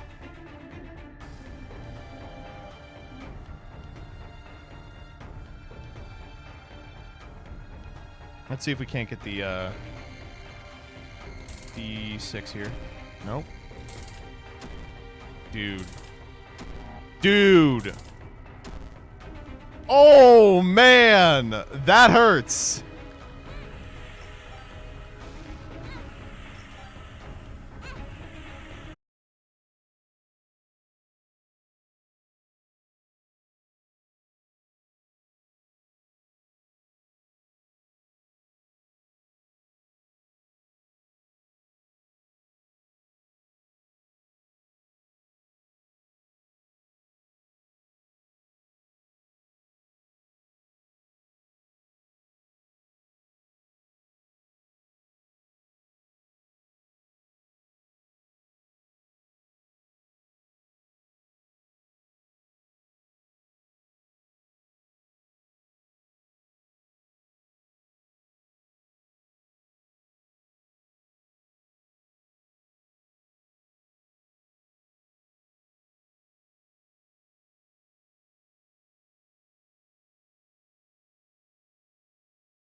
Run the fuck up here. Get me the extra heart. Take the magician. You know what? Actually, I want one more. Wrong one. Dude, I am so good at Yu-Gi-Oh. Oh, buddy. Please give me the D6. All right, what do you think on Ultra Secret?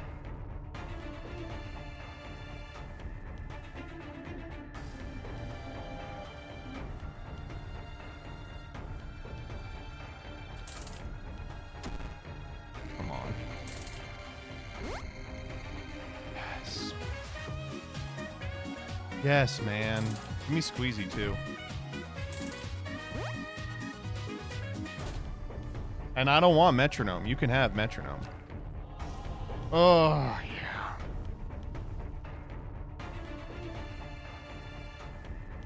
Off the curse room to the right? I just don't believe that. Yeah. Good guess.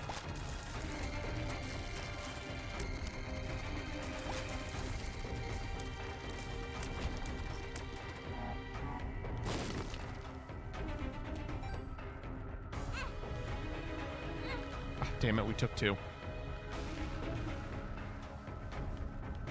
I don't think we have enough to roll twice, ever. So let's just hop in here, run it. I'll take Portal. Portal here. And we'll keep going. All right, really productive floor. Extremely productive floor. Portal, you hungry? You want some food? Yeah, you got big there, huh? How about here? Yeah, you got real big. All right, let's save you for a situation where we have a, you know what, let's pop this. Where we have a reroll available. Ugh, okay.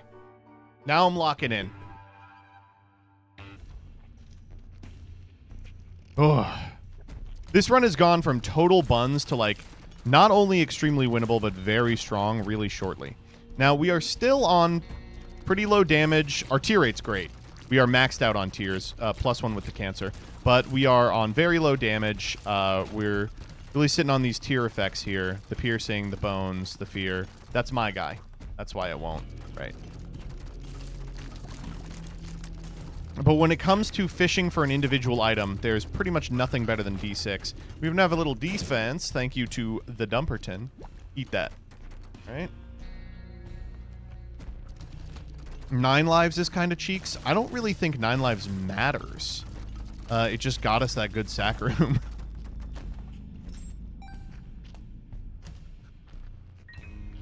Okay, moving on.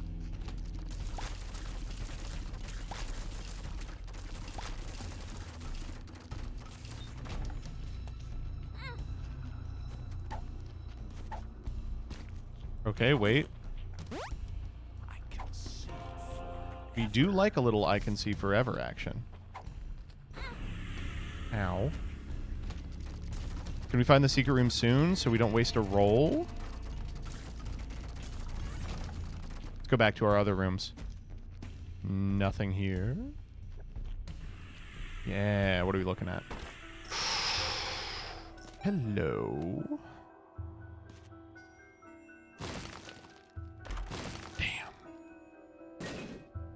I believed too hard. It's fine. Maybe in here? No. We'll take the devil chance, though.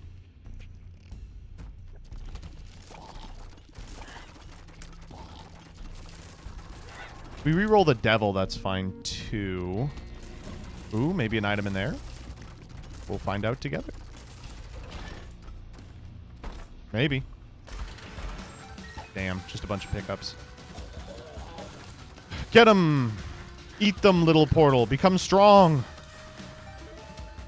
Little portal, become strong! How much bigger does he have to get?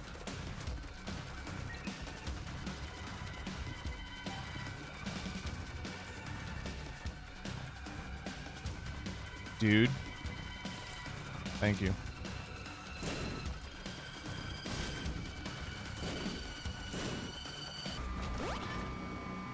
Oh, we got it.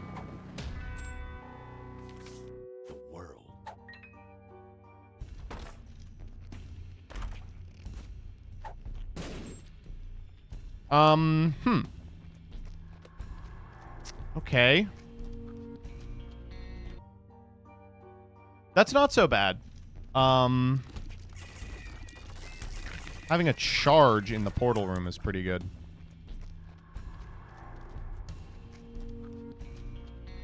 It's the same room every time, right? Like between floors.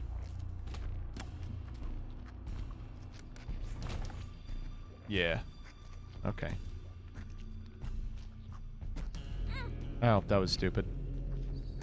Is that a sack room? Hold the fuck up. Have I figured out another way to throw it? Perhaps I have.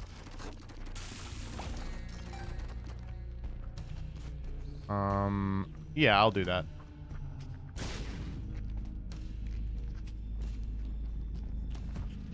Oh, whoops. Thank you, Dumpy. You saved my life. Whoop.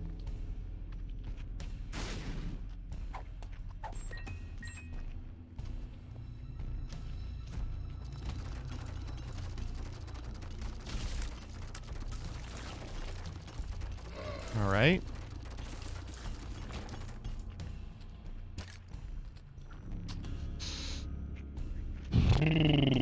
That's a toughie. Yeah, for sure, right?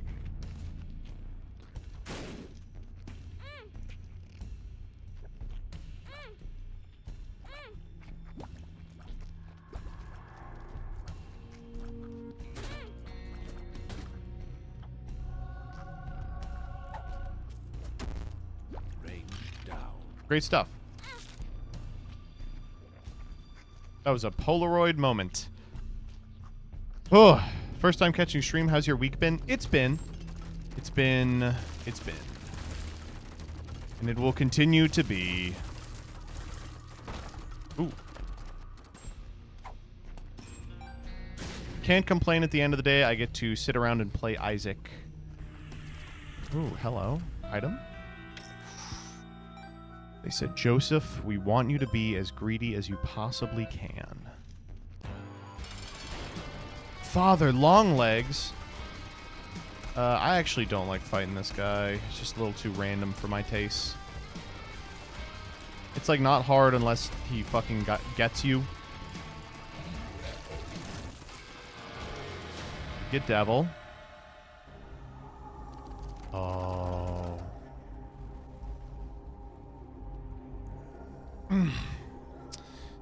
Yeah.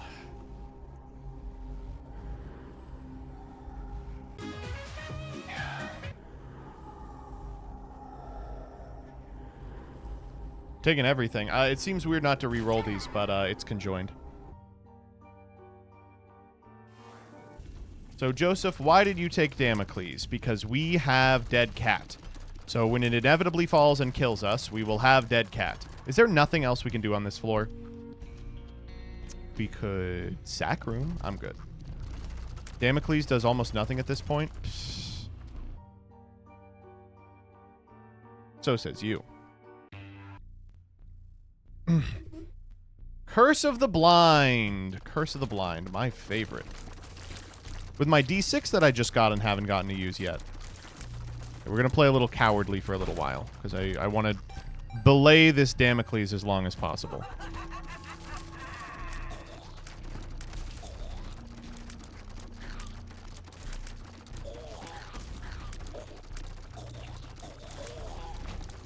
Alright, cool. What's going on here?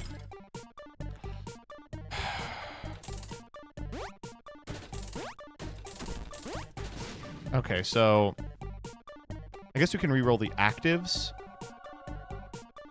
Pop the pill, thank you.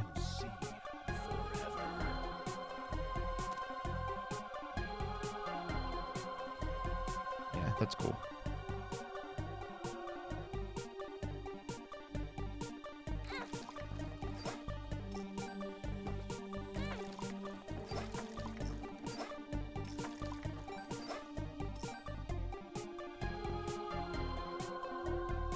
No. No. Not Ludovico, dog.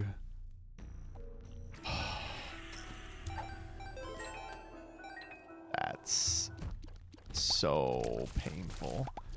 Okay, so what's the Ludovico technique? It turns all your tiers into one big tier that you control remotely, and now...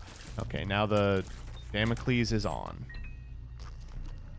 We are strong enough that I think we will still be fine.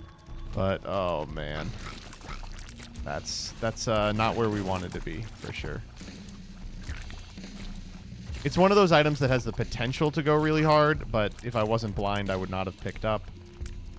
Oh, boy. Okay, that's cool. That's cool. And it's going to make our clear way slower. Just going to make it way more likely that we die to Damocles.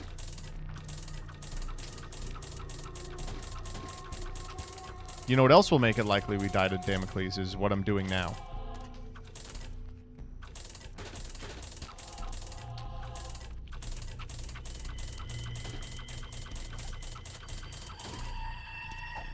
Okay.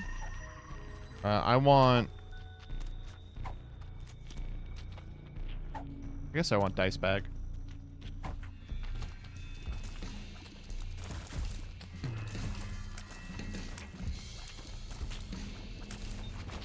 I'm gonna go in here. We're 2/3 guppy. I want to be 3/3 guppy. Oh. Let's go. How does guppy work with Ludo? It doesn't. Does it? Can't tell. Is it coming out? Yeah, there are flies coming out. Let's go. Wait, we're crazy strong? And now that we have flight, we can just hide. Yeah, it looks like the last thing that can probably kill us is our own Damocles, which it will.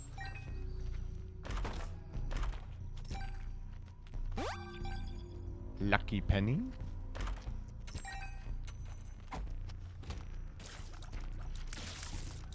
Fuck you, eyeballs. Yeah, I'll take a midnight snack, I suppose.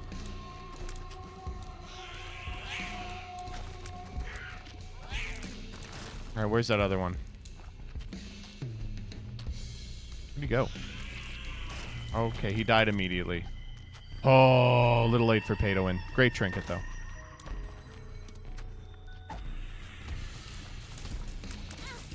Ow. No reason to sit around.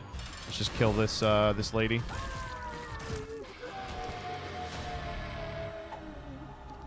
There's a 2 in here. I'm taking the 2 for sure. Lusty blood. That's a good item. Book of the Dead. Not quite my tempo. Alright, let's go up. Can Damocles kill through all the lives? No. Damocles will kill through 1 life.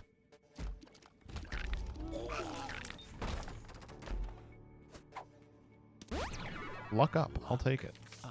Our luck is pretty good for not having perfection. And I think we got a luck down at one point as part of an experimental. So the way Damocles works is all of my item drops are doubled. But as soon as I get hit, a timer starts. And randomly, once every 2 seconds, there's a check. And there's like a 0.1% chance that Damocles, the sword, will fall, killing me instantly. It's good with our current build because we picked up an item called Dead Cat, which gives us 9 extra lives in exchange for all of our current health, like an investment. And I shouldn't be doing all these little special rooms because they just increase the chance I'll get got by Damocles, but I'm not too pressed about it, I'll be honest. Man, this Ludo is actually doing pretty well, I'm not gonna lie. Ludo Guppy is really something. You can survive Damocles with Nod Leaf if you're really patient. There's a number of ways you can survive Damocles. Polaroid proc, I think, is actually one of them, but we would have to do something really stupid. Like anticipate it or hang out by a donation machine for 45 minutes. I'm not above it. You've seen me try to rig. I'm just trying to get to chest and make use of Damocles.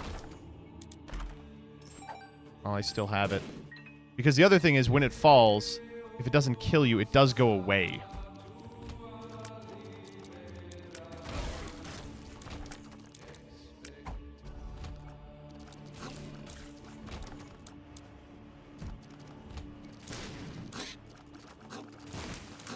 Dude.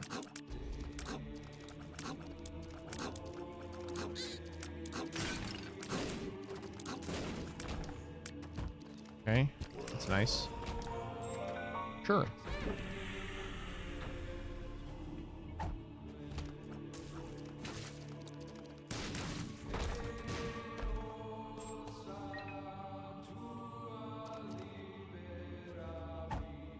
There's a couple of immunities that Damocles doesn't beat, actually. Damocles, like all... oh my god. Items in Isaac is a totally inconsistent mess. This is a great floor for... a great room for Ludo.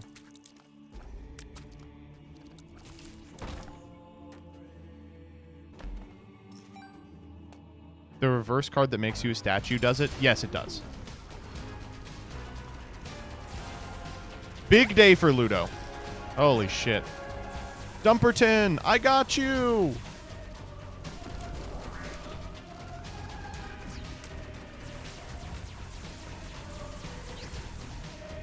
Alright, good fight. Let's get out of here. Alright. Let's make it happen, Captain. Headless. Mom's pad. Less than 3 Midas. Wow. Some really bad ones here.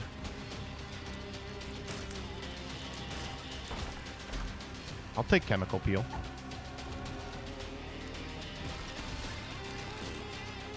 Oh, crazy. Dumpy! Dumpy, come back! There we go. Why not roll them? Good idea. I should go back and roll them. I forgot I had D6. We haven't gotten a chance to use it at all yet. What does Tiny Planet do? It's overridden, but we'll take the range. Conehead? Does that... Okay, Cursed Eye doesn't do anything with Ludo. I'm a big Conehead believer. Whoa! Oh, no! Why did you write overwritten by Ludovico?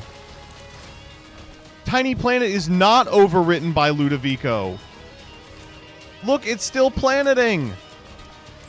Oh no, I just can't be relying on this type of shit.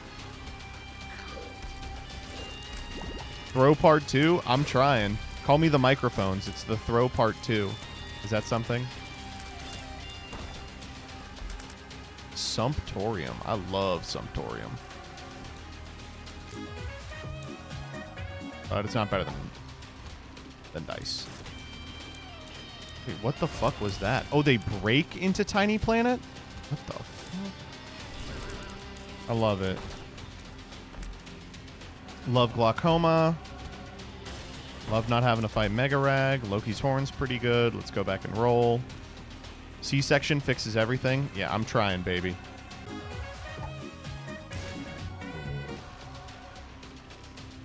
Would be a great time for Damocles to fall, I'll be honest.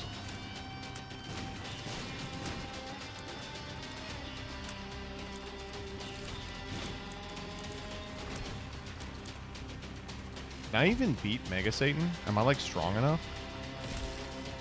I'm definitely, like, strong. I don't know if I'm that strong. Okay, let's go. Unicorn Stump does beat Damocles.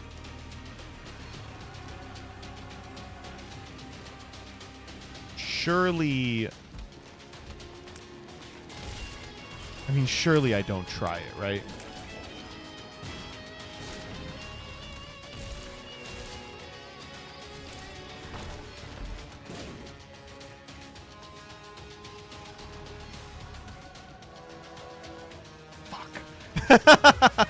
I was like, but think of how good it would be.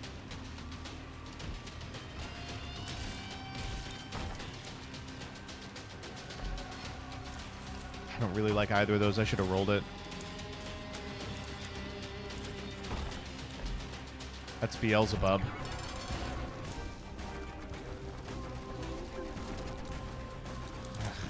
Hard to keep it on him. Actually, it's not that hard.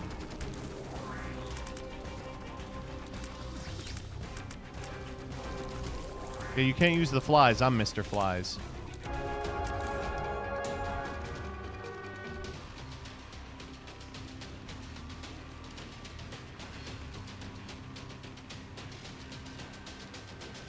We're getting close to Seraphim.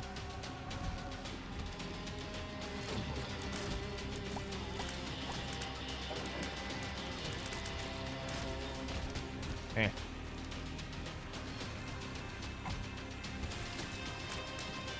Scapular is one of those items that has the potential to do a bunch of really annoying, crazy shit. Okay, moving on. It took forever because Tiny Planet decided not to cooperate. D4 from Dice Bag? No, I don't think so.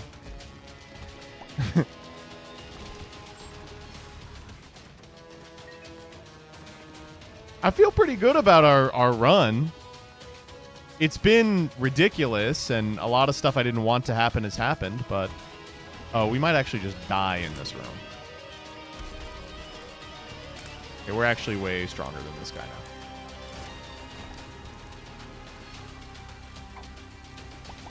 Wow, that almost just killed me. Okay, let's go do Mr. Satan.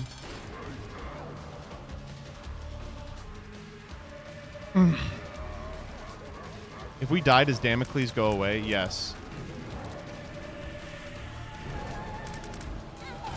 Okay, speaking of... Oh, do you mean if we die normally? No. Oh my god.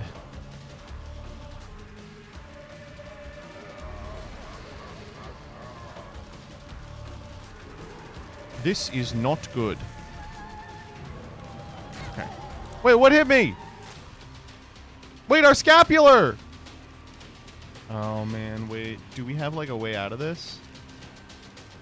I think... Just use the portal? Yeah, we're not beating Mega Satan. I can't lose my last life. Damocles got me? Wait! It was Damocles that got me? Oh, fuck. Okay, that's fine. We have lost Damocles.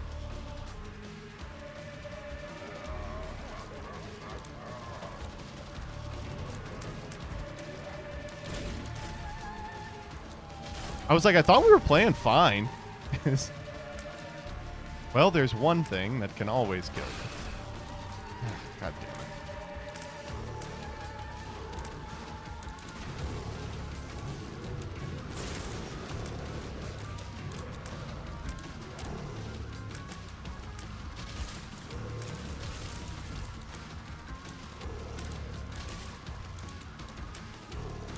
Scapegoat is really fucking me up. I do not like the way that guy works. Mega Pride is the last interesting guy to fight. Okay, we are doing a lot of damage to Mega Satan, I will admit.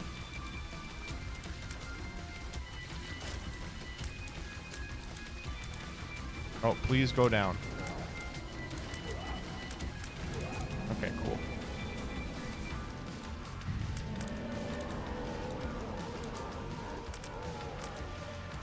We are going to have to dodge a little on this guy. We do have Dump, which ain't nothing. Thanks, Dump. I got to pick you up here. He's half dead. Dump.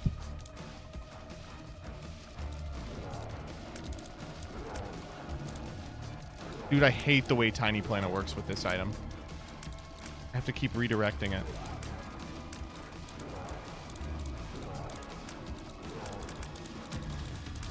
Where the fuck is it? Oh, that... Oh, thank God. Whew. Is Ludotier moving away because of Tiny Planet? Yes. Conehead saved you like 30 times, by the way. Did it actually? I'll have to go back and check.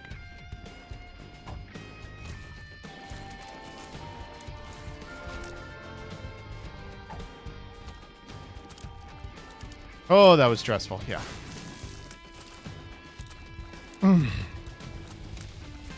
That was a dumpy carry, if anything. Big day for dump. Okay.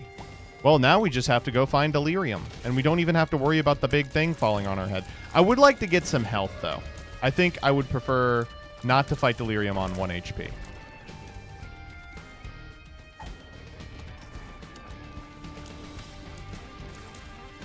Okay, we've learned a valuable lesson about Tiny Ludo.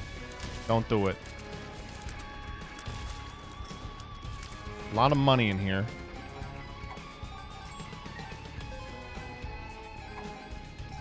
Ah.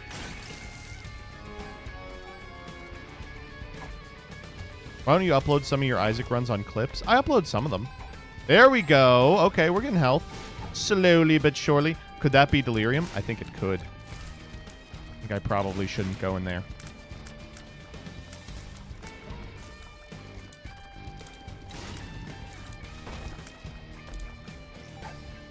I keep them in a playlist for fun. They're already in a playlist. I went in there anyway. Just want to start getting some value. That Damocles, by the way, got us almost no items. It did that one fun thing in the blind room. We can do better. That is not better. We will be back. Okay, well, now that one can't be Delirium. That's nice. The bloat. Okay, thank God we're strong.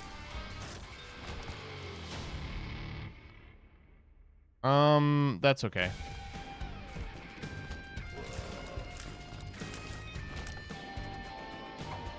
The blind room gave us Ludo. You're right. That is pretty bad now that I think about it. Ooh, that's nice. Dude, could we get a good item, please? Wiggle Worm. What does Wiggle Worm do with our current setup? Oh, dude. That sucks. I love it. That's awful. Holy shit. Oh, the lamb. Sorry, dude. I didn't know the lamb was here. Yeah, no, it's okay. I just didn't know, the lamb was here.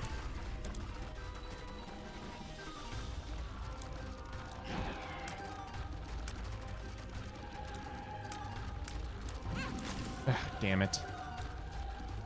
And the thing came all the way back to me for no reason. Ah, that stupid attack. That's the only attack of his I really can't deal with. We got him. Don't need telepathy.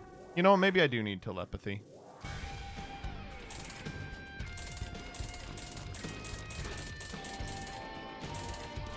Do we have anything cool here that you could give us? Oh, that's dope.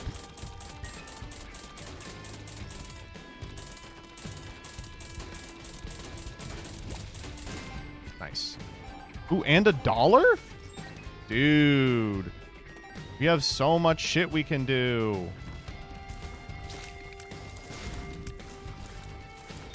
Now this is not Delirium. Fuck.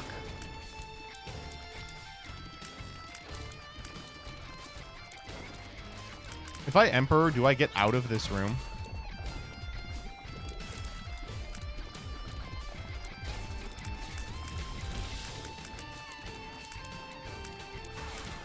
I didn't bring Emperor. I brought Wheel of Fortune. Whew, not a great fight for Ludo, I will tell you that.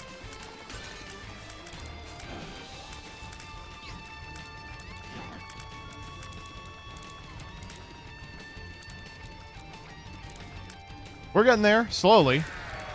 Slowly but surely. Come back here, Ragman. Come back here, Mom. We gotta gamble real quick.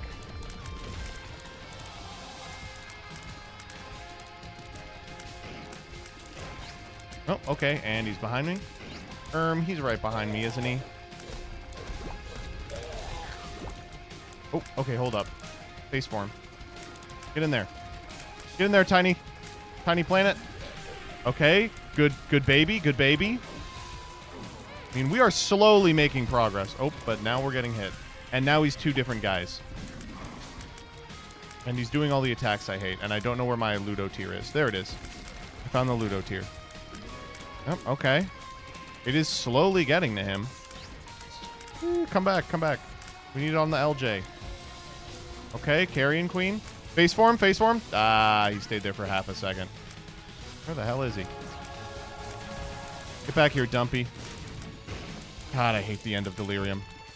It's so squirrely. He's just so everywhere. Ugh. Yes!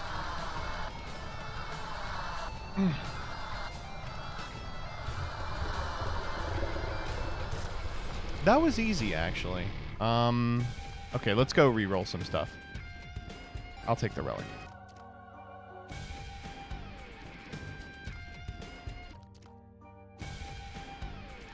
Carried by Intruder, not gonna lie. Intruder did a lot of work. Alright, I'm gonna clear out the void. See if we can't save this run. Past the point of where it needs saving. We beat the final boss. I'm like, can we still win this one? Thanks, Dump. Being Guppy is a big deal. Now we get our key? No. It ain't that kind of run.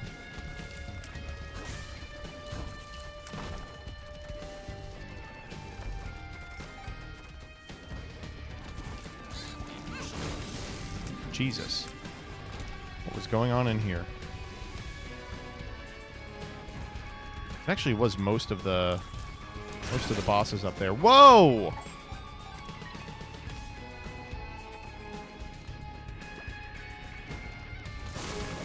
You know what?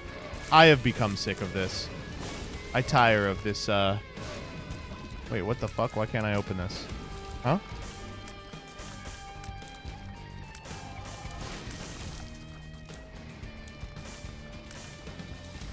Weird. Why couldn't I open that? Weird. You can't break open doors in Void. You learn something new every day.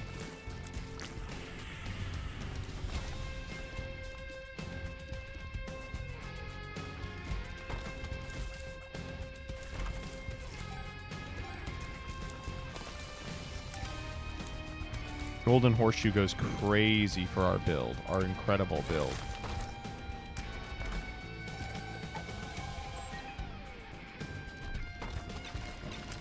Finally, we found a boss.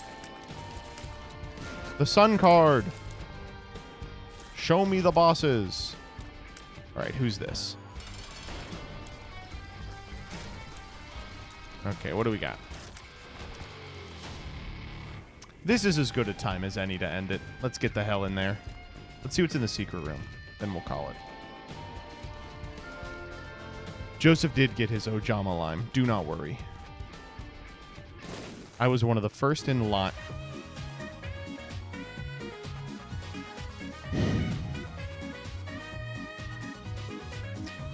Fine. I probably could R-key, I'm not gonna lie. From this position? Nah, we'll head out.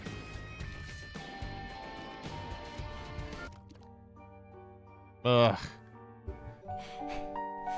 Alright, time to wrap up this raffle. Your winner is going to be Jovgar. Jovgar, are you here? Are you American?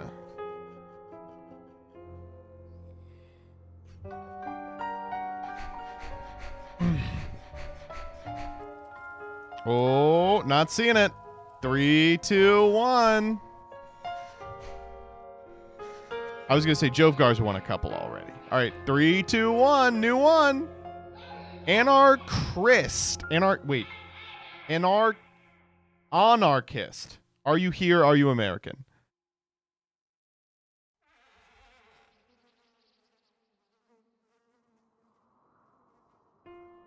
Still rigged. All right. Your new winner is Patsikin. Patsikin, are you here? Are you American? Dude, this is... Oh, that's me. Oh, I am. All right. I'll get your info and mail out the hat. Thank you all so much for sticking around. I'm going to throw it over to someone else. Let's see who's live.